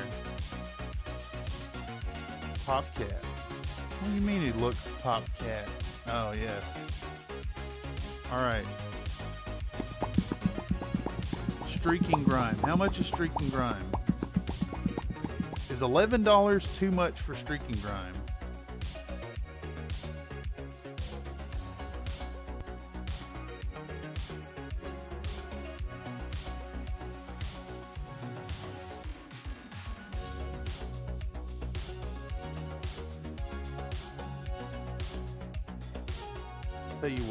Tell you what, Mr. Nathan. All right.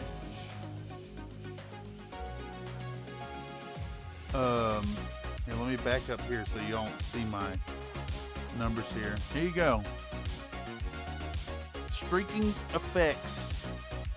Rust streak, streaking grime, winter streaking grime. Do I need a specific thinner for these before I hit buy? Do I need enamel thinner?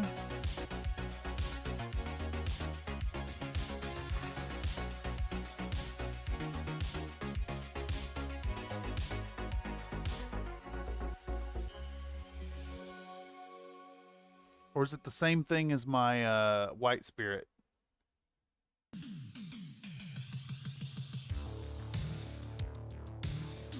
Like is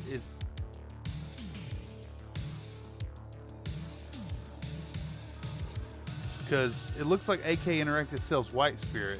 Mineral spirits works fine. All right. Boom. Done deal. Proceed to checkout. One item.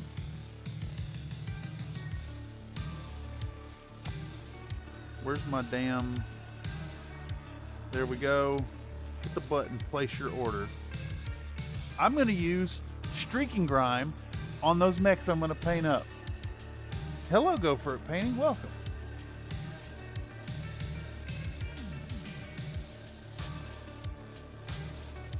All right, there you go. There you go, mister. That's for you. Thumbs up. Streaking grime ordered. They'll arrive here the same day as that blue paint. So we'll put them on the Crater Cobras. We'll do it all with the streaking grime. And I'll do like a scene where I'm like all covered in streaking grime. I'll put that shit on my face.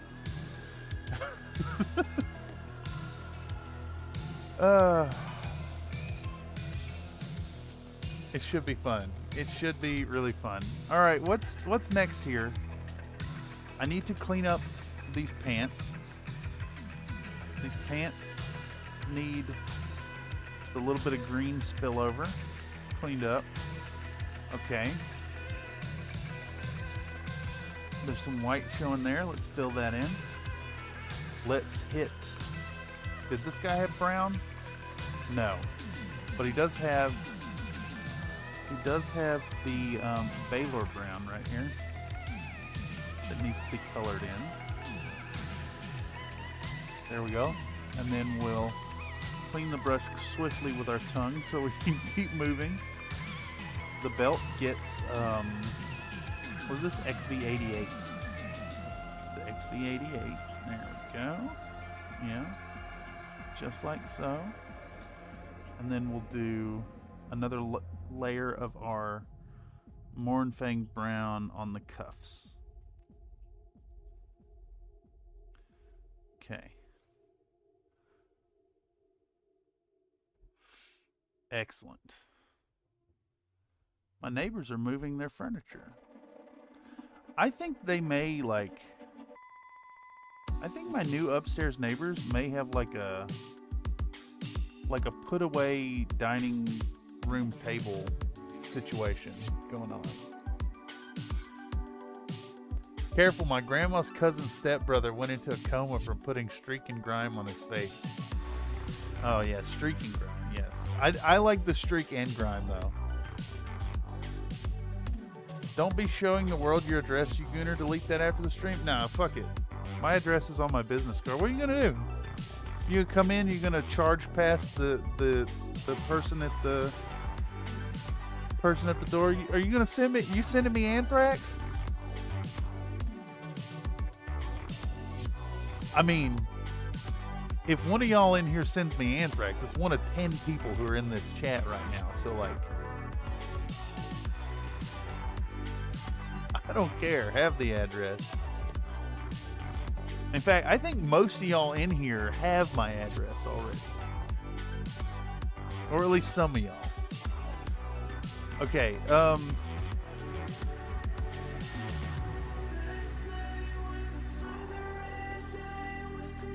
I mean, seriously, think about it. If one of y'all wanted to take advantage and send some trouble my way off of that moment in the stream, that's dedication. And I contend again, there are multiple layers of security you have to pass through to get to me.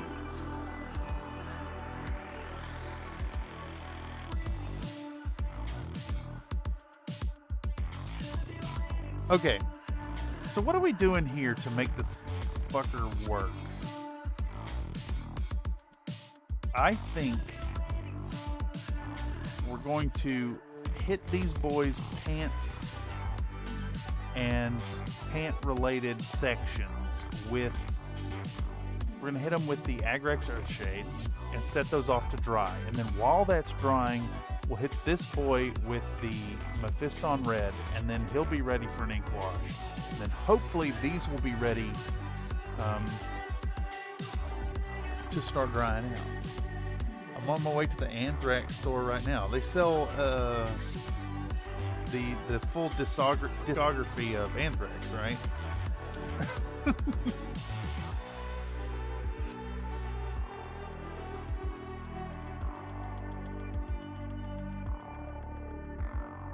Alright. A little bit of Agrex Earthshade on the palette. I think I maybe want to thin it. So we're going to put 2 drops of water in it. I don't really want it full strength. I think if you go full strength at this point, that way lies lunacy. So let's get our boys here. And do I want the smaller brush for this? How about this brush? This is a 3. Is that a finer tip than our monster brush? I think it might be. Yeah, let's try this 3 brush. Have a great paint job. Thank you very much, Go For It Painting. We are not making it as far as I thought we would, but it's been fun so far. It's been a long stream. Maybe Ryza Rust for a bit of modulation. What is Ryza Rust? Was it the kit with the 3 bottles? You have Streaking Rust. I love that shit. Whole Red, Typhus Corrosion, Dirty Down Rust, and Streaking Rust. My chosen crusty oxidized Metal Master kit. Yeah, it was a Rust effect. It was Streaking Grime. It was Winter Streaking Grime. You've been at it for almost 4 hours now, sir. Most impressive. Well, it's the birthday stream. It's the birthday. This is what I want. See, y'all may be in here like mindlessly listening to chatter and watching stream and gambling, but I'm having a blast watching this number go up and the chat move forward. I couldn't ask for a better birthday. Thank y'all for choosing to spend this moment here on Country Fried Minis. After all, that tasted like acetone. After all, y'all are the community. And make all this... God, I licked it again. The fuck is wrong with me?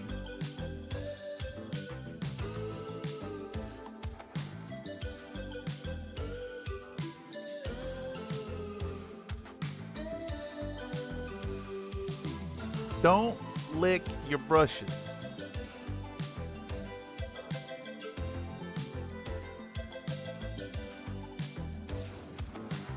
Alright, Agrex Earthshade. We're just gonna slap this stuff down. Boom, boom, boom. Coat it. Get it good and coated. Let it do its work. I'm gonna be a little careful around the green skin sections. But I want this to seep into the crevices, do a lot of shading. I want it to flatten down the colors a little bit. They are a little like, what's the term I'm looking for? They're a little like weak. I don't think weak is the color, but like the colors, they're not super vibrant because they're over that white base coat and they were really thin. So this is all that's gonna tone that down. It's gonna add a little bit of grimy darkness to it. Put a little shadow on them. And this is probably about a 3-to-1 ratio, maybe 4-to-1 actually. It's like 8 drops of Agrex with 2 drops of water in it. Yeah. I don't know if that reads on the camera, but it's already like popped down in them crevices right where I want them. Nom nom. Yeah, exactly. Painting bases, touching the minis, getting close to them. Maybe I can ship them out this way. I'm sure that your efforts will absolutely be appreciated, Slink. Also, I think your experiences in working on these drop pods will be, or drop ship.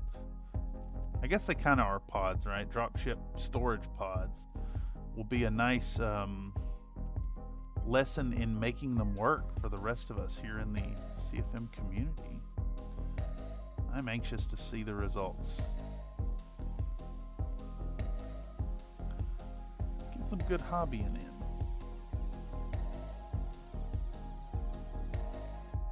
Okay.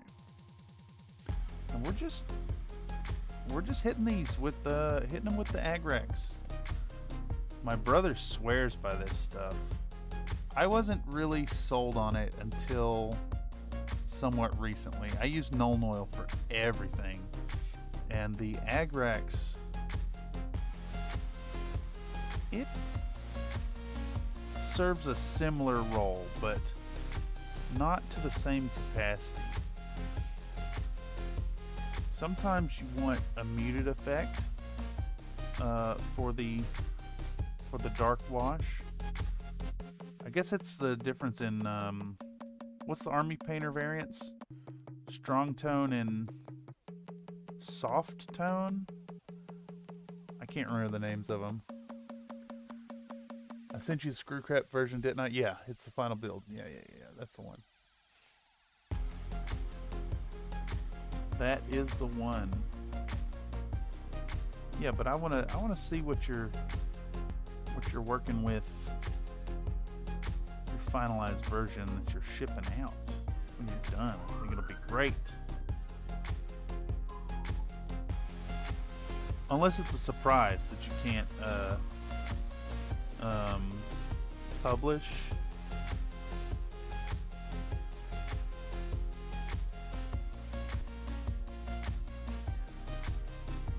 Am I off frame? I'm trying to stay in frame, y'all. It's not easy to do all the time. Alright. Oh yeah, here we go. This is where that Baylor Brown with a nice textured surface works so well for a woody effect. Like, I'm gonna come back in and I'm gonna dry brush it later. Damn, don't that look fucking fire? Agrex Earthshade is good. Kind of a must-have. Pot be damned. GW washes, they're good. I have to give them that. Alright, so Orc Boys washed up. Hopefully they will be dried out by the time we're done putting down our Mephiston Red. But we can move on to this glorious G-Dub red color. I'm shipping the test ones to my buddies. They don't get the final product, lol. Honestly, they're getting them in a mech because I wanted to do something with them. Yeah, exactly. Rather than leaving its failed prototypes and scrap pieces. Perfect.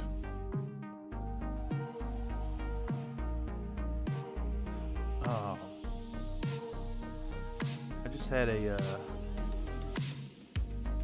nice burp. One of those like inward, like half burp hiccup things. And all I taste is sodium diacetate. Yummy. Tastes like pickles, by the way. Alright, let's do a refresher here on our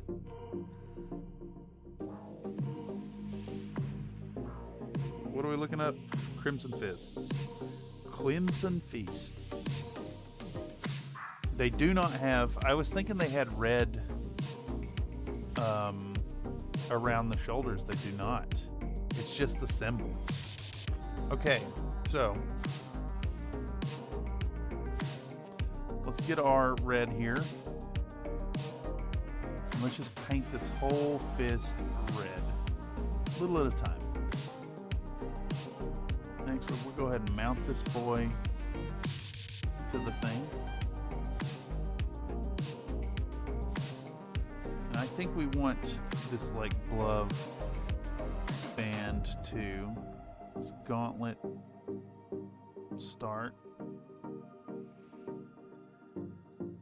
The Crimson Fists. The left hand is red. The left hand is wed. It is wed. Okay.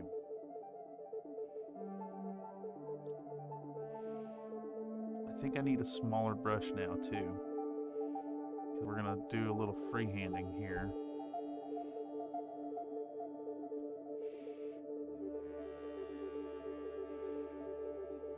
Oh man, I love these air colors. They kind of are like just about the right thickness right out the bottle. I maybe need to add just a tiny bit of water to that. But we can do that just by kind of wetting the brush a bit and mixing that in. Okay, here we go. Discovered an amazing thing. If I need to shake paint during the stream, I can put it in my other hand and still have my hand free to do other things. No, no, no, no. You can't. You don't watch the streams with your penis in your hand. Not allowed. Oh boy. You guys just don't get it. Alright, Crimson Fist logo.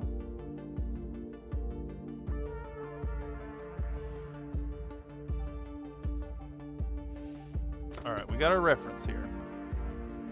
We got our reference. We're gonna come over here. Can I do that with this brush? I think this brush is too big. I need a smaller boy. How about, I'm gonna use this 20-0 liner. Is that too small? Do I have a 3-0? My brush selection is kind of starting to suffer some. Could maybe use this GW detail brush. What is this? This is a 3-0. Maybe it is the 20-0. Maybe it's time for the 20-0. Let's do it. Alright, so we're going to take our red. All right. In fact, how do I do this? Pal, we go 65%, we bring it all the way in. So y'all can see this. See my process a bit here. Let's hold our model nice and secure. And we're going for this symbol. So on its surface, it's kind of a hourglass shape. So let's mark out kind of the fist up top. Start smaller. Always start smaller than your symbol to begin with. That way you have room to expand outwards. So it's kind of like that. And then the bottom is like the end of the gauntlet. So it actually comes out at a sharper angle. And it comes to a point. So we'll do that.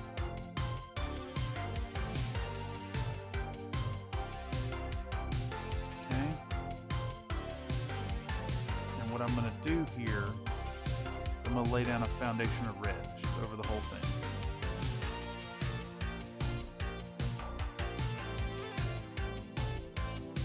Over the whole thing. Okay? And now we're going to add a little bit of Cantor blue. Some Cantor blue back on the palette. A little bit, just a bit. We need to have this shit ready to go to make corrections. And it needs a tiny bit of water. So we're just gonna wet our brush basically, because that's such a tiny bit of paint there. There we go.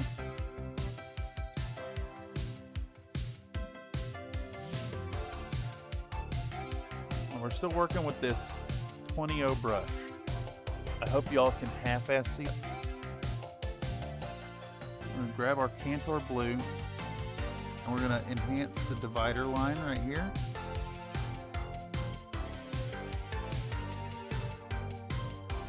Just put that split back in right here. And then we're also gonna segment our fist. So there's a thumb. So let's outline the thumb. There we go. And then we need 3 splits in the fingertips. So we want to, I need to find an angle that I can have this on camera and also see what I'm doing. So I'm going to split right there. And a split right there. And a split right. It's a little too close to each other. So we're just going to erase this with the Cantor blue. We're just going to go back and forth with this until it starts to pop how we want it. All right, we'll grab our red again, and we're going to hit the details. Come again. Fisty boy, hitting that gauntlet cup. I don't know what you call the end of the gauntlet there, but that's what it is. We're just going to enhance that till it's nice and red. Try to get our shapes, be mindful of them. Okay. And we'll come back in. Let's enhance that thumb. We can just stipple the details down. So we got the thumb coming across. And now we have the palm kind of coming at it that way. And we're going to leave that gap between the palm and the thumb. And then we have a finger here, finger here, finger here, and a finger here. Okay? We just want to reinforce those as they dry. Alright, so we made a little mistake there. Now I need to let that dry to kind of come back. We're going to reinforce the edges down here that are already dry. Here we go. Okay, so we'll take our Cantor blue, We're going to try to enhance the space around it.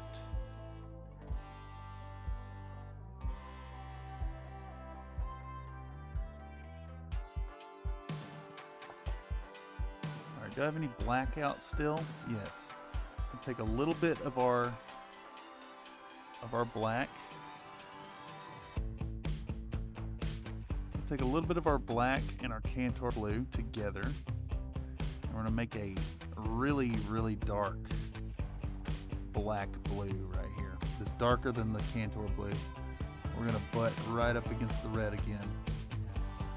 We just really want to enhance that outline, that shadow.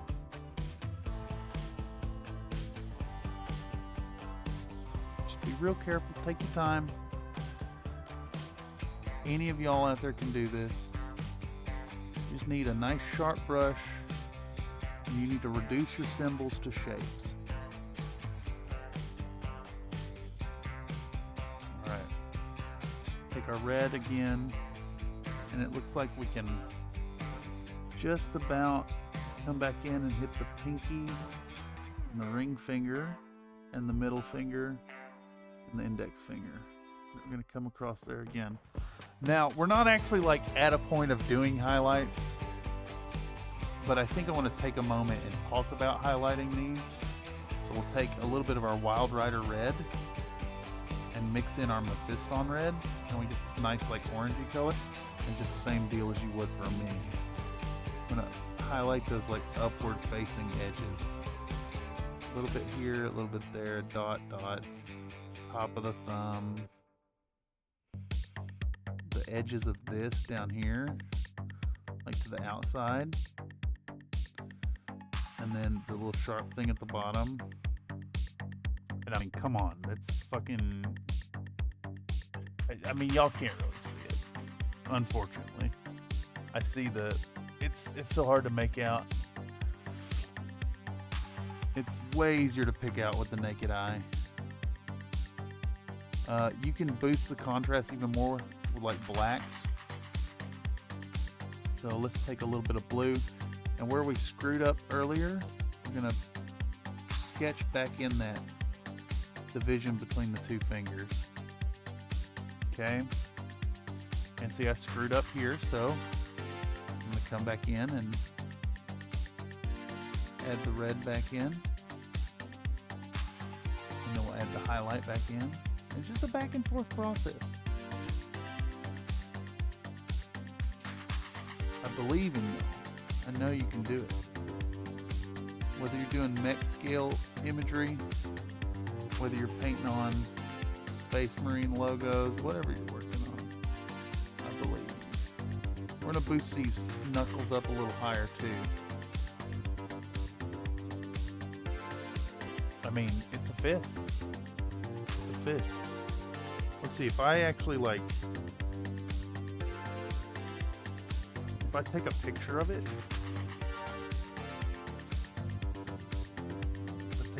you guys can probably see it better.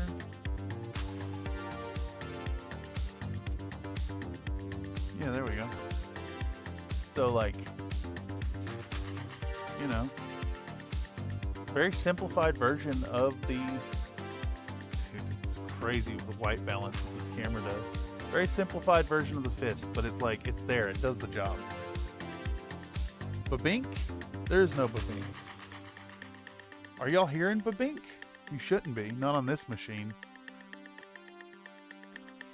Alright, so continue almost. Let's do the same thing on this side. Only we're doing a tactical marine symbol, which is just a simple up arrow.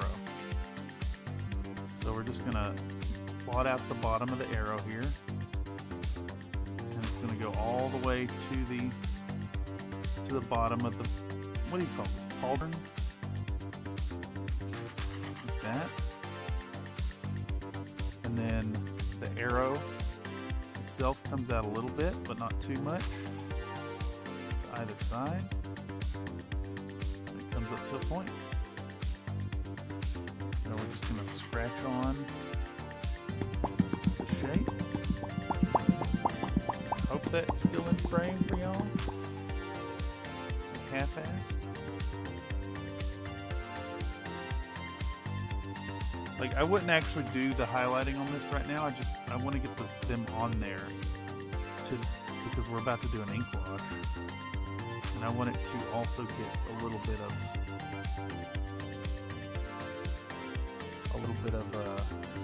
that shading on top of it too.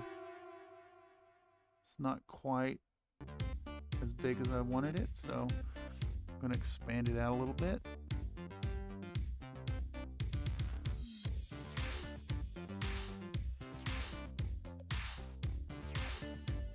Just, you know, a little bit of back and forth on it till it starts to look right.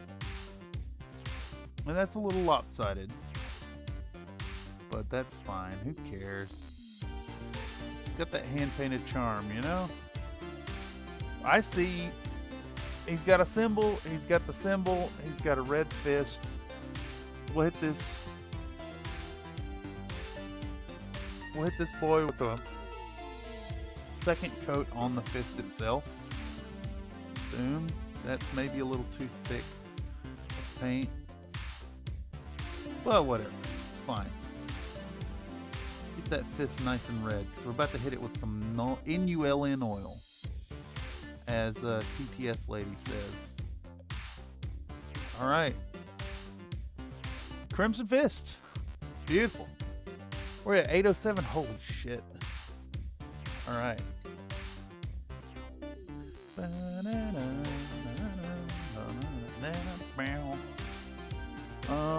Normal oil time.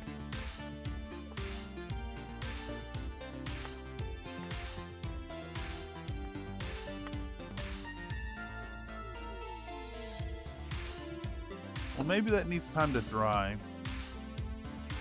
Ink wash is still not dry here, but what we can do is bust out some metallic. Oh shit. Let's go with, let's do the I started to say the Army Painter gunmetal, but I think we're gonna go with duraluminum and Pobera reactor. Yeah.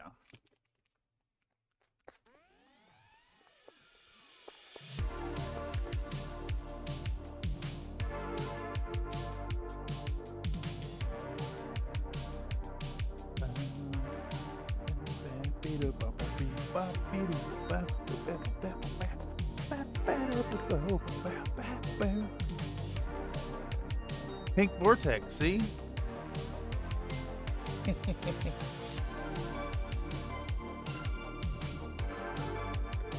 Alright, so I want this good and shook up because we're about to hit this orc's axe with this color just straight up.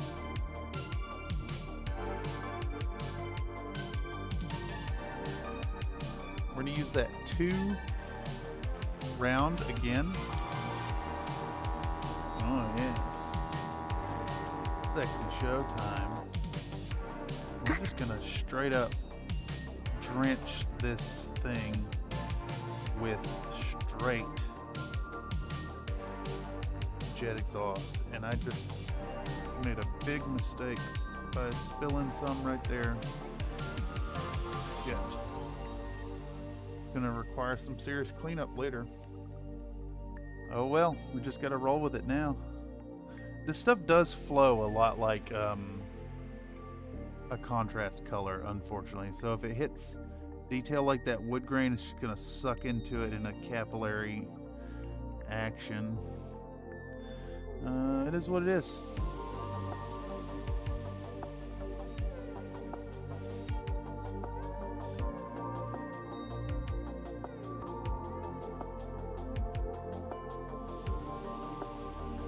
Okay, so I think what we're going to use this for is just going to be the spiky bits and this axe, this chopper. Choppa's getting it, and we'll do his top spike in this same color.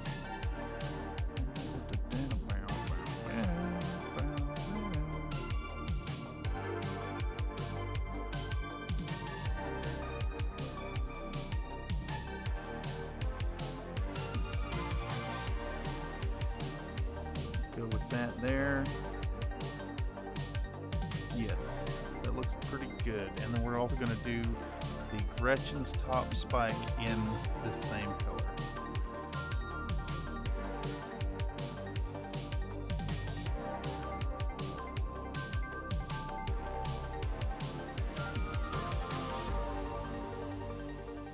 Kind of thinking we could do the bolter in that color too.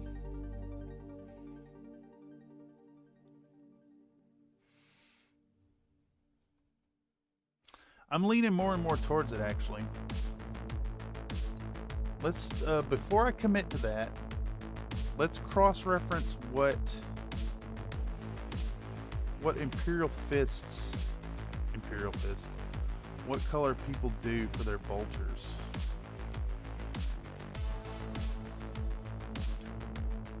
They may be canonically black bolters. I think they are. I think they are black bolters. Okay. Well, in that regard, then, take our black and hit this with a second coat.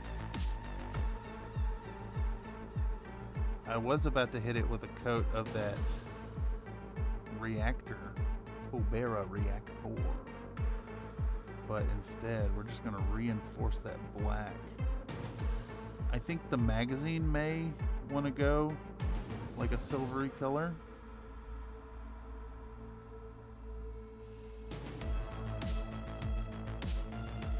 I was hoping to get more work done with the ink wash on this guy. But hey, we'll go with it. Black bolters, that's fine. Perfectly fine.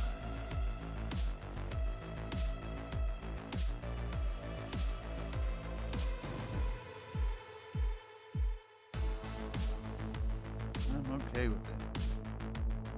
A little bit in the hole there. Try to get that blue off it. So it's a black bolter with like silver detail for like the muzzle and stuff.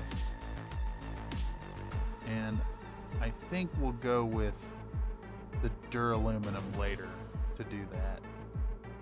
Honestly. Try to work some black down there.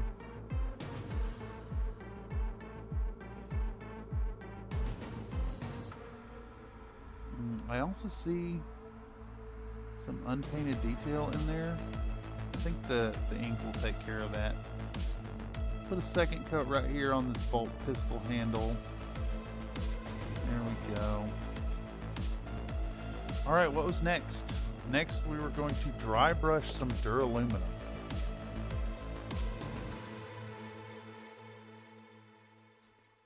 Alright, let's do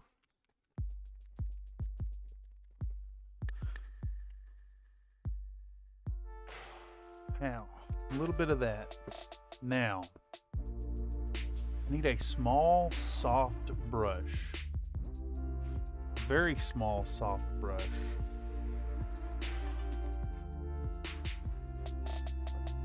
Excuse me. And I think our small, soft brush may be this angled shader. This zero angled shader. We'll get out a fresh paper towel. Make sure to drop the paper towels as I'm picking them up. All right.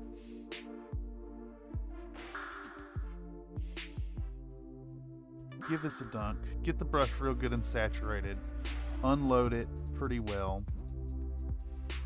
And then we'll start on the Gretchen's weapon and see how that comes out.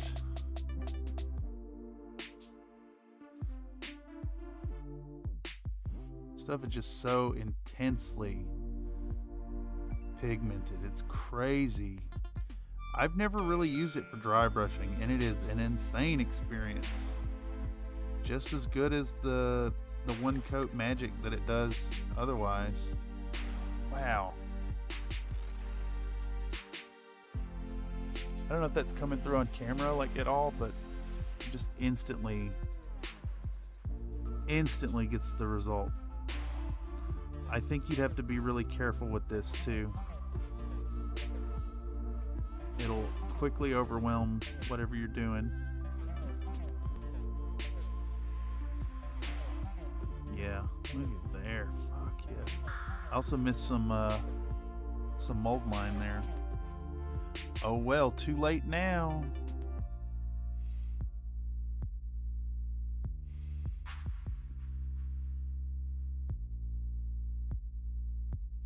And then I also want to dry brush these spikes with this color. Get a little extra silver on them. Make them look nice and shiny. Check that out, y'all. Just instant effect. They're definitely going to get some null oil over top. And then probably a second pass of this. But I like that simple, like, beaten metal look. Looks great. I did the same thing here. I'm going to remove most of that.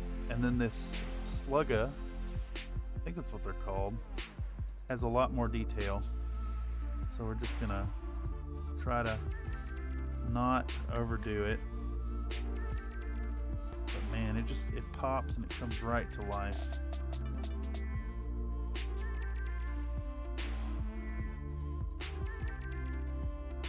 Man, that wind is blowing hard. It's like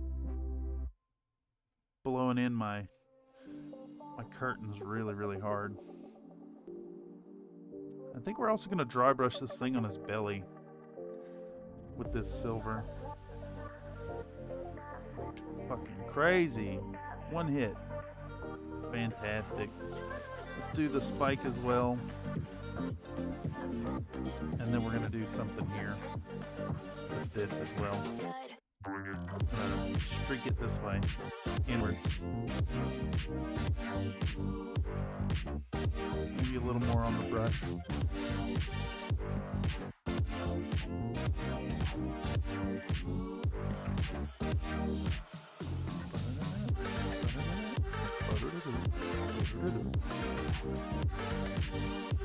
Same thing coming back this way. Want that cutting edge nice and keen. Alright. I think that's some shiny looking boys. Now we'll hit those with like some rust wash and stuff later, but that looks fantastic. A little bit of extra on it. I see that our Agrax is still not dry, so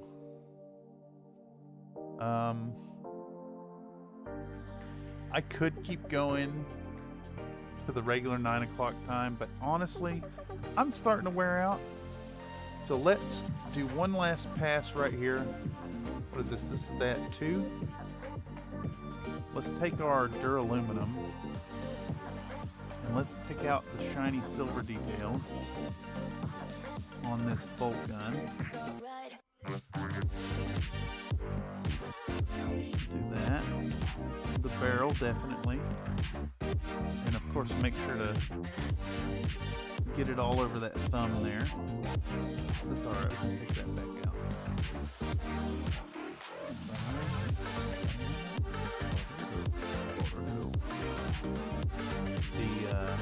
The front sights painted silver.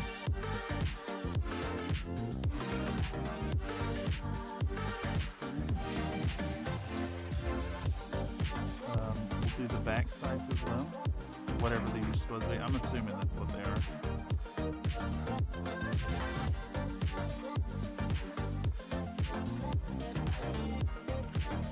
This thing as well. I made a mess of this. I made a huge mess of this. I'm gonna have to come back in and clean it up. I had a lot of spillover right there.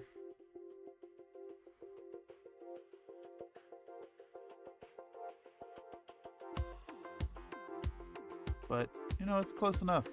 That's what we're going for. They're going to need a little cleanup. It's going to get hit with a null oil wash. In fact, let's do that right before I wrap all this up. Let's do a null oil wash and call this stream. This has been a fun one today. I've had such a good time hanging out with y'all for all these hours. I am so humbly thankful that y'all find this fun enough to come and hang out and check out what's going on.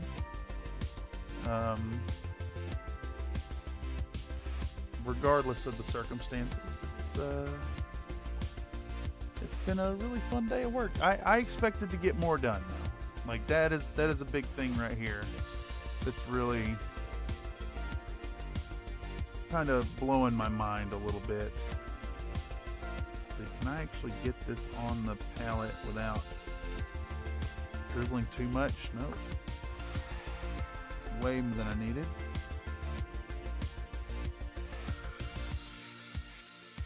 Someone out there is making like opera noises with their voice hole. I'm gonna do the same thing, 2 drops of water in that. Let's try to work quickly.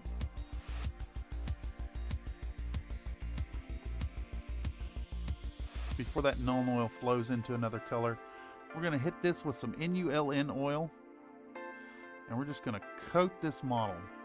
And the idea here is once all these inks dry, I'm going to go back in with those same base tones and hit them again.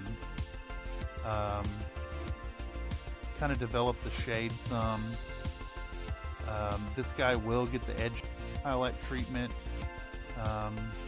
If you're a member of the Country Fried Minis Discord, expect the occasional update on this project. They're probably not going to be something that's going to be featured on the channel. This is just a for me project. And they will eventually get painted up though, and that will lead to something fun, some kind of live streamed game or a piece of content about them. I may very well do like a paint up / battle report video. I think that could be fun. Maybe a piece of content talking about how you can treat a box game like a self-contained experience or something like that. This is what I'm going to do with it. It's like it's the starter set, but I'm not using the starter set to start into 2nd edition Warhammer.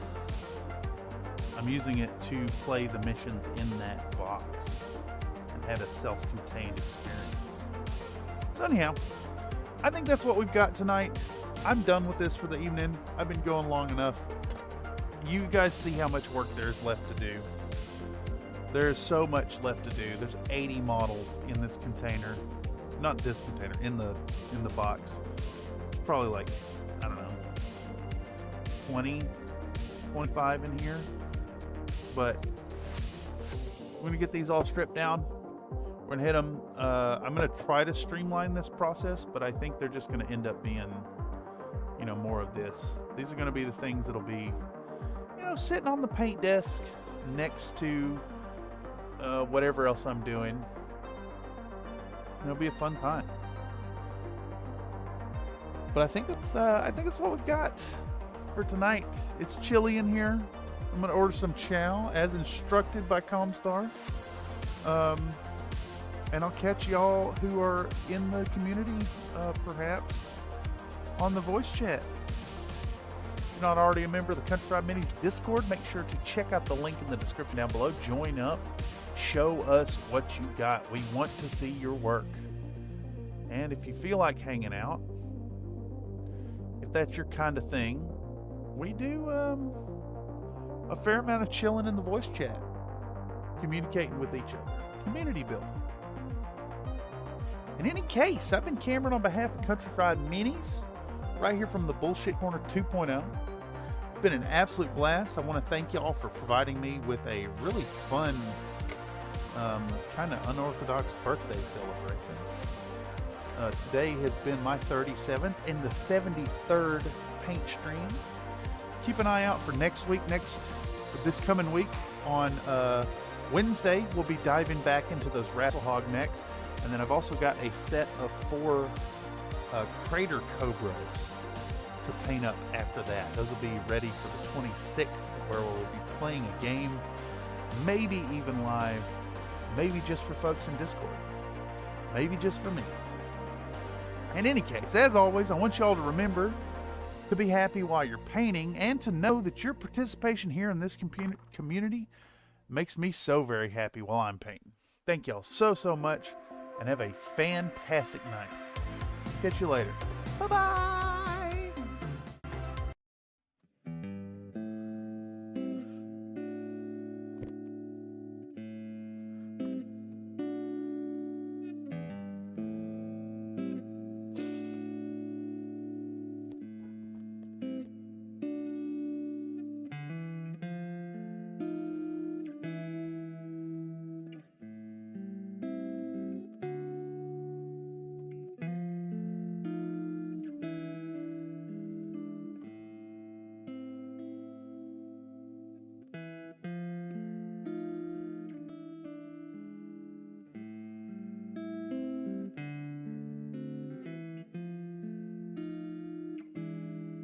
Tonight's stream has been brought to you by you, kind viewers.